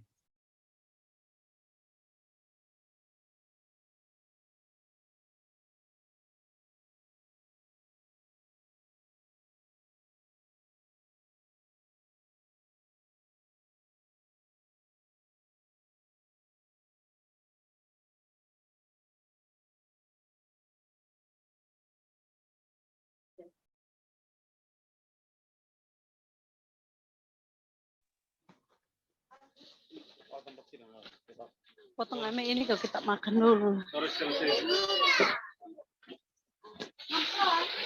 Man.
But I just got a message from Dr. Simon that he cannot continue with us because his laptop is error now, so he can't join us. So we will continue our session with the presentation from Arlie Dehan and Rolling Taneo. The title of the paper is Considering the Concept of WISPA as Local Wisdom to Protect Nature.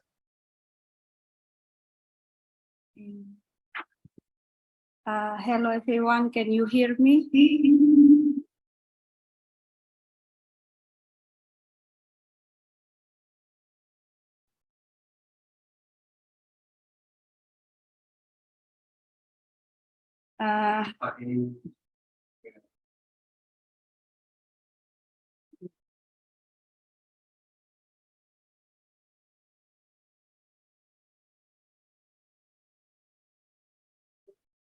Introduce yourself 1 minute and then present your paper. Thank you, thanks, yours. Okay, thank you, Dr. Elia, for the chance. Friends and colleagues, my name is Arlie Dehan, supposed to be with my best friend, Rolin Taneo. We will be presenting our paper about reconsidering the concept of WISPA as local wisdom to protect nature. This material is not yet, we are coming from Artawacana Christian University. This material is not yet fully completed, and we hope that through this international conference, we can receive a lot of input for the improvement of this paper.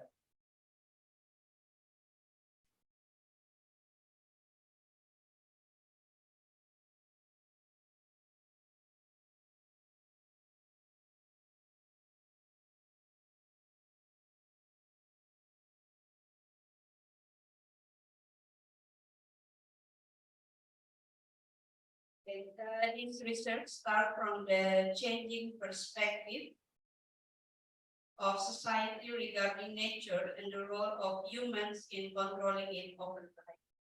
In the past, society held a more traditional view of nature, seeing it is as the provider of life. They relied on nature to meet their basic needs, such as earning a living through farming and hunting. Emil Durkheim noted a significant paradigm shift in modern society. During this era, people begin to perceive themselves as controllers of nature and other creation. This shift is closely associated with industrialization and technological advancement that enable humans to control and alter their environment.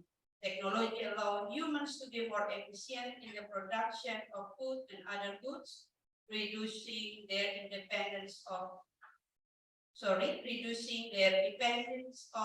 natural resources. Modern society tends to be more focused on economic growth, innovation, and competition. All of these factors lead to the belief that humans have full control over creation and natural resources. However, it implies that there are negative consequences to this perspective, Decreasing dependence on nature can result in a lack of attention to environmental issues, exploitation of natural resources, and damage to ecosystems. As a result, we express concern about the often overlooked environmental impact of human action in modern society. This underscores the importance of re-evaluating the relationship between human and nature, especially in the context of environmental protection. Human tends to be authoritarian or consider themselves superior to the creation of God. The phrase in Genesis 1:28, fill the earth and subdue it, have dominion over the fish of the sea and over the birds of the air and over every living thing that moves upon the earth, has established a paradigm for human interpretation of God's created word. The words subdue and have dominion in the text of Genesis 1:28 are often applied negatively to nature. Therefore, it is not surprising that humans that freely exploit nature for maximum profit, greedy, and superior attitudes is allowed to persist, have the potential to harm all that God initially created as good. From this slide, we will learn from Atoy Meko. The Timorese people often refer to their identity with the term Atoy Meko in Guameto or Dawan language. Atoy means people or a community, and Meto means tribe. Thus, the literal meaning of Atoy Meto is a community living in an area with barren or dry land. As a community living in an area with such arid land condition, it doesn't lead them to a sense of pessimism when it comes to their perception of nature. Atoy Meto has its own understanding of nature, and this understanding actually strengthens their perspective on and preservation of the surrounding environment. Next one. Nature for Atoy Meto is believed in their local belief system to be Wispa, which literally means God of the earth. The God of the earth is manifestation of Wisneno, who the God of the sky who exists on the earth. Wispa is the ruler of the earth. Therefore, water, soil, trees, mountains, and all considered territories governed by Wispa. Because Wispa control water, soil, trees, and mountains, there is a belief that Wispa is present and it inhabits the place or elements under its control. For example, in the beliefs of the Boti community, Wispa is also present in the banyan tree. The banyan tree is considered sacred and should not be cut down. This is interesting because in the end, nature and everything within it are treated fairly and on par with human. Such treatment of nature demonstrates that nature is personified or similar to human, and as a result, the dominating attitude over all of nature should be avoided. The last one. Wispa, in turn, bestows prosperity and well-being upon humans. Beyond this role, Wispa is also believed to have the responsibility of controlling and maintaining the order of life in the universe. Moreover, Wispa is seen as the caregiver, protector, and nurturer of the people in Timor. Regarding the Atoy Meto understanding of nature as Wispa, as previously described, we can say that nature is indeed considered sacred and worthy of protection. This perspective implies that nature is like a nurturing mother who provides sustenance to her children, Nature has provided various resources within it to be wisely managed by humans. This is the end of our presentation. Thank you. Thank you very much. And please show our attitude for the presentations through the exam. Thank you for the fascinating paper, Miss Arlene, and the paper from Miss Arlene. And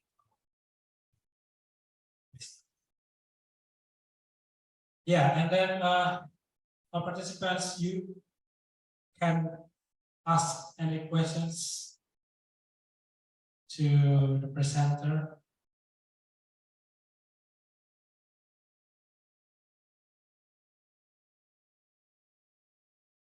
You can ask in Bahasa Indonesia, if you like.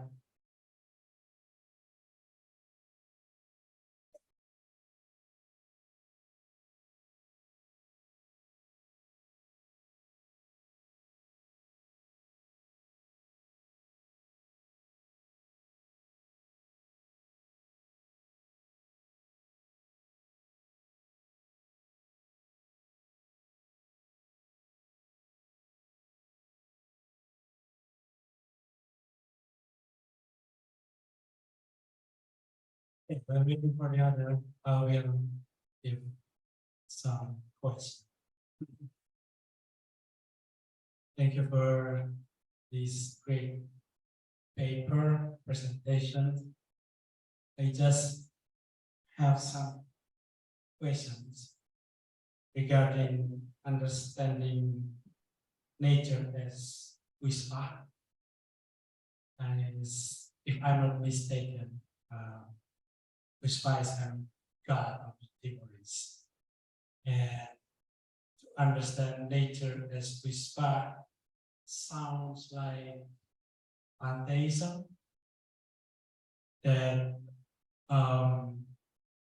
understand God who dwells on earth, on God's creations. It's different from pantheism, of course, but I think as far as I can hear from your presentation, it is like this pantheism you are trying to say in this concept.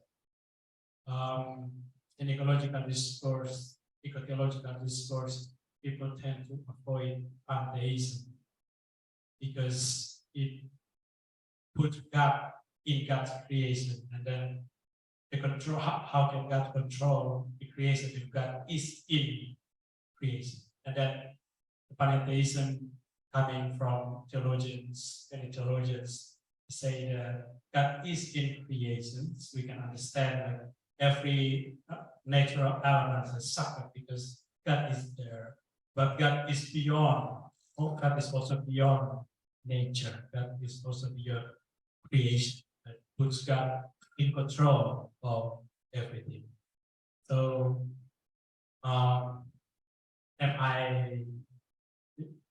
maybe did I misunderstand your idea of understanding nature as wispa, or it's not a misunderstanding, but you have like your reasons to understand this idea in pantheistic terms? Okay, thank you, Dr. Elia. So, as I thought before I begin the presentation, that this is not a fully paper. It still needs to be researched deeper. So, maybe sense of pantheism didapatkan dari pembahasan yang sangat cepat ini. Tetapi yang nantinya ingin kami, yang akan diteruskan adalah bahwa bagaimana orang melihat alam wispa itu dia ada dalam alam, tapi pada saat yang sama dia beyond. Jadi prinsip ini yang masih harus didalami, gitu. Jadi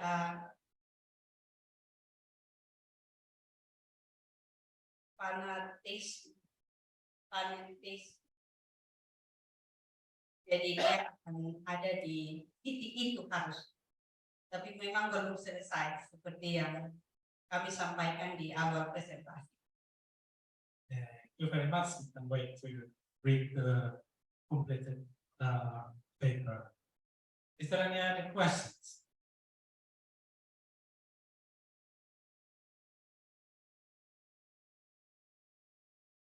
If not, I continue with the next question. It's more like conversation.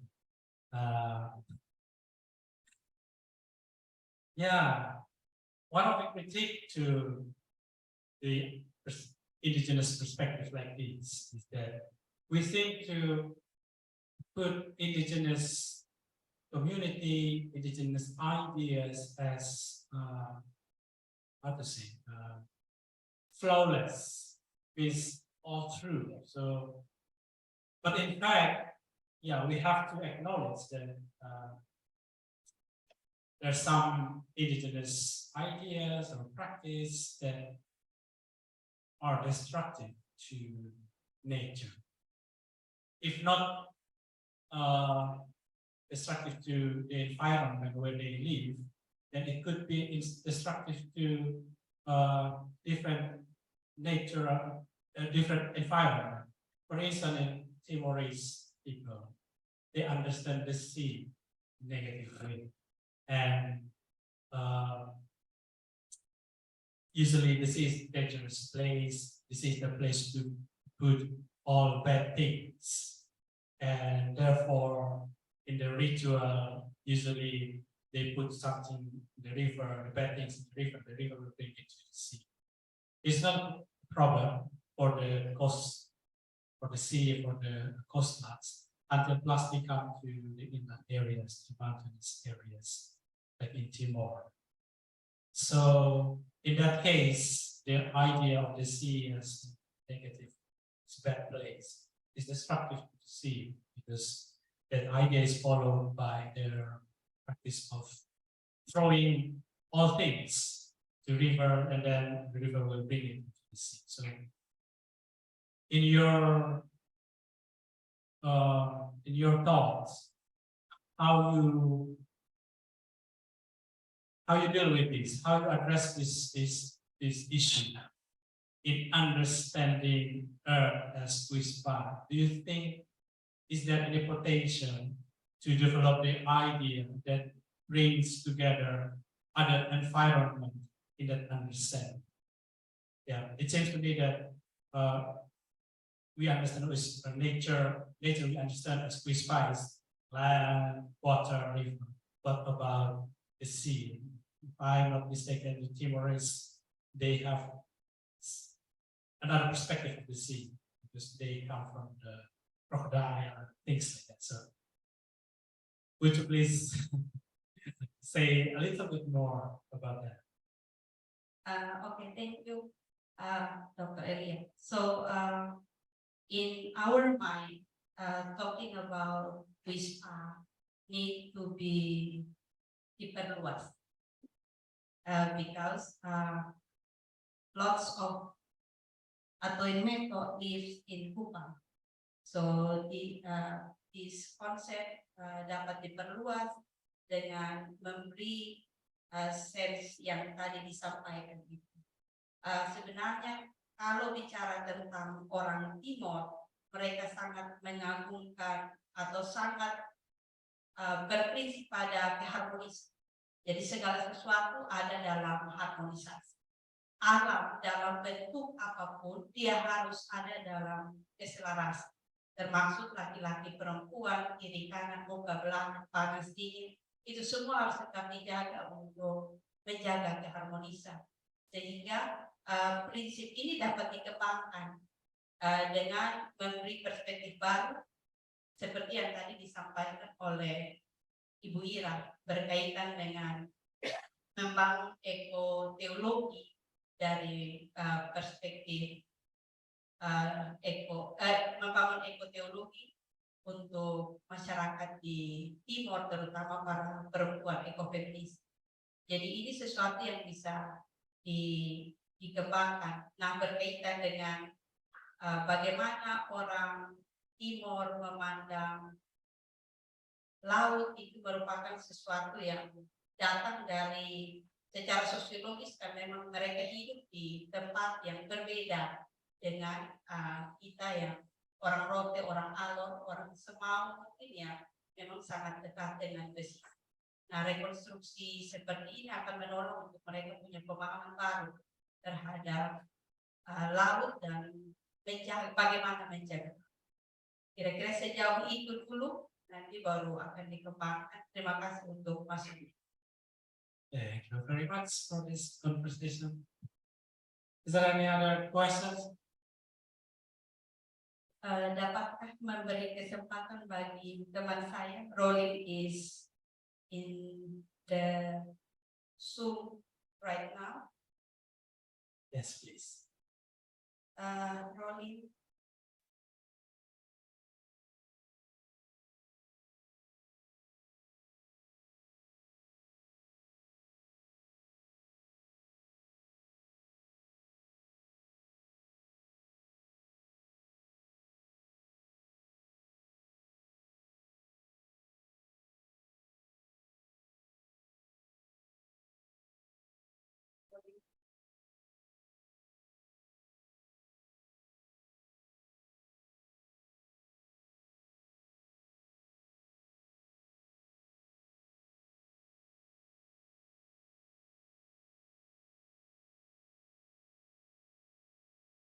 Jadi,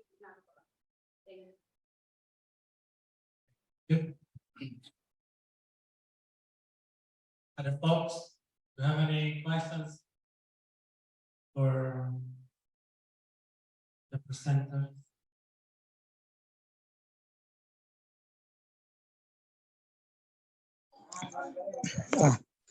Baik, mohon maaf karena saya masih sementara di luar terkait dengan pertanyaan dari Pak Dr. Elia mengenai orang Timor yang masih takut laut. Kan konstruksinya, misalnya kita lihat dari padanan pemahaman Atoin Meto. Atoin Meto kalau dilihat dari etimologinya adalah orang yang hidup di darat. Tetapi darat itu lebih menjurus ke gunung. Dan itu kemudian yang membentuk persepsi dari orang-orang yang ada di tanah Timor, orang-orang Dawan, untuk kemudian melihat laut itu sebagai bagian yang berbeda dari kehidupan mereka. Dan terhadap persepsi ini, lalu kemudian membuat mereka untuk membelakangi laut. Ini yang biasanya Kak Elia sampaikan kepada kami, bahwa pada akhirnya orang Timor, orang Dawan membelakangi laut dan melihat laut sebagai yang berbeda. Dan kemudian untuk semua proses mencari berkat-berkat Tuhan, mempertahankan kehidupannya itu dilihat dari kehidupan yang ada di darat. Nah, terhadap hal ini juga terkait dengan paper kami, di dalam paper kami ini konsep tentang WISPA yang kami kembangkan juga, dan di dalamnya sebenarnya pemahaman tentang Tuhan bumi itu juga sebenarnya ada, dan dia bermukim juga di laut, dia bermukim juga di pohon-pohon dan lain sebagainya, sebagaimana keyakinan dari orang-orang Dawan. Dengan demikian, maka di dalam keyakinan tersebut, maka paling tidak panggilan untuk merawat alam juga menjadi sebuah keharusan di dalam menyikapi ragam-ragam isu lingkungan yang sementara berlangsung. Kira-kira itu yang bisa saya sampaikan. Terima kasih. Thank you so much for the additional.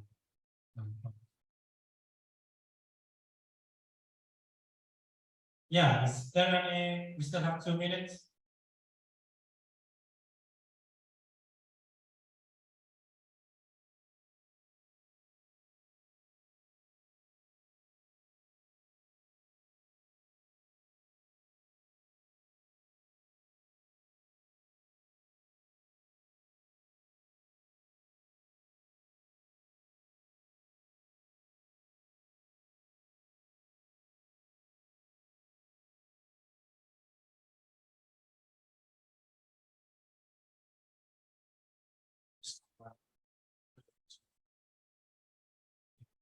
questions or response to the presentation, but I think we should say thank you, Ali Dehan and Roland Tonel, for your paper, for your presentation, and for the conversations we have.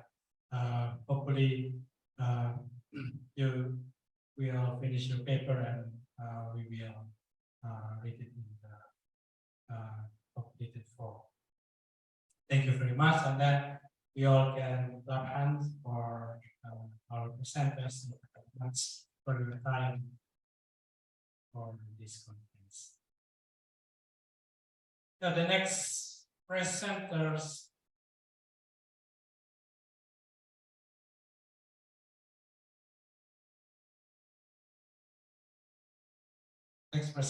are Ung Kruger and Ronaldo Sola. Kruger, are you with us now? And I know it's a little bit earlier than the schedule. It's up to you. If you want to start now, it's fine. But if not, feel free to say what you think is best for you. Okay, Kailia, I will take the time for the presentation. Much, and you can use the first minute to introduce yourself and your friends, and then you can just directly present your paper. You have 20 minutes or more because we have plenty of time. So it's up to you. If I think it is too long, then I will stop you. Sorry for that. But I think you will have enough time to present your paper and then Q&A. I'm yours, Ruben.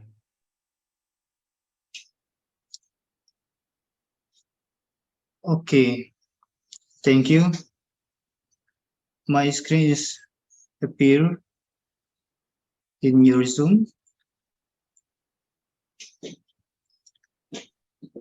Let me introduce myself and my friend in this team. We have conduct a research with the title is Wide Awake.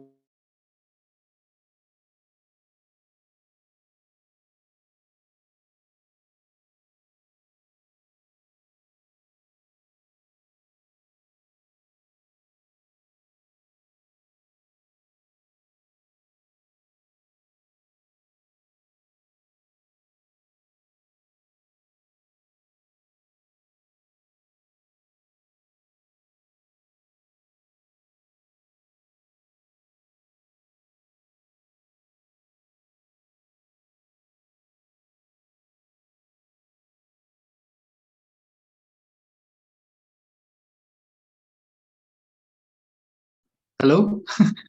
Sorry. Hello, Kailia?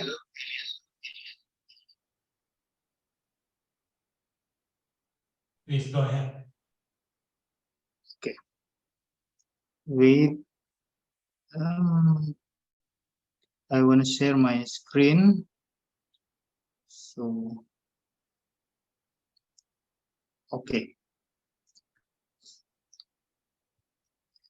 Our research entitled "We Wipe Away Every Tear from Heaven and Earth, Minasa Ecological Hermeneutic of Revelation chapter 21, verse 1 to 8.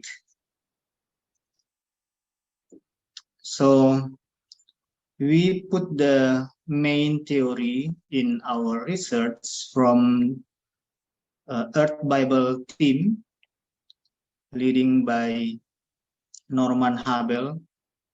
They called their hermeneutic as ecological hermeneutics. So this hermeneutic criticized traditional interpretation, which tend to be anthropocentric. We all know the traditional interpretation like historical interpretation and many more. It's tend to be anthropocentric approach rather than ecological hermeneutics. And this is going to be a problem for our ecological condition, because we realize that ecological crisis cannot be separated from religious ideology, which considers that nature can be used as much as humanly possible. We can find this argument from the we call this thesis White, from White Junior, in Ecology and Religion in History. So based on that situation, we not approach the Bible, especially the book of Revelation, with traditional approach or hermeneutics. We try to be fair with the nature, and we decide to use the ecological hermeneutics and combine it with Minahasan philosophy. We call is Wanwa, because we consider the ecological hermeneutics is limited the ideas from, because this hermeneutics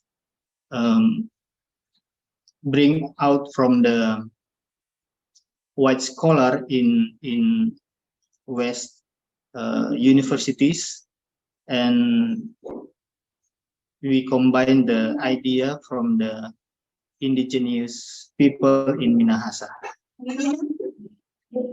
But before we explain about the Wanua in Minahasa traditions, let we talk about the eco-justice principles as the basis principle in ecological hermeneutics. The aim of the ecological hermeneutics is to provide an alternative interpretation of the text that is fairer, friendlier, and respectful of the earth and its components. So, if we want to make this hermeneutics successful in this practice, in this process, we must consider with the principles of eco-justice. There is 6 principles. One is the principles of intrinsic worth. We must know this worth have their intrinsic value in their life, in every or each entities in this nature. Every elements in this nature have their value. We as humans give them value, but in this eco-justice principle, we cannot give another elements or another components of this earth, because their self have their own value. And the second one is the principle of interconnectedness. Every single elements of this nature have a connection each other.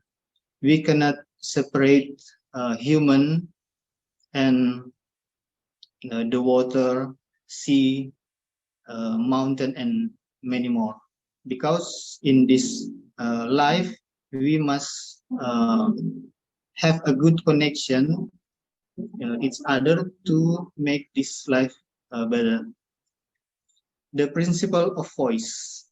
This is the interesting idea or principle in eco-justice principle as a basis of the ecological hermeneutics.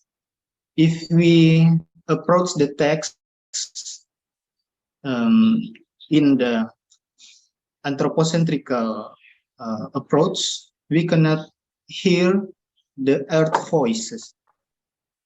So if we know that we are one with the another creator in this nature, with this ecological approach, we can hear the earth voices. Earth can give some sound or voice when they're happy or they have sadness. We cannot hear that because we still tend to be anthropocentric, not ecocentric. The next principle is the principle of purpose. Every single elements or components in this earth have their own purpose. And the principle of mutual custodianship. And the last one, the principle of resistance. Earth and its components not only suffer with the operation of human beings, but they can show their resistance to human. This is the 6 principles of eco-justice as basis of the ecological hermeneutics. Next, we can talk about the philosophy of Wanua in Minahasa. We combine this philosophy with the ecological perspective before. In Minahasa, Minahasan called the area where they live as Wanua. Or in Indonesia, we know as a village or kampung. Kampung is Wanua in Minahasa. The interesting idea in this philosophy, Wanua not just refer to the place where a human community lives, but also the place where all the creation lives in the same area. So kampung or village not only for human beings stay together in a community, but in Wanua philosophy, all creation live in the same area, including the animals, humans, plants, water, even spirits live in equilibrium so that they are harmonious and can give life to each other.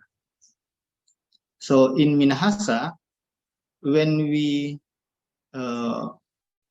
gonna make some bad activities in Wanua, it will give some bad impact in the community.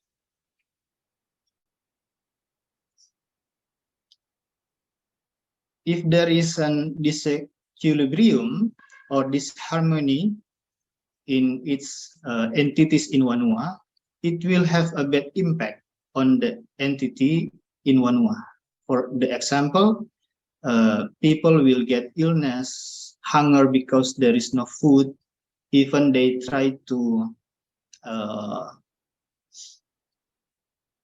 get food from the river, but they cannot get anything because the another entities in Wanua have bad attitude from the human beings or even spirit possession. So in Minahasa philosophy, when someone get possession by the spirit, it means a human walk too far and through the border of the spirit area. So the spirit like wanna say something. Hey, you have to through our area, our living area. So if the things happen in these bad things happen in Wanua, the elders, or especially Tonaas, indigenous leader, we hold a ritual we call as Ba'ato, or restoring and reconciling ritual. Wanua is a living space of for all creation, not for only human beings, but for all. So we jump to the book of Revelation, chapter 21, verse 1 to 8. We reading these books ecologically. There is some points to note in this text. The first is what is meant by the new heaven and new earth in verse 1 in this chapter. The second one is in verse 4, written, their tears will be wiped away. The question is, who are they? I am making all things new. What is meant by all things in verse 5? And the last one, we must consider about it. Who is thirsty, I will give water. The question is, who can drink from the everlasting springs in verse 6? These points can guide us to understanding the chapter 21 with ecological reading. First of all, we must suspecting text and approaching the text ecologically. We know about the outdoor and the culture behind the outdoor.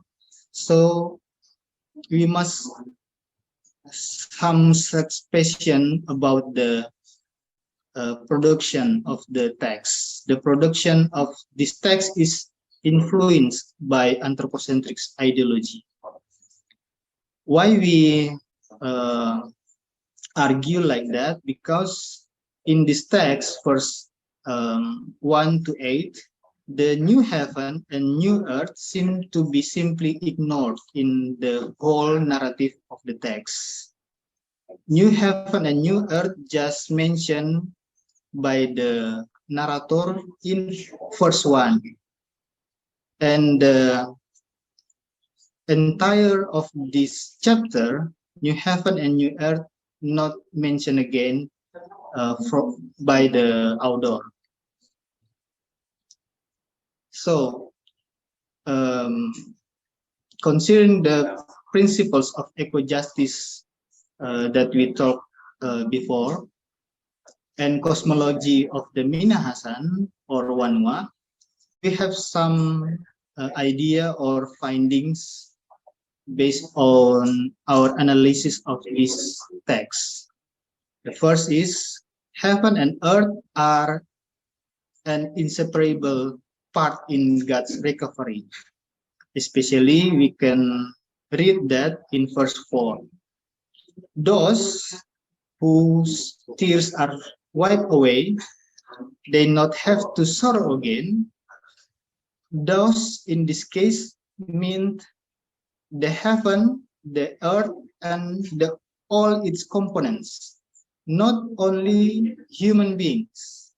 God not just restore human beings' sorrow, but all components of the earth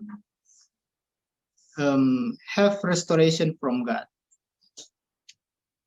Recovery is important in this case, including for heaven and earth. They are also victims of human selfishness. Making all things new in verse 5 refers to recovery for all, not only for human beings. But in this chapter, we just see the human have recovery from God. How about the heaven and earth, as mentioned in the first one. So making all things new in verse 5 refers to recovery for all. In this perspective, God is reconciling, or Ba'ator, we have idea, maybe God, like Minahasan perspective, doing Ba'ator ritual to reconciling, to recovering the situation between nature and human beings. Because without restoration for nature, humans will continue to live in sorrow. And the last one is all who suffer or are thirsty may ask God for a drink in verse 6. God embraced all who suffer, but evildoers, not only against fellow humans, but also against other creatures, will be punished in verse 8. So the whole passage in the chapter 21 of the book of Revelation, verse 1 to 8, if we read that from the ecological hermeneutics and combine it with cosmological view from Minahasan, we can get some interesting message or meaning of the text, that the restoration from God not only for human beings, but also for any components of the earth who suffer with any injustice activities, or have sorrow because anything from the injustice action. Thank you, Kak Elia, for this time.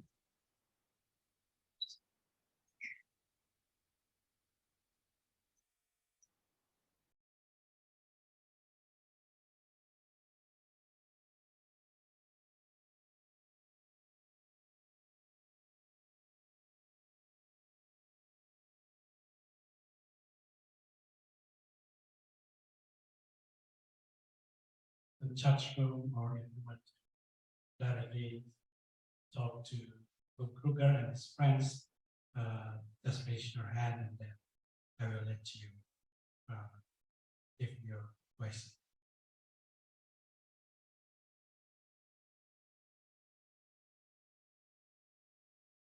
Please, you can ask in Bahasa.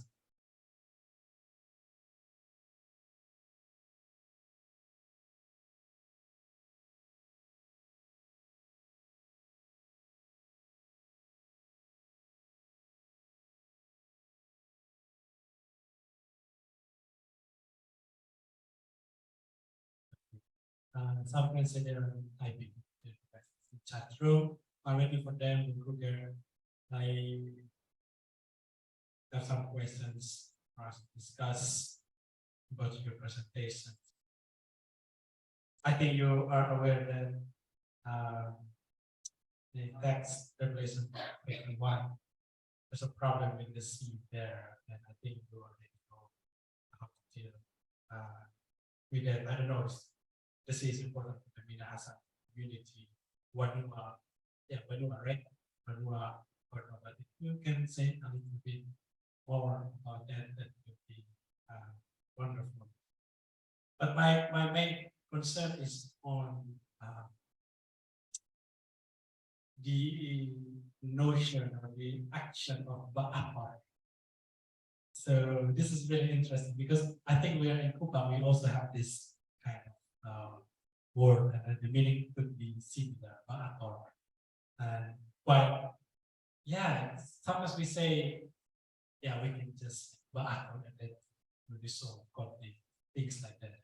but it's not only for reconciliation, it's broader than that. I think in Minahasa, you have a broader meaning for as well. It's interesting because you talk about this. Batu is, I don't know, in Minahasa cosmology, but I guess Batu is human business. And then now, or maybe it's God's business as well, but you can correct me if I'm wrong. But it seems like you how to say, you bring this human business into God's business. God's also Ba'athon in order to reconcile humans and non-human creatures. And God Ba'athon for humans and non-humans. My concept is on the notion of or. So now in my work, the latest paper I presented in STT Jakarta last month is how we move from the notion of for to with. I mean, we always say what we do for non-human creatures, what we do for the sea, what we do for the land, what we do for our environment. So it's for, and it overshadows non-human agents. It seems like we are the single actor. Humans are single actors there.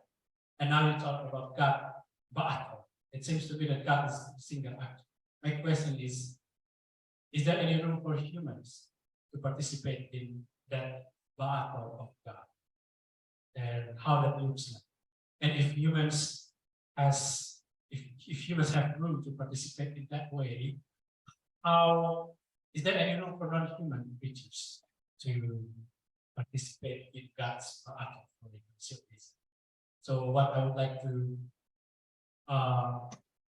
invite you to think is that it's not only something, it's not about for framework. We do something, God do something for us, or we do something for for our environment, but we do something for our environment, our common life, with non-human creatures, with the land, with the sea, with all the inhabitants on lands and sea. So what do you think? Thank you, Kak Elia. I tried to answer this question. Even I can hear you clearly, maybe because your microphone makes it your voice echoes in this Zoom. But I will explain again about our idea in this research, especially when we talk about the first 4 in this chapter 21 in Book of Revelation. Why we say about the action of God from heaven in verse 3, and then he wiped away every tear in everybody from sorrow and grief and anymore. Why we call that God action like Ba'ator ritual in Minahasa?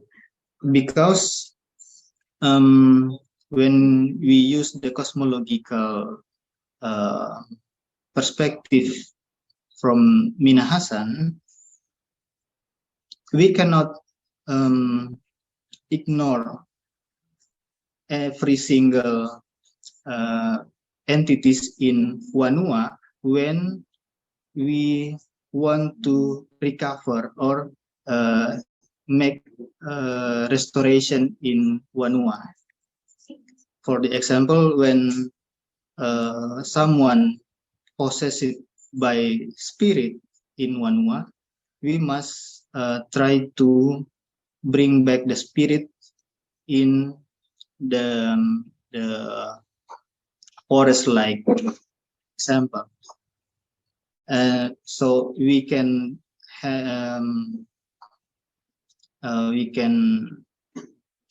have some dialogue with the spirit, we say, please don't go in our human area, and we cannot go into your area.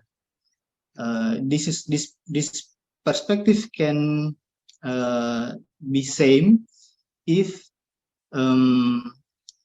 like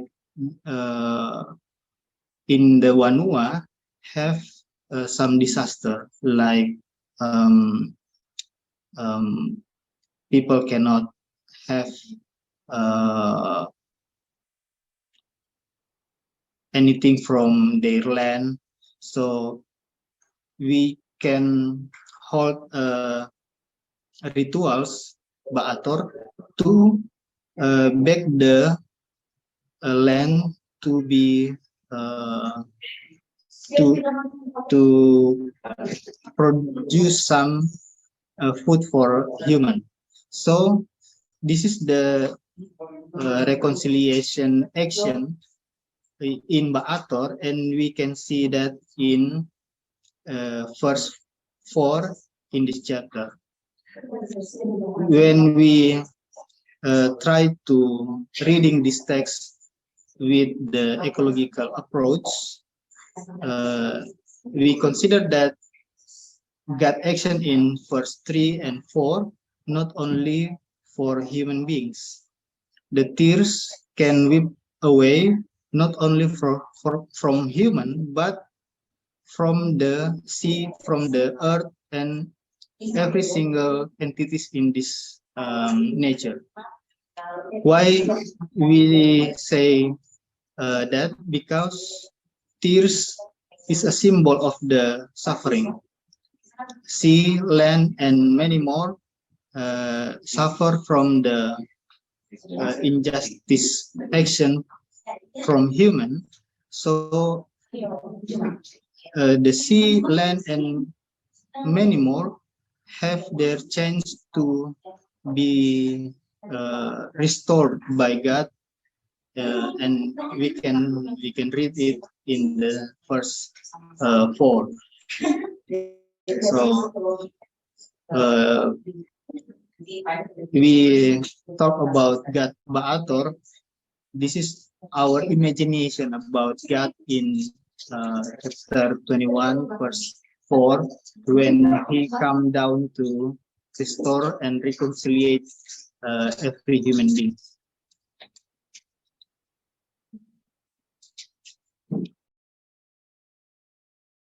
Good answer.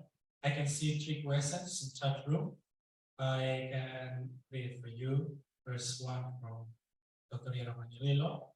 How you differentiate the existing readings of Revelation 21, verses 1 to 8 that have been done so far with your Minahasam perspective that you offer now? And the second one from Dr. Simon, there's an interesting discussion in the book that comes later than Theology Christian. In Panawiratna's writing about the general social gereja, which responds to the encyclical about the sea. So according to Eric Singhi, it's still anthropocentric. Meanwhile, according to Frater Martin Taro, anthropocentric is different from anthropocentrism. So according to Panawiratna, Singhi misunderstood the meaning of the sea, because without involving humans in setting the ecology, it is impossible for us to hold them accountable. So the question is, do we need to make a clear distinction between anthropocentric and anthropocentrism? So this is more like your principles, the principles of eco-justice, how you use it. The last one is, it is very interesting philosophy in Minahasa. It's from the DCO. It's very interesting philosophy in Minahasa, especially in one of our fields. What model of Christian ethical values are applied in this society? Those are 3 questions. Please, your answer. There is a lot of questions. Thank you, Kalia. The first question I will try to answer that, and my partner will try to answer too in bahasa.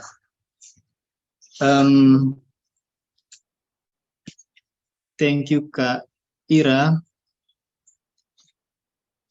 Before we choose the text to interpret the text and bring out the meaning,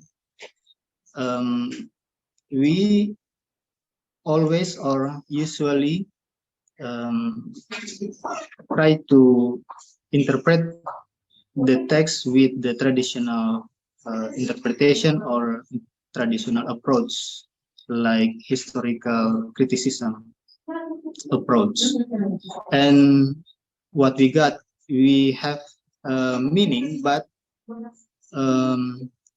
the meaning just for human beings, because in this text, the main idea when we try to interpret this text with historical criticism, the main idea is God save the people from the suffering.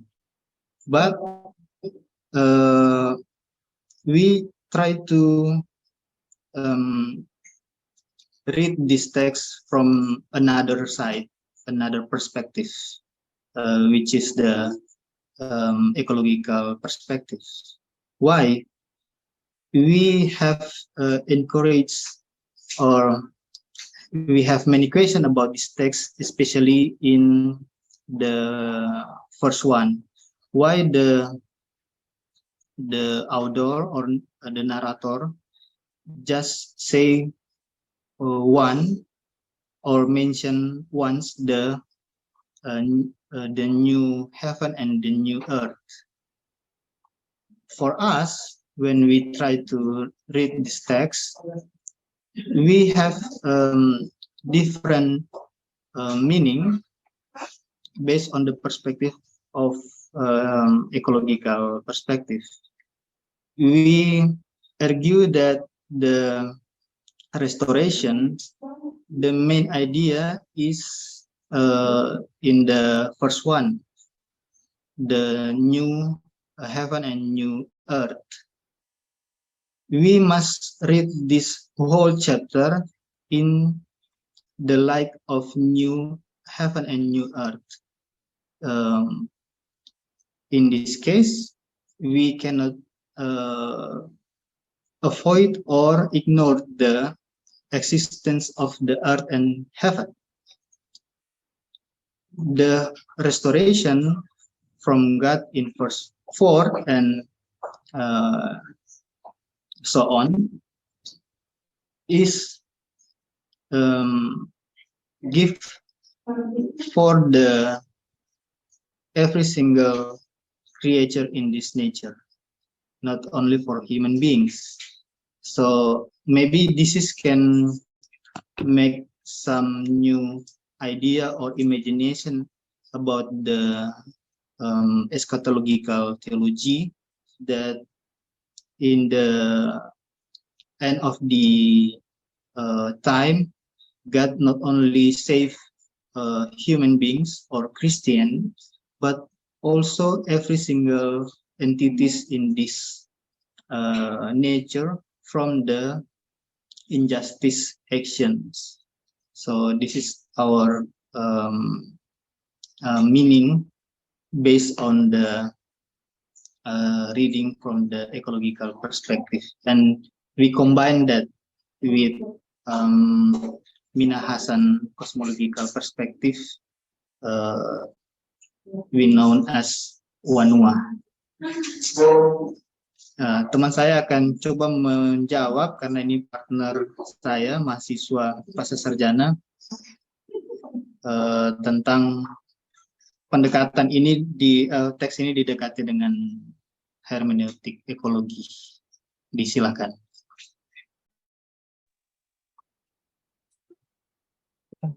Yes, apakah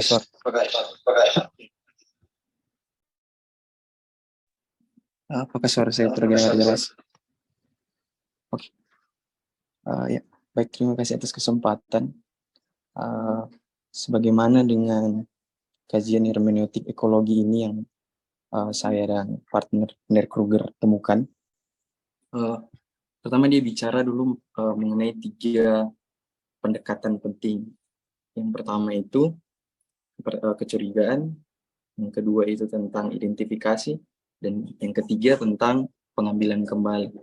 Nah, tentunya di dalam 3 poin ini mengandung 6 prinsip yang sudah dikemukakan oleh Kruger tadi, yang dimana dalam pendekatan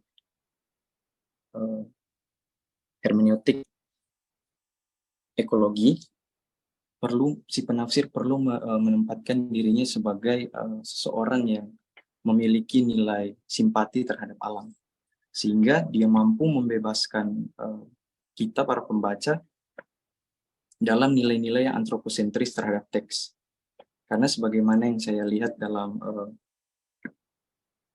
memperkenalkan Alkitab Bumi Baru, Bumi dari Norman Habel menyampaikan bahwa dalam hermeneutik ini perlu dilakukan pembebasan terhadap orang-orang yang sering membaca teks itu dari budaya antroposentris tradisional. Salah satunya Norman Habel mengutip atau memberi contoh dari kisah penciptaan, di mana Norman Habel memperlihatkan bahwa memang dalam kisah penciptaan itu dari pasal 1 itu memperlihatkan teks yang begitu antroposentris. Namun dalam pendekatan ini Norman Habel ingin memberikan suatu perspektif yang dibungkam oleh teks itu, di mana ada nilai-nilai ekologis yang perlu disampaikan ketika alam menciptakan bumi itu, maka alam berelasi dengan bumi. Selayaknya juga manusia ketika dia diperhadapkan dengan bumi, maka perlu ada relasi bagaimana dia melambangkan Allah itu sendiri.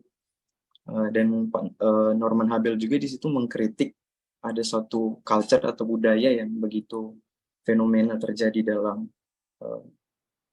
para pembaca teks sekarang ini. Dia melihat bahwa para pembaca sering terjebak dalam 2 wajah antroposentris.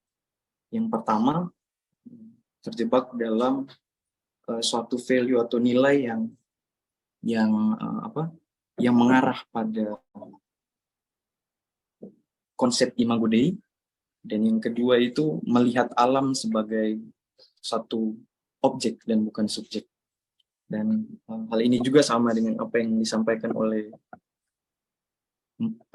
dari bukunya Pak Immanuel Gerrit Singgit yang mengatakan bahwa alam seharusnya dilihat sebagai subjek bukan sebagai objek. Dan sehingga dari sini saya menyimpulkan bahwa para pendekat dalam pendekatan hermeneutik ekologi, maka seorang penafsir dia harus berdiri pada posisi simpatik terhadap alam itu sendiri dan sadar akan tanggung jawabnya sebagai manusia, sebagai representasi Allah dalam menjalankan tanggung jawabnya di alam itu sendiri.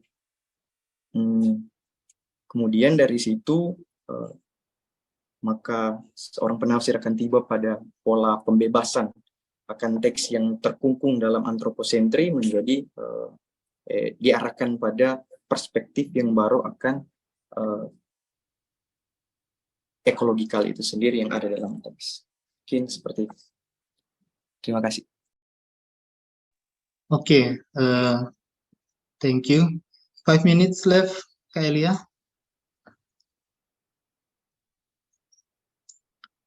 I will try to answer the question number 2 and 3 shortly. I agree with that.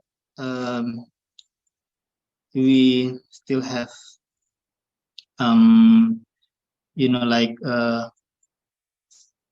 human beings to resolve any ecological crisis.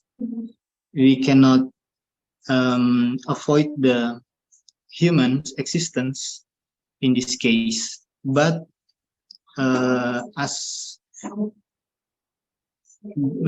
the ecological hermeneutics, human not only the subject in this nature, uh, any components in this earth is subject because they have their own value by themselves. So the subjects, in this case human, not only become the ruler of this nature, but we must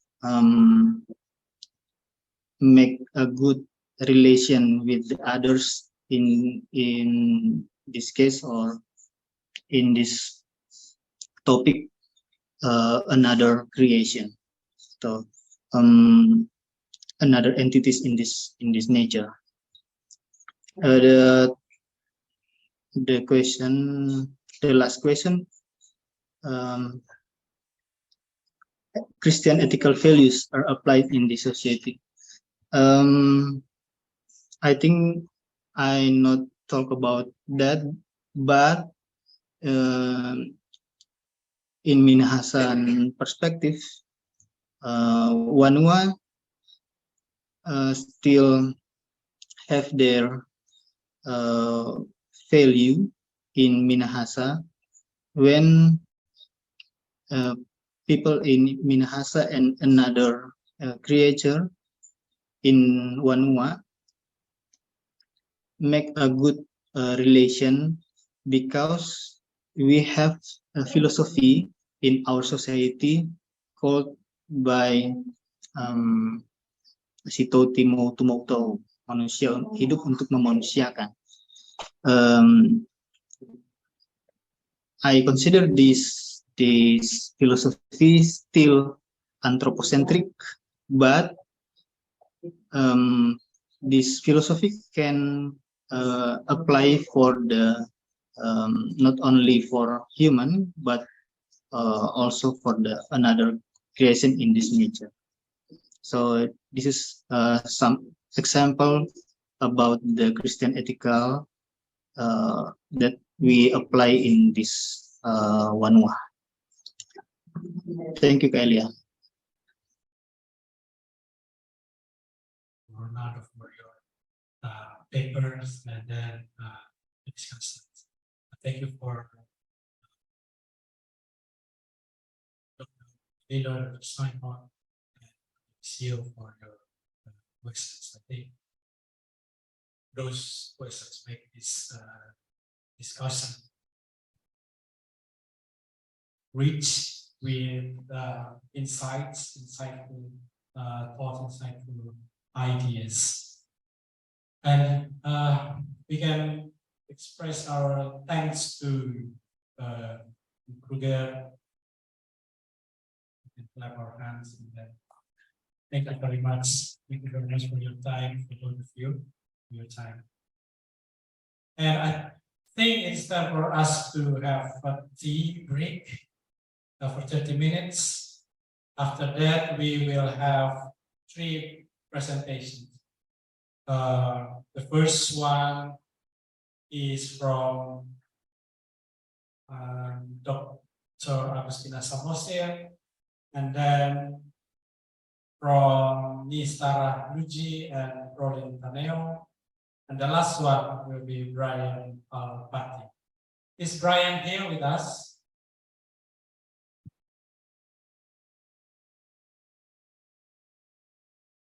Brian, are you here?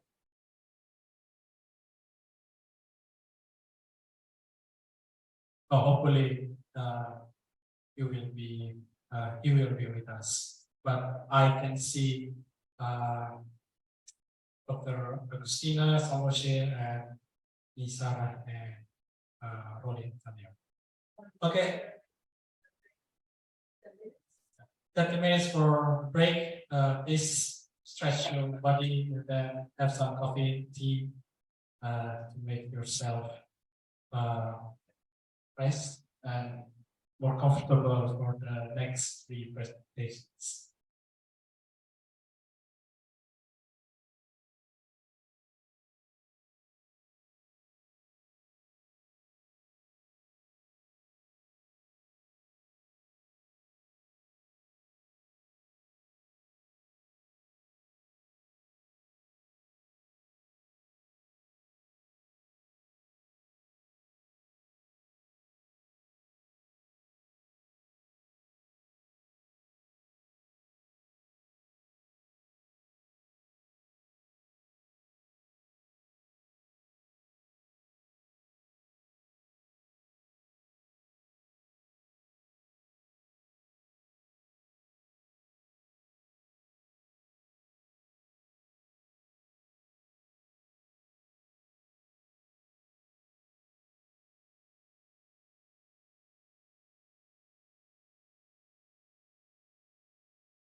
Tes mic 1 2 3. Tes mic.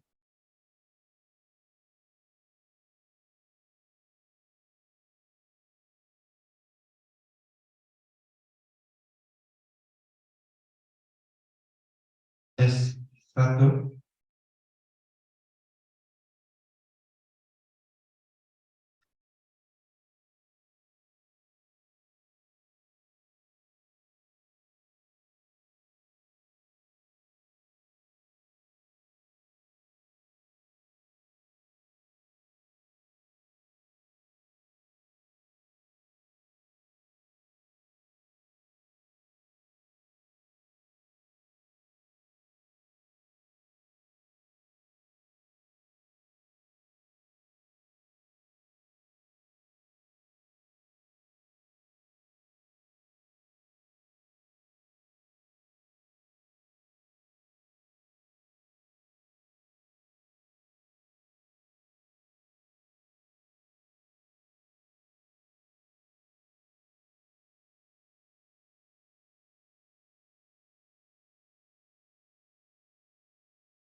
Hello, everyone. Welcome back to our conference. We come to the last session for today. And there will be 3 presentations from 4 people. So we will start with Dr. Agustina Samoser. Where is she at? I can see her.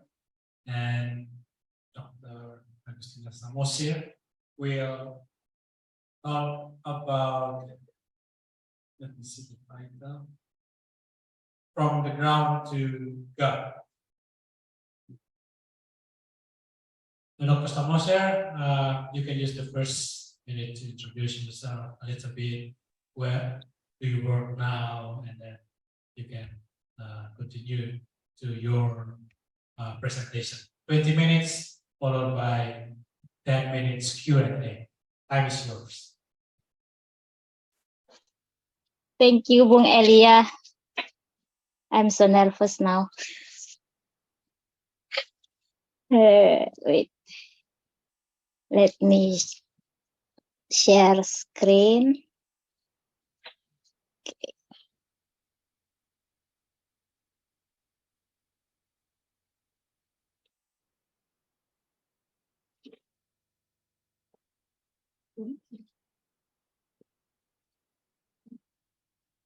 Okay.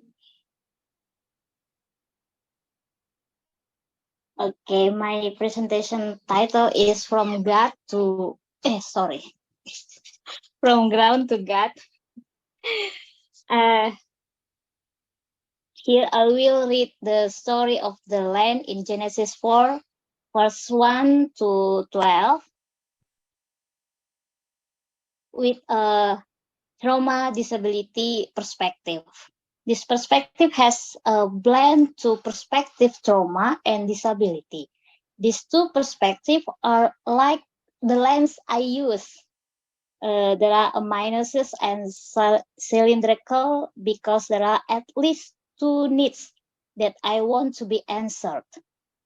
First, the lens that was traumatized by witnessing Abel's death, and second, the land that experienced or became disabled because Cain's wickedness that did not produce again. Therefore, this text needs to be read through the lens of trauma disability. And as you know, in the Old Testament, the land often bore the consequences of human deeds. This is completely contrary to the condition or function of the soil at the time of creation. The land suffers from man-made innocence. When Adam and Eve sinned, the first man of the Old Testament version, the land was cursed. When Cain, son of Adam and Eve, sinned, the land was punished. When evil multiplied on earth, nature was burned, and so on. Although in turn, nature is restored, but at least, as Brett E. Kelly said, the destruction and rejuvenation of nature is a direct result of human action. In this case, the land is always the victim of innocence. The soil becomes the physical site of God's destructive or constructive activity for human disobedience or obedience. The ground is like a body that has been injured or recovered by human deeds. Soil productivity seems to depend on human action. Now we will see the background of the story. What happened between Cain and Abel until the ground was affected. Cain and Abel made their own offerings, but the Bible records that God didn't accept Cain's offering. The Bible doesn't record the reason for the rejection, but it is estimated at the time of writing that the most prestigious offerings were animals, not plants. Again, this is one explanation for why God rejected Cain's offering. Anyway, in fact, Cain's offering was rejected. Next, the effect, the story, Cain was very angry and his face was downcast. The situation was apparently immediately anticipated by God. God asked Cain, "Why are you angry? Why is your face downcast?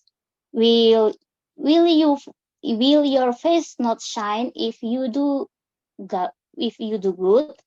But if you do not do good, sin is already peeping at the door. He tempts you dearly, but you must have dominion over him." God had prevented Cain from committing more intense evil, but even that didn't work. Cain took Abel to the field, attacked and killed him there. In fact, this evil has been prevented even by God himself, but it still happens.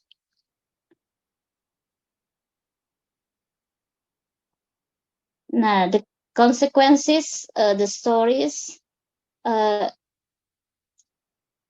murder.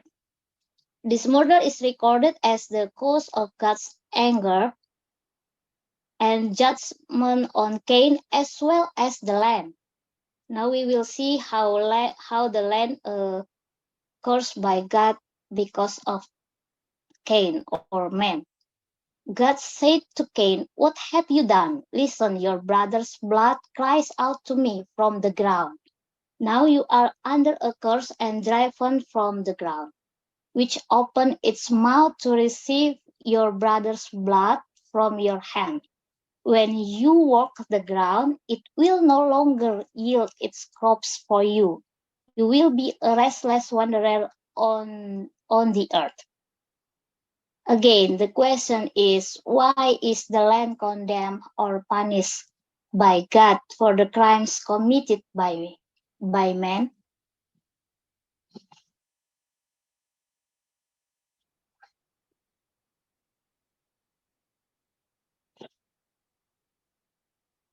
From a trauma perspective, we will read this story.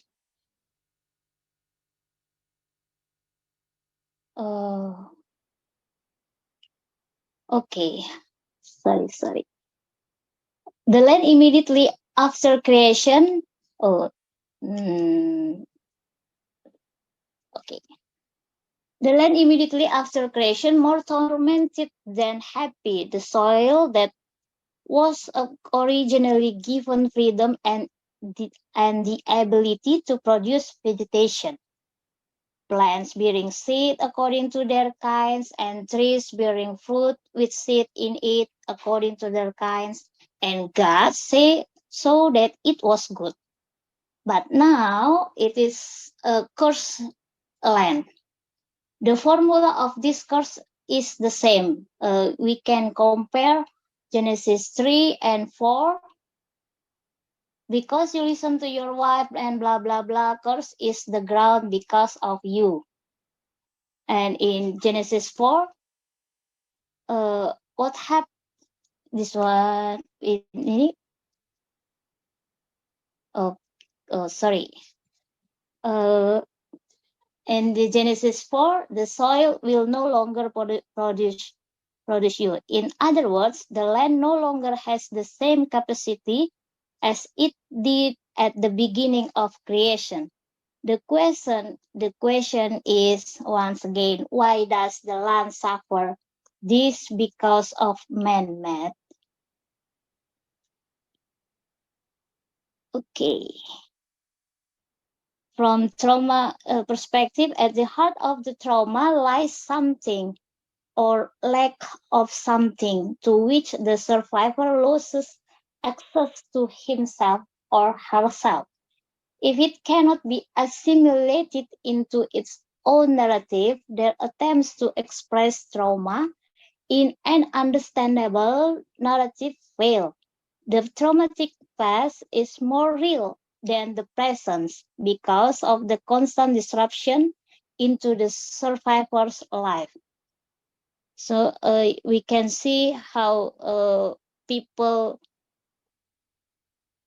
traumas people will have broken memories, broken words, broken body, loses access to their self, to himself or herself, and then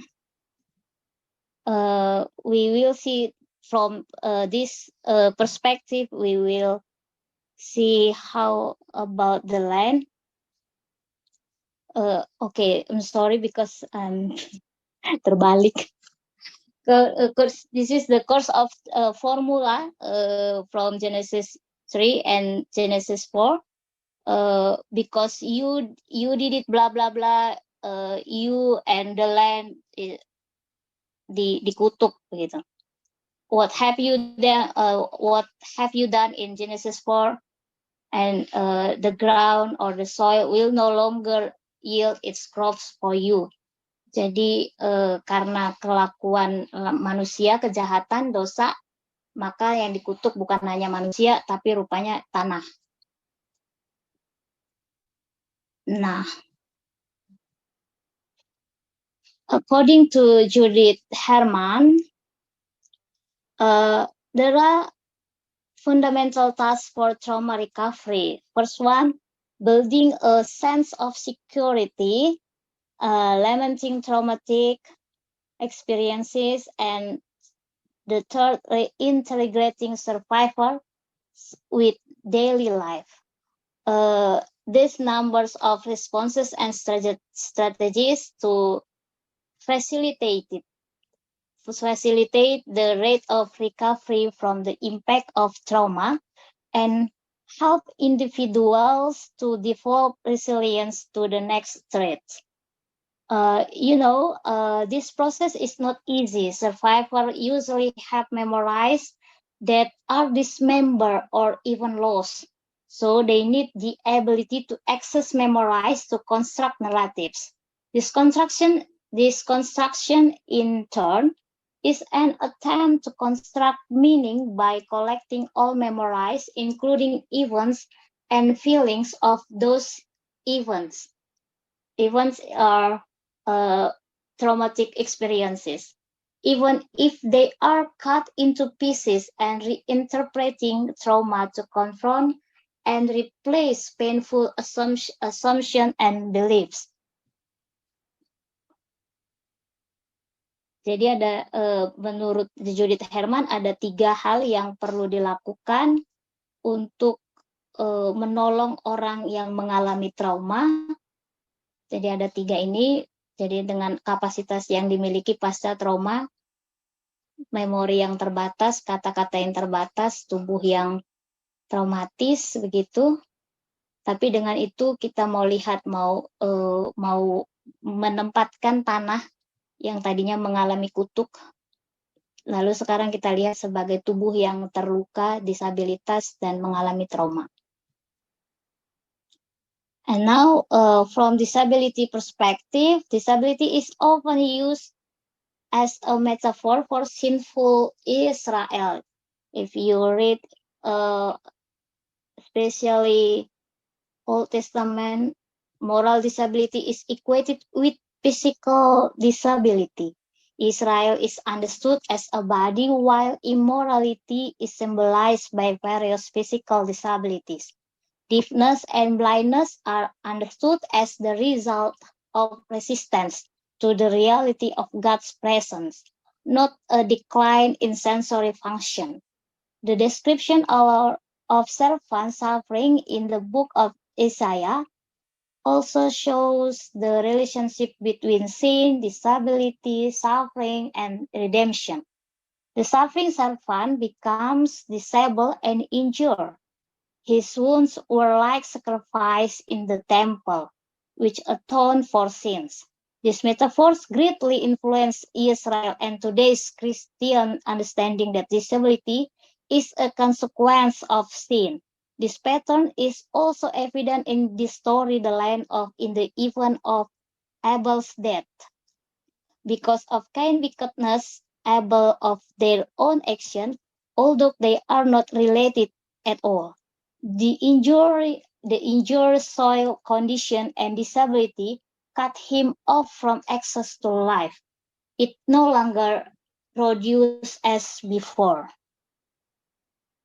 Once again,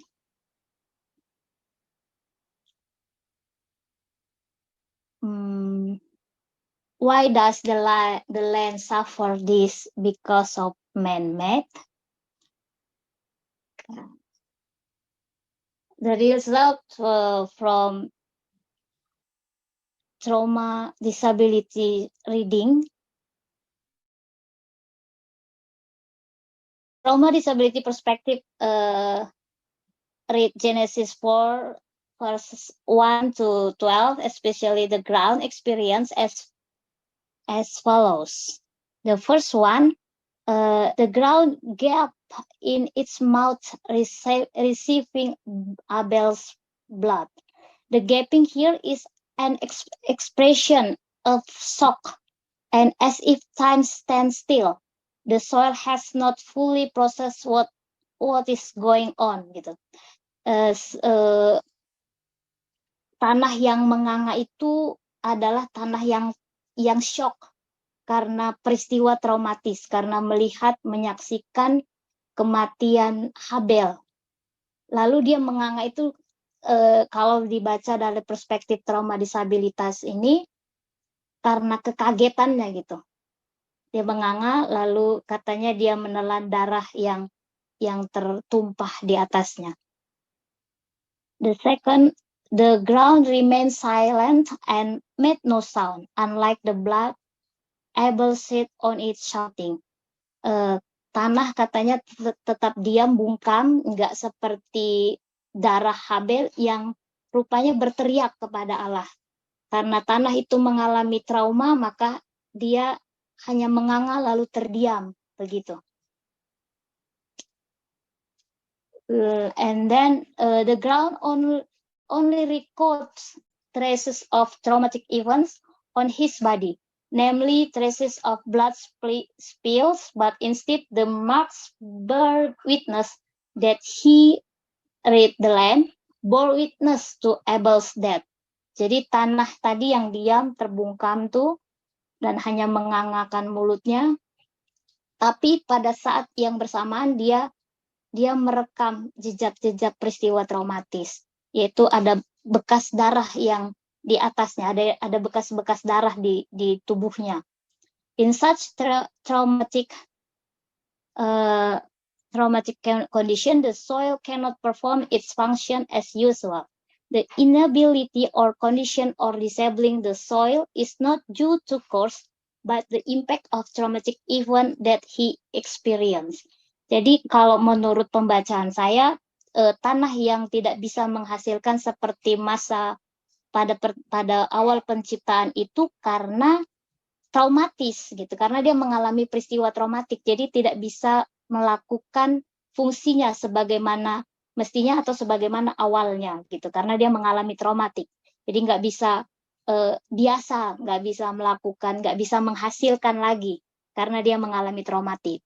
Bukan karena dikutuk gitu, bukan karena dosa manusia, tapi karena dia trauma.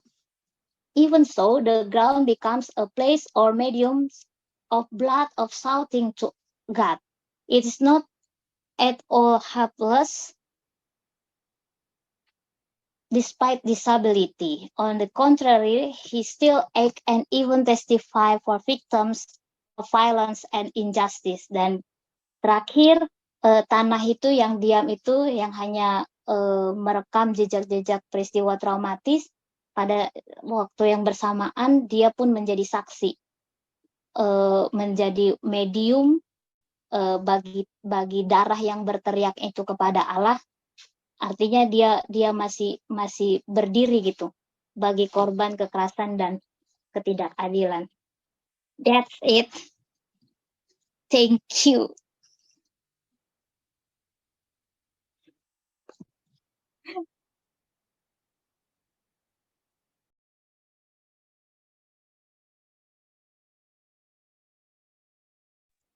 Bung Eli, I didn't hear you.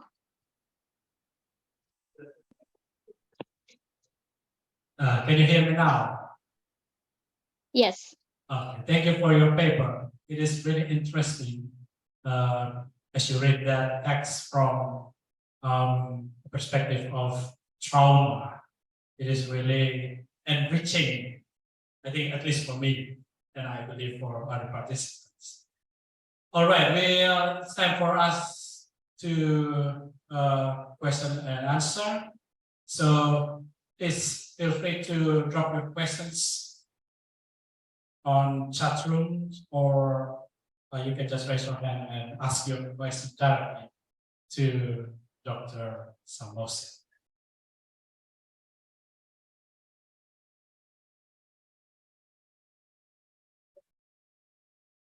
You can also ask in Bahasa, no problem.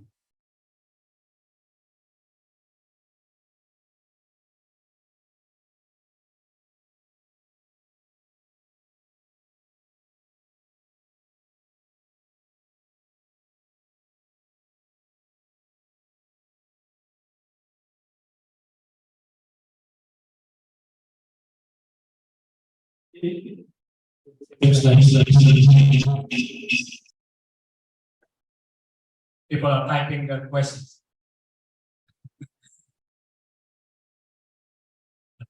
I have some questions for you, my friend.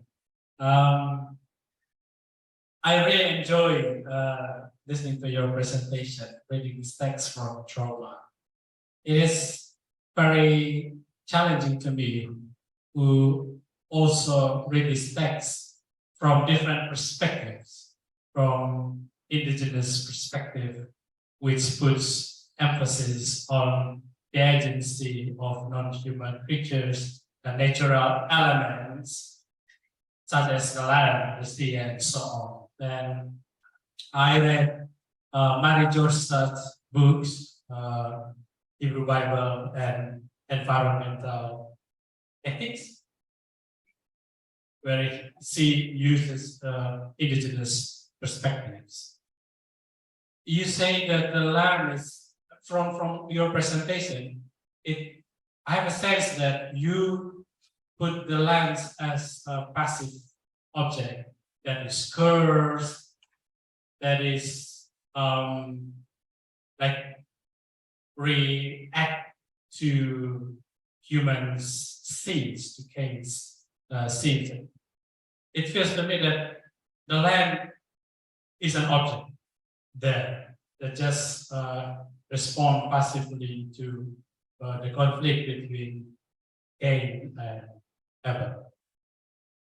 From what I've read from Mary Joseph, she said that in that text, the lamb is an active subject, as she says that in Hebrews, the land, there are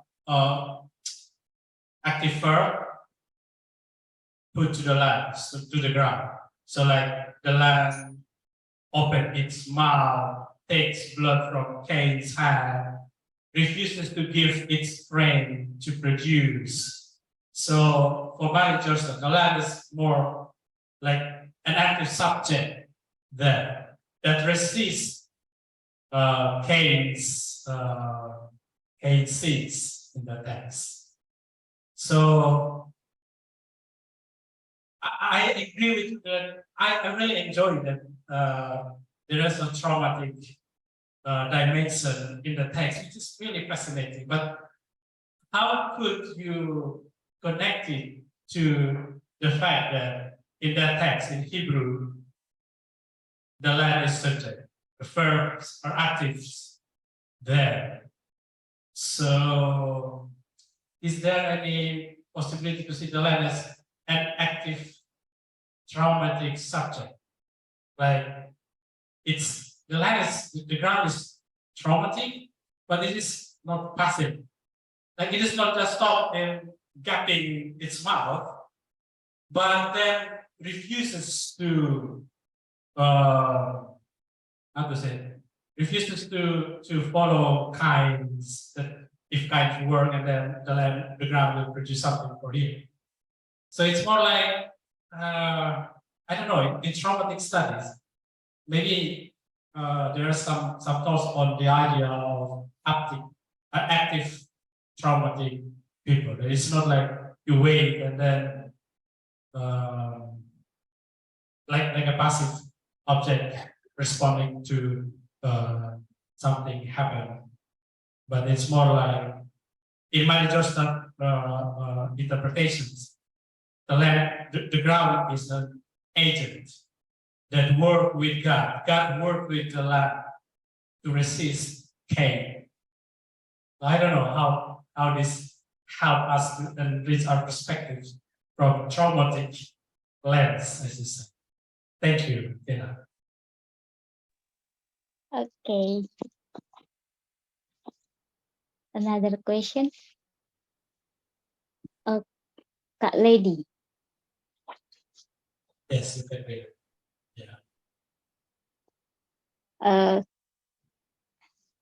Let me answer you in bahasa.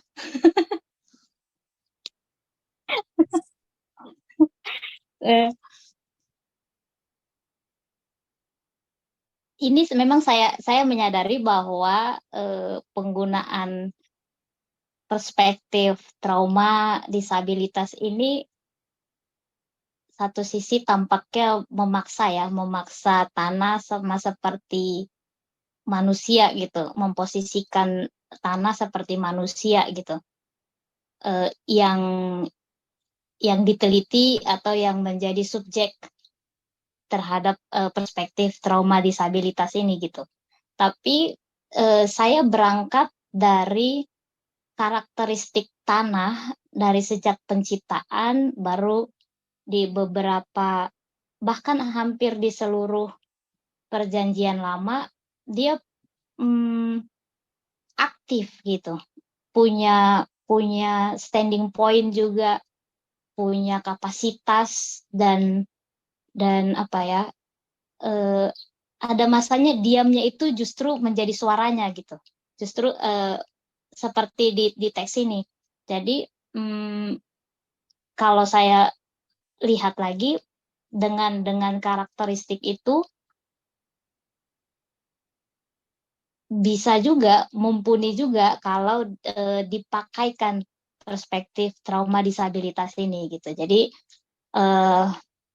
apalagi di awal-awal dia punya kapasitas untuk menumbuhkan gitu. Dia punya, kalau misalnya dibandingkan dengan manusia, atau bisa dilihat dari ekofeminis begitu, tanah kan sering dilihat sebagai rahim gitu, yang apa namanya, menjadi tempat bertumbuhnya benih gitu, lalu dia dari situ keluar tumbuh-tumbuhan yang lebih besar lagi gitu. Jadi kalau saya kira kenapa tidak dianalisis dengan, atau dibaca dengan perspektif trauma disabilitas ini. Gitu, Bung.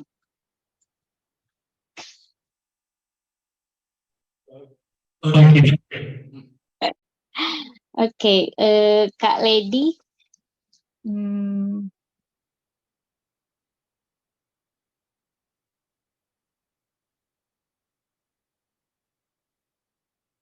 Okay.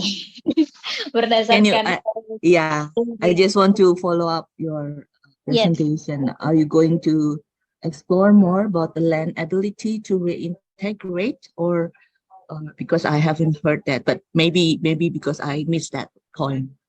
Thank you, Tina. Okay.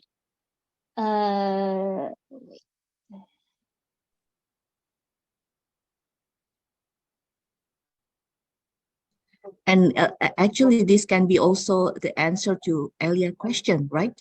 Because the ability of land to reintegrate can be seen as an active positions of the land, but it's just an idea. Okay, thank you.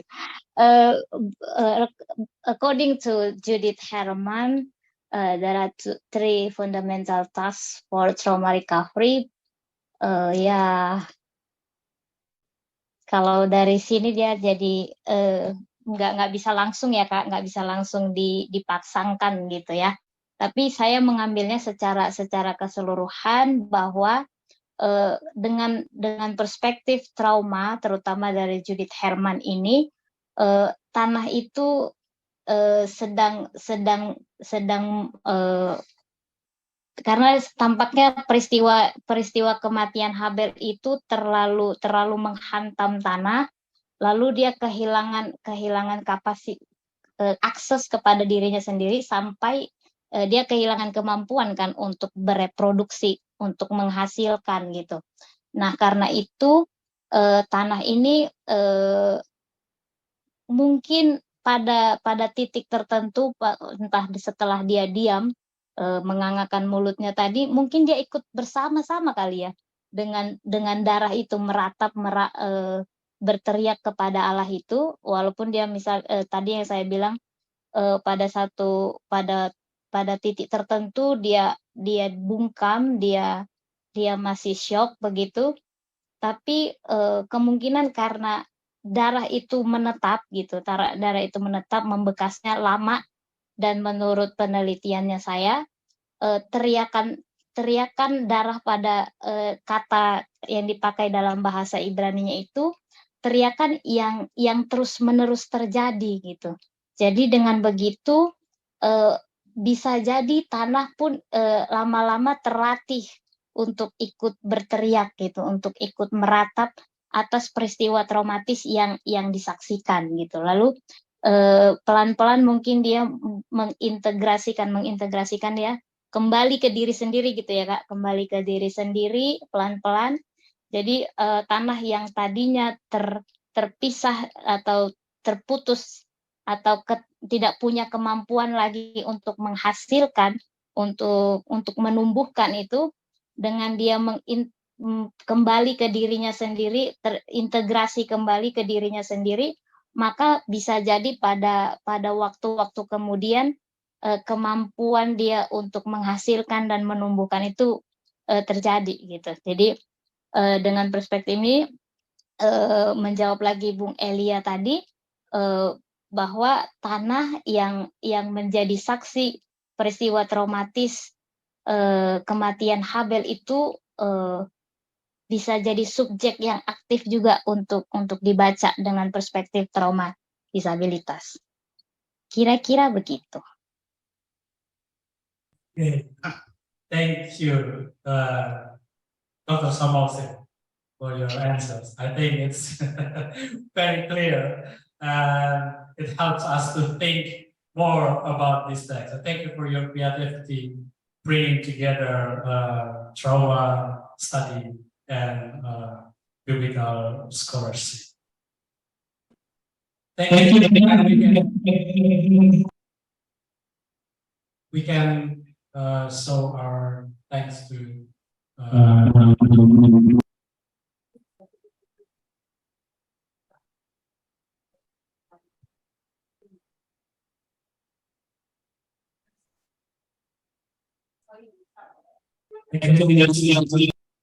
one more question, but yeah, 1 minute. Tina, sorry, there's still one because it's very interesting, right?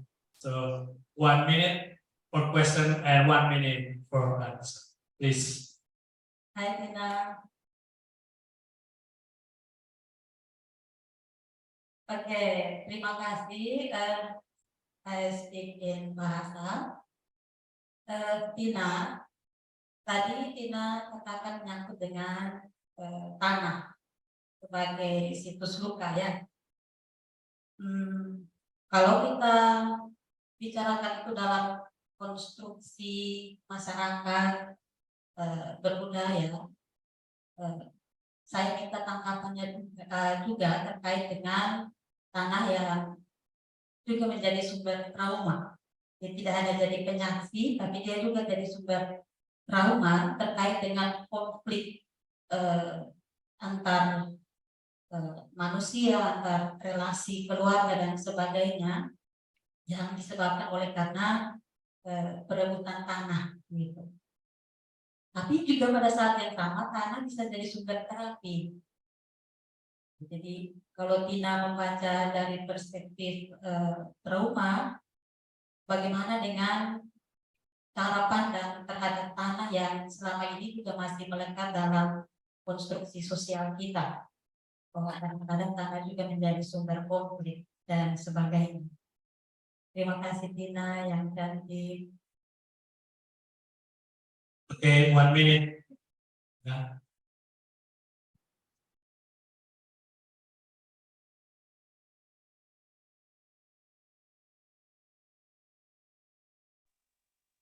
Oke. Melihatnya sebagai konsekuensi atas perbuatan manusia. Konflik itu kan manusia yang melakukan gitu. Maka kalau tanah kemudian menjadi bagian dari konflik itu, trauma atas tanah itu adalah konsekuensi dari konflik yang terjadi gitu. Jadi tanah itu pada dirinya sendiri ya subjek tersendiri, sebenarnya dia terpisah dari orang yang berkonflik, tapi karena orang berkonflik ini merasa memiliki atau mendominasi tanah yang dimaksud, maka tanah di sini menurut saya dia masih menjadi survivor justru, bukan menjadi penyebab atau sumber trauma gitu. Tapi kecuali tanah dalam bencana alam mungkin itu beda kasus kali ya Kak. Kalau misalnya dia bencana alam, tanah longsor, gempa atau bencana yang terkait langsung dengan tanah, yang di Palu itu apa yang tanah bergeser itu istilahnya. Nah itu iya likuifaksi. Nah itu mungkin bisa pas kalau kita sebut tanah sebagai sumber trauma gitu, karena dia padanya dirinya sendiri punya sistem sendiri, punya mekanisme sendiri, lalu ketika dia menjalankan itu terjadi sesuatu dengan kita. Jadi dalam hal itu saya sepakat kalau tanah menjadi sumber trauma gitu. Kalau menjadi sumber terapi bisa juga, maka kan kalau kita lagi stres kita suka healing toh jalan-jalan. Kira-kira begitu, Bung. Okay, terima kasih banyak Tina once again for your wonderful paper. Okay, we move to the next presenter. It will be Rolin and Lee.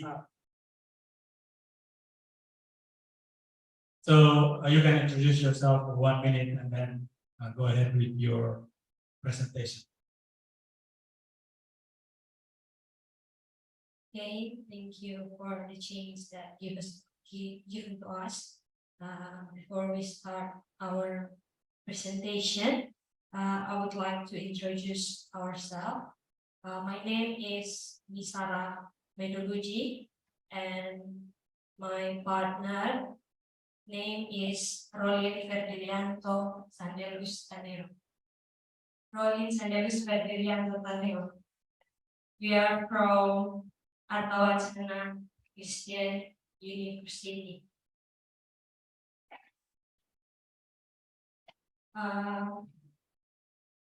Our paper will take title The Evangelical Church in Iran and Environmental Advocacy, Appreciation for the Month of Environmental Liturgy.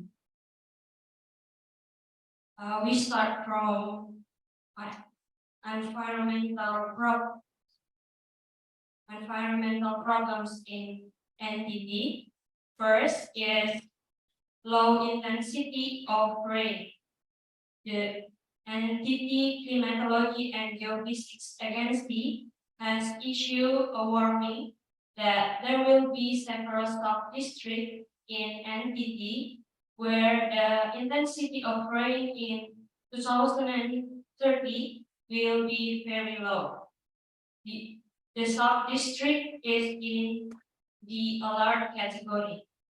This low intensity of rain can have negative impacts such as through situations which have a big impact on the agricultural sector, as well as scarcity of clean water and also the forest and land fires. Next, the second environmental problems in NTT is waste pollution by human produce. Published research result from Cestia Brigita Celestin and friends show that the area around the West Oaxaca mangrove forest has produced a lot of waste. There are 6 most dominant types of waste, namely plastic waste, full plastic, cloth, metal, paper, and cardboard, and wood. It is strongly suspected that the existing rubbish is household waste from the local community. Next, this condition requires a solution. One of the solutions that has been implemented by the Evangelical Church in Timor, called GMIT, is to designate November as Environment Month. Next, we will talk about environment and principal dogma of the Evangelical Church in Timor, or GMIT.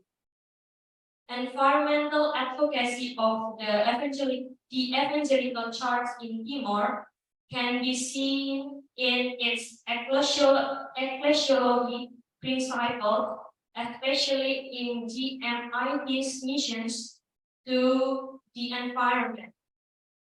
Briefly, the ecclesiology principles say that GMIT is called to care for the universe as God's creation and manage resources wisely.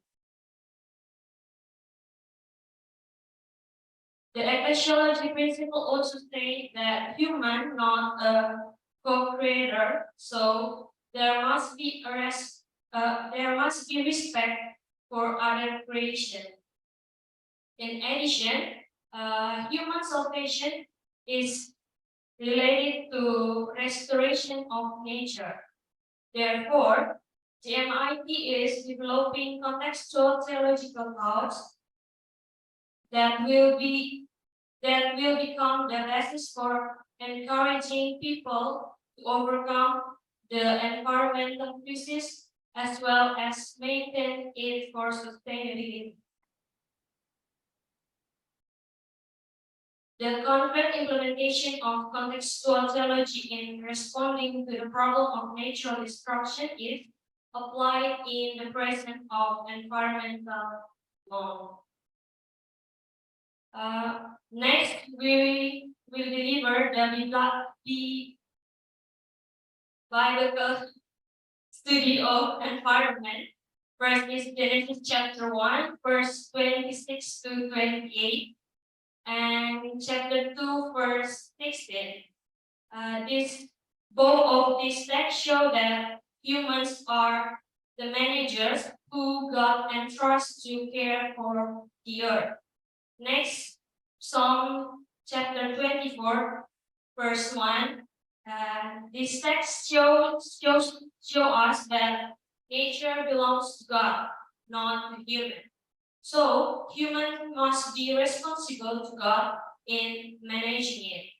The third is Deuteronomy chapter 20, verse 90 to 20, where in this verse, God forbids cutting down trees that produce food during war. And this verse gives us an understanding that God prohibits action that destroy nature and do not pay attention to sustainability. The biblical studies of environment, the fourth is Isaiah chapter 24, verse 4 to 6. that in Isaiah prophecy it is said that environmental or universe damage is the result of human sin. This shows that the natural damage that occurs in the result of human violation of God's command. The last one is Colossians chapter 1, verse 15 to 20, that writes about Christ, who is the creator and sustainer of the universe.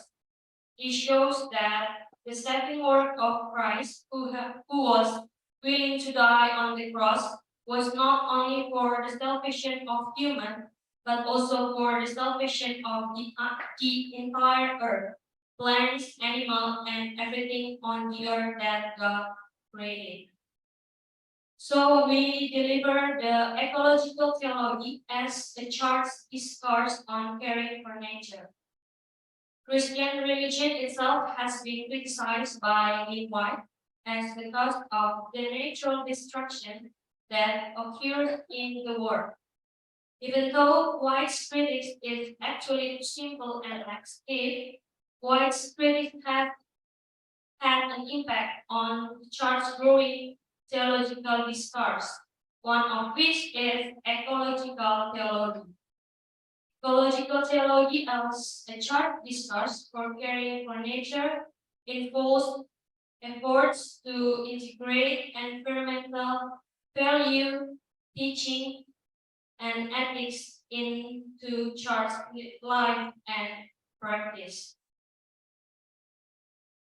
In the end of our paper, we will say about environmental liturgy as GMIT's prophetic voice in responding to ecological problems. Ecological theology as a church discourse for caring for nature involves efforts to integrate environmental value, teaching, and ethics into church life and practice.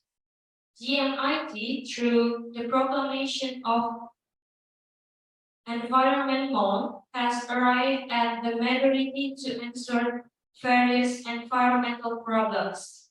The implementation of the Declaration of November as Environment Month at GMIT can be seen in the liturgies prepared.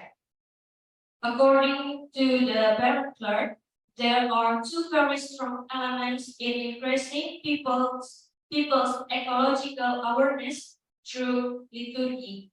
The first is praise, and the second is doxology. The important equivalent of doxology is songs and prayers of lament. If this element is taken seriously, it will inspire worship participants to reflect again because it is actually an inspirable part of the world where they live.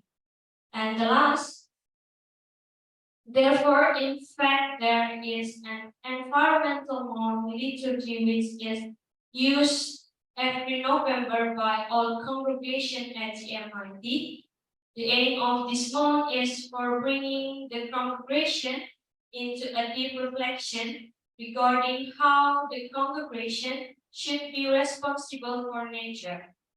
It is hoped that this reflection will be realized in concrete action. I think that's all from us. Thank you very much.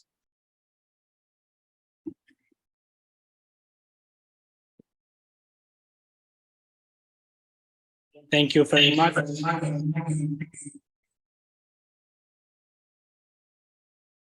Thank you very much for your presentation.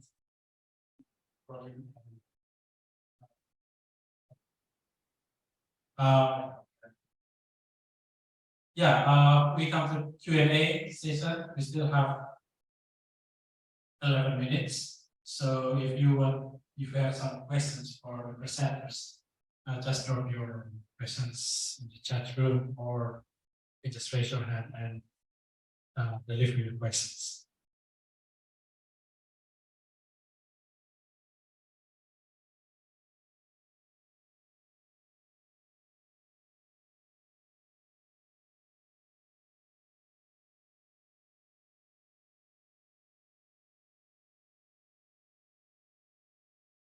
Any questions?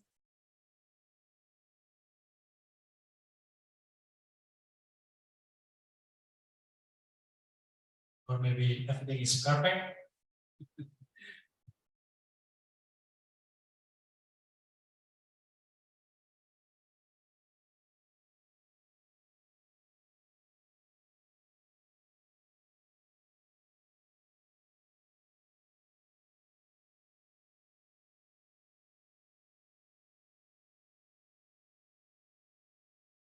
Okay, from France.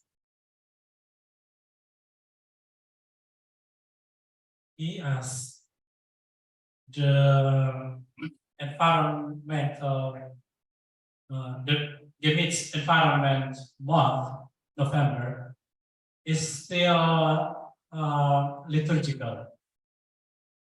So it means it's still like ritual. So can you suggest how to make this environment more than just ritual, more than just liturgical event? And in fact, I think France will agree with me that there is no evaluation so far for this church, JMIT, about the effect of this environment one. Can you share a little bit about that?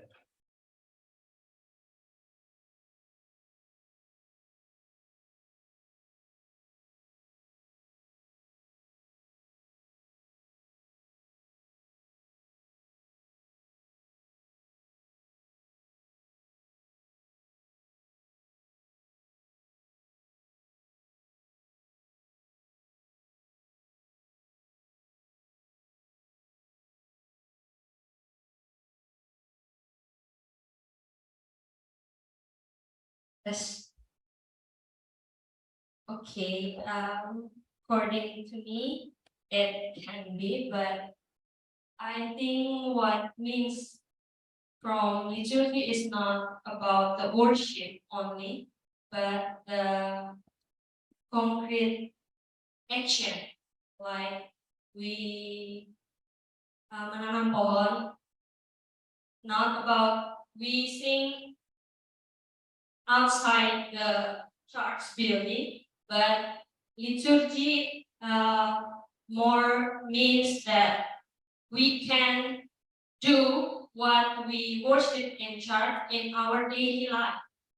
Atau mungkin saya jawab dalam bahasa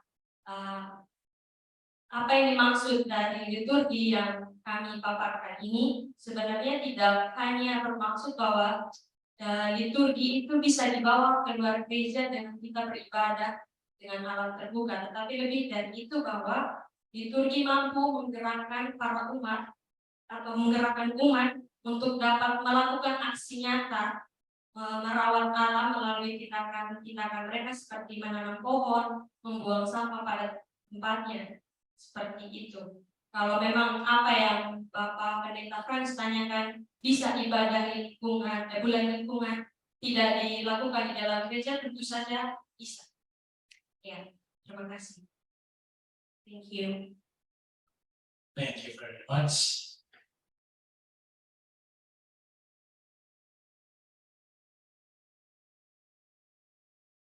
So Nisa says that it is more than just ritual, what they mean by liturgy.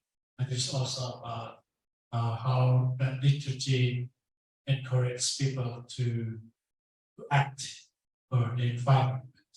And the liturgy is very influential to people's understanding of the environment from theological perspectives, and like shape our mindset to see how important is environment for us and for environment itself, and how we can act accordingly.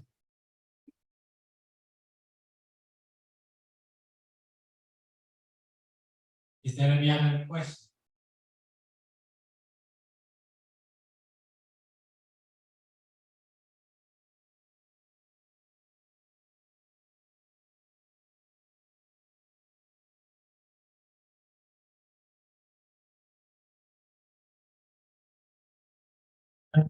all. I think that's all. Thank you very much, Rolin and Maras, for your presentations. It's really, really interesting paper. Thank you.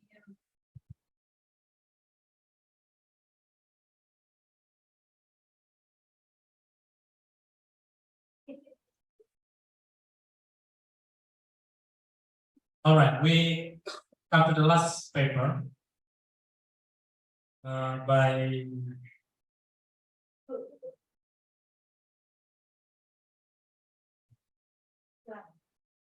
Brian Patti from Institute Agama Kristen and Kingdom. Okay, Brian is more than ready.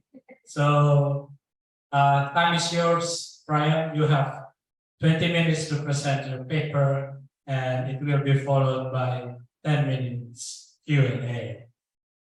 You can introduce yourself and then continue with your presentation. Thank you. Okay, right. First of all, I would like to thanks to have my article. I thought that it was a really good chance for me to explore more about theology. And today I would like to present about Disability Church, reflecting to 1 Corinthians 12, verse 12 to 13.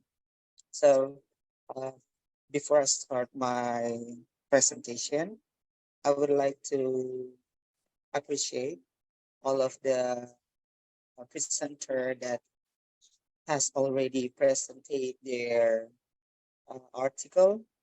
And right now, we really do face a lot of problems about ecological issues. But right now, my presentation will be focusing on the other topic. My presentation in this time will be little different, I guess. And because this material is quite different, we are now discussing about ecological a lot.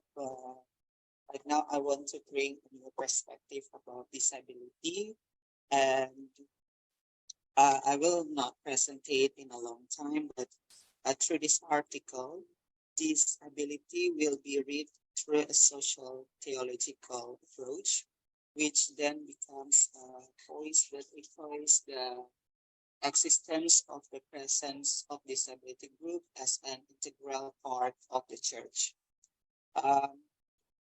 Let's just start it. The church is a fellowship which brings together people with various conditions and backgrounds. The church is faced with various dilemmas in the lives of the people, so that in the development of Christian theology, various new perspectives emerge, or we are highly understand that a lot of perspective of theology nowadays. This is the form of theological contextualization. So when we talk about contextualization theology, it's a intent, is a concrete methods. So can you guys listen to my voice clearly? I guess I have some problem here.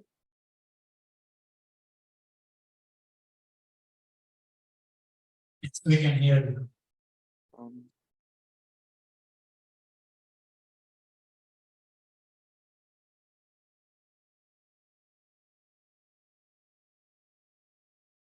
Now we can't hear you.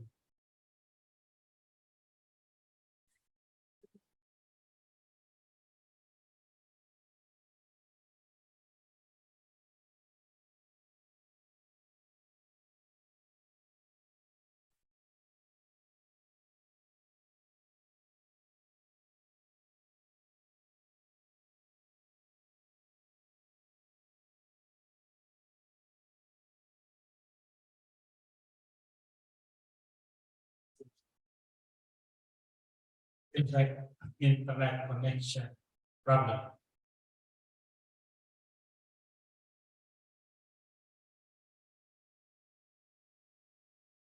Okay.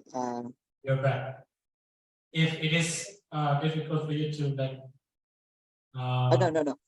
It's my bad connection, but I will continue my presentation right now. But would you mind if I turn off my camera? yes, that's what I'm suggesting. Okay, thank you. Go ahead.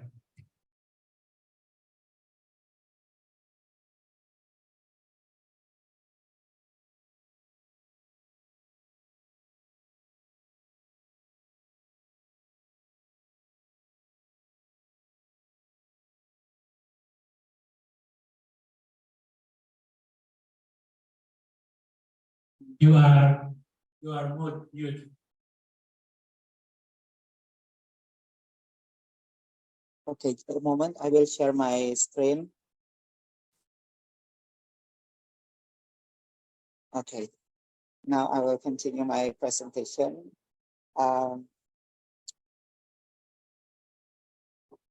Okay, right now our theology opening the space for contextualization that Singhi explained the three contexts for presenting contextual theology.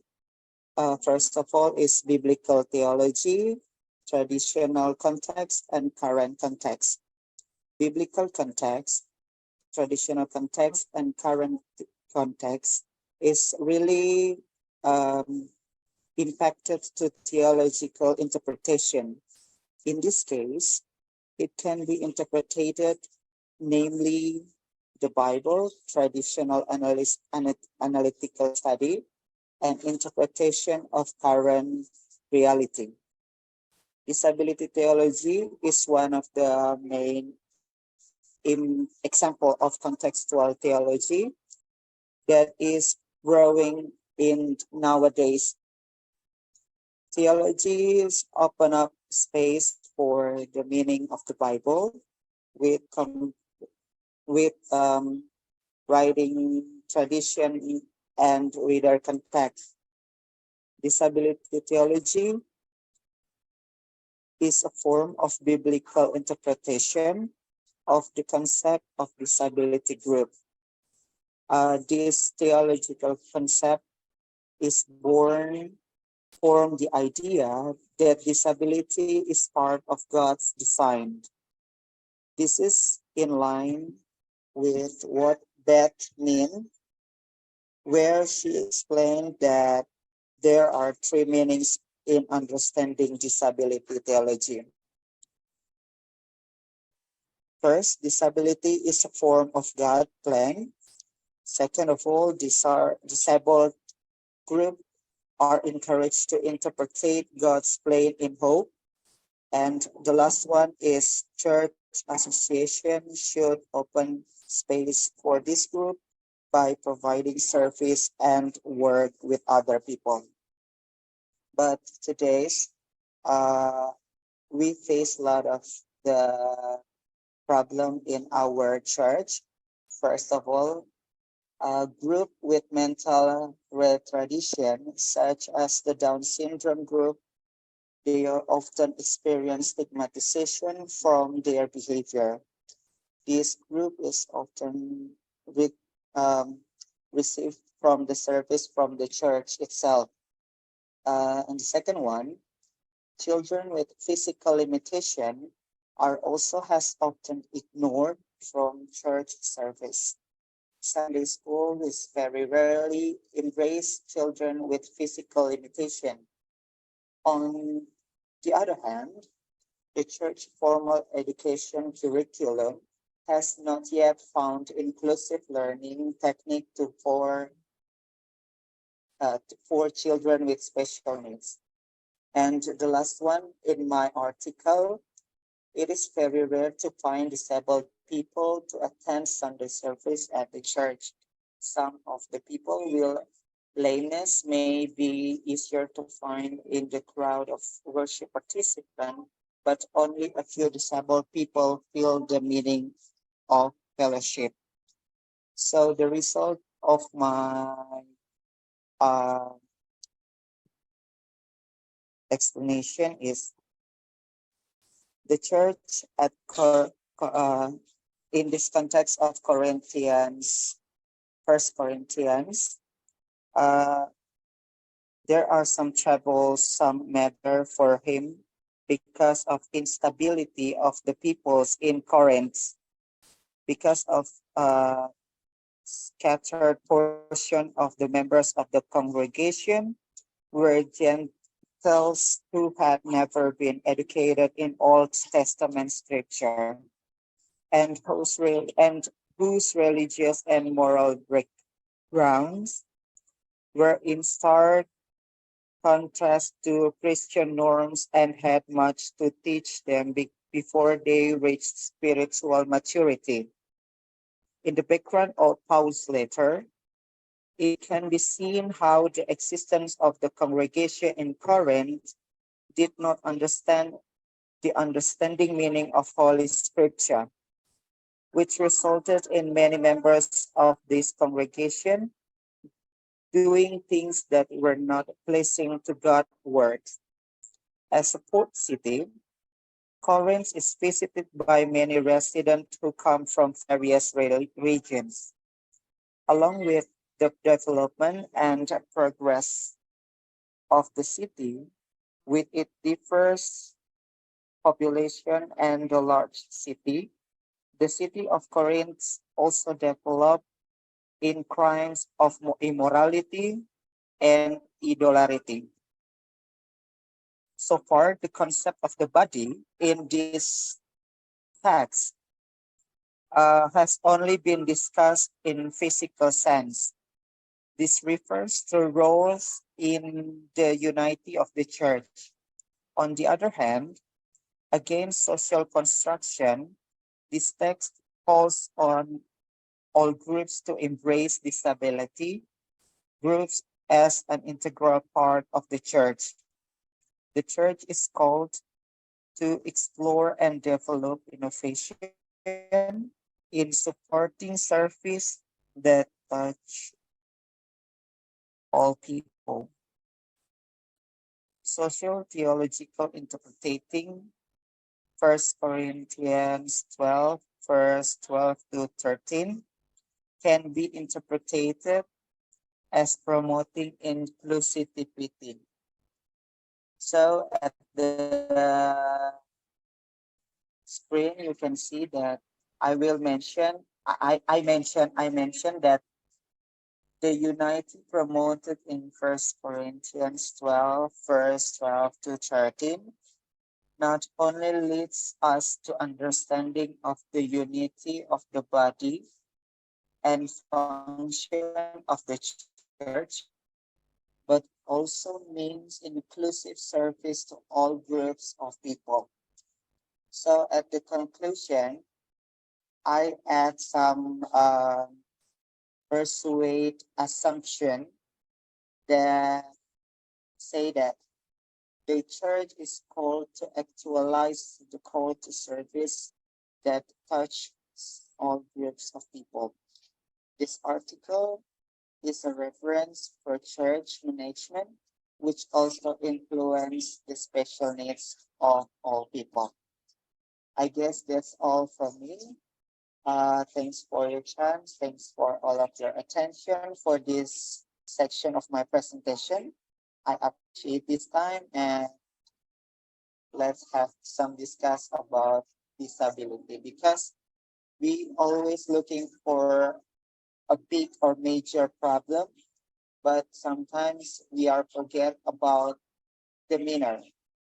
I mean, in this section, I was looking for small groups that always been marginalized from our society and of course from our church. That's all from me. Thank you. Thank you, Brian, for your presentations talking about disability. And I think it resonates with our theme, social justice, what's going on lands. Although it's not really connected with ecological issues, but still it resonates with social justice in the church. Thank you very much. And if you have questions, it's for all participants. If you have questions, please drop it in the chat room, or you can just raise your hand and deliver your questions.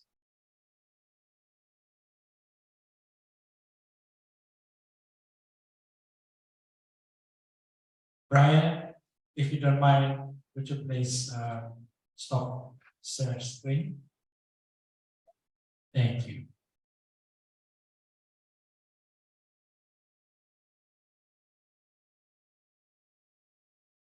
Any question?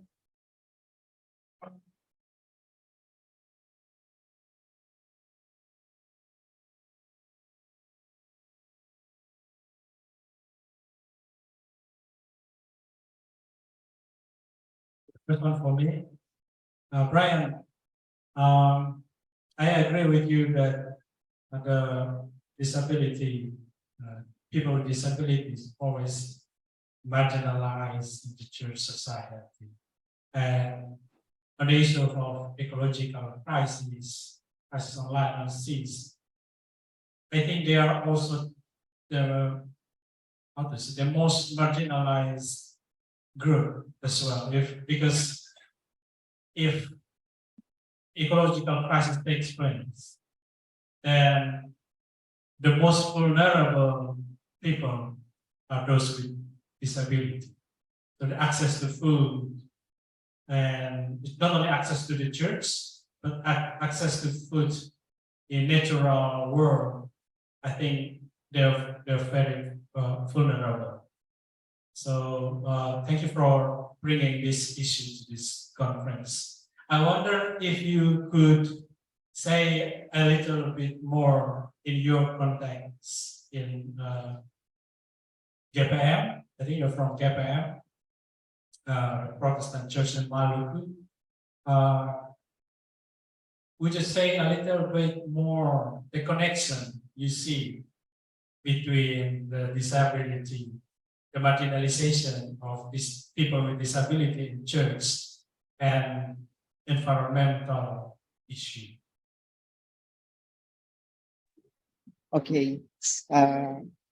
First of all, I would like to thank you for your agreement to my presentation. First of all, I'm really aware that this is the international conference to especially focusing their conferences to looking for some environmental purpose. But in these cases, I just looking for the subject that you mentioned at your brochure. And I see the social justice, and I agree with your point that disability is always marginalized, has always marginalized by the people. So I will explain about the context in Ambon.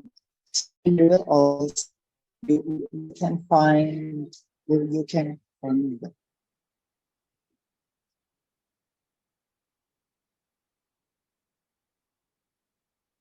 you can find all of the church has been built by, especially you can see that a moment one. I will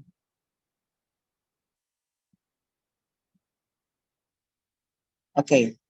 In this concept, I will promote an inclusive way for a church to embrace all groups to the presence of God, or even to understanding about inclusivity. I will explain the simple example for you, but I will answer in Bahasa. And I might say, saya pernah melakukan sebuah penelitian terkait dengan manajemen gereja.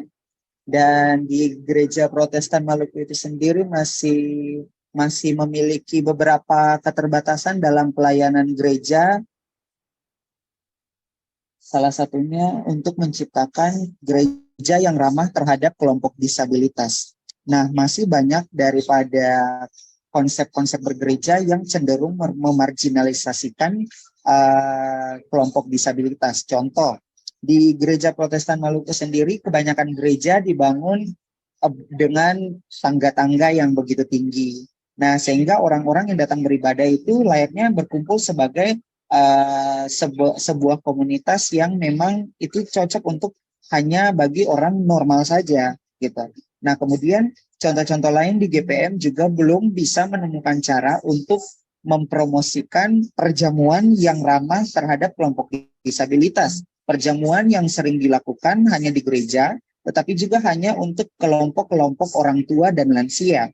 Tetapi pada faktanya kelompok disabilitas juga harus mendapatkan pelayanan perjamuan sama seperti yang sempat saya sebutkan juga, tadi saya lupa menyebutkan bahwa salah satu contoh daripada gereja yang tidak ramah adalah ada anggota di gereja yang memiliki keterbatasan atau disabilitas itu sendiri, tapi mereka tidak mendapatkan pelayanan perjamuan. Nah, itu yang menjadi salah satu dari sekian banyak permasalahan yang memang dihadapi oleh kelompok-kelompok disabilitas di kalangan gereja di Indonesia pada umumnya, tetapi juga pada spesifiknya di GPM. Nah, salah satu contoh lain adalah ketika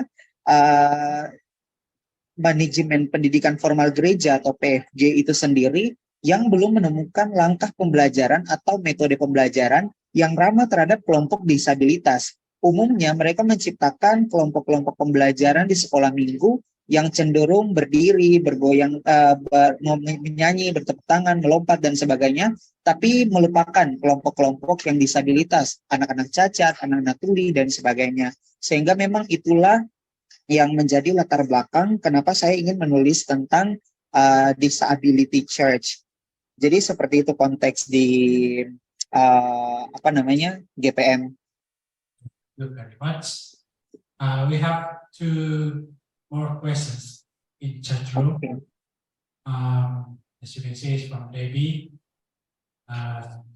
Talk about disability theology. What model of mission approach that suits the type of life character of entity people? I think it's more like Ambon people because you're from Maluku, Brian. So just apply this question to your contacts. And from Sarah Lau, thank you for your presentation. What I would ask is how our struggle, especially with intellectual disabilities such as Down syndrome, can influence the historical Christian view of human beings created in the image of God. You have 5 minutes to answer those questions. Okay, thank you for the question has given to me. But of course, I will so much absolutely nervous about this question because I saw on chat room that talk about disability theology, what model of mission approach suit the type of life character of entity. First of all, I have been in Kupang before in February, and I really aware about their motto of Kupang that say Kupang Kota Kasih. And I do reflecting the concept of the church nowadays that should be more focusing on every groups of people, not just focusing for a normal people, not just focusing for some environmental issues, but also we are looking for some small groups in the church itself. Of course, like the disability groups, they has been marginalized. So in this section of my explanation, you will see that how I promote inclusivity theology. So when you're asked about a mission approach, that I will show you that Jesus has never been forgot about some small group. I might say that orang cacat, orang lumpuh, orang buta, orang dengan segala macam keterbatasan, entah itu mental maupun spiritual, orang-orang hina, Jesus promote inclusivity for all of the group, not only about the Jahwis, not only about some of the Christian group, but also for all of the people. So this mission should be one of the evangelical mission to promote inclusivity for all of the groups in this world, not just in NTT, but also for all of the place in this world. That we should promote inclusivity to embrace all of the group to the center of the Jesus Christ loves. And for the next question, I really agree about that statement that we should to build new concept of the church. Especially, I would like to promote this kind of concept to GPM, but I really want to be part of the world that shows my awareness about disability groups. That's why in this presentation, I would like to promote all of you guys to not just for looking for the disability church, disability group as a part of the others atau orang-orang yang bagi orang lain daripada kita, tetapi let's promote inclusivity for them so they can really have a good experience in looking for God embrace. And that is all from me. I guess that's my answer for all of the question. I really hope you guys, I really hope all of the participants in here really can have good manners to be something that really, really love disability, because there are groups that also have been marginalized. But right now, I would like to promote inclusivity. I would like to promote that we are one, that what in 1 Corinthians 12 means as a unity body. That's we show not just in physical meaning, but of course in mental support, in our spiritual support for all of the groups of the church. Thank you. Thank you very much, Ian, for your answers. And hopefully your work will, you will go with your work, that your work will inspire as many people, GPM, also in church in Indonesia, in the world. Thank you. And I think that's our last presenter for today. And I guess you have your own conclusions for the whole conversations. It's really, really diverse. And I believe you all at least have some insights from our conversations today. And hopefully the conversations will help you in doing your theology and also your ministry in the church. So that's the end of our session today. We will continue our session tomorrow with two keynote speakers, Professor Chama Taunda and Dr. Frederick Juga. They will present their papers in the morning, and then it will be followed by, I think, 6 or 7 presentations. So please prepare yourself and make sure you don't miss the conference tomorrow. I'll give it back to the master of ceremony of this conference. And thank you very much for your presentation, for all presenters. Thank you for your paper. And for the participants, thank you for your engagement in the conversations.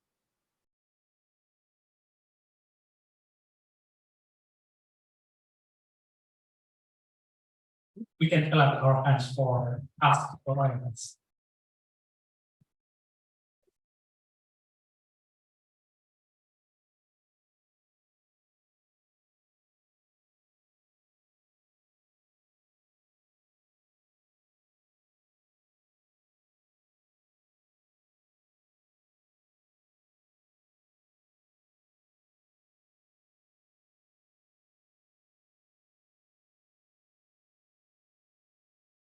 Well, thank you very much for moderator who led us in this conference.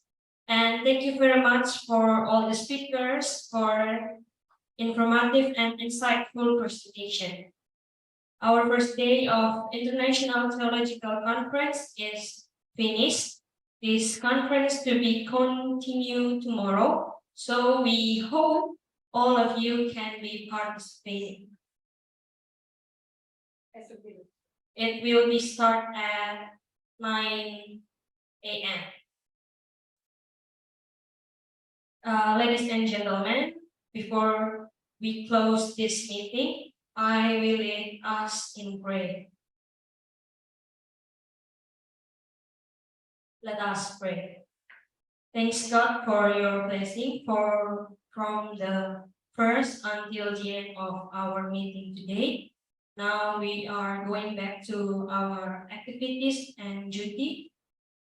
We ask for your blessing so we can do it all well. In the name of Jesus Christ, we pray. Amen. Okay, thank you so much. See you tomorrow and God bless us.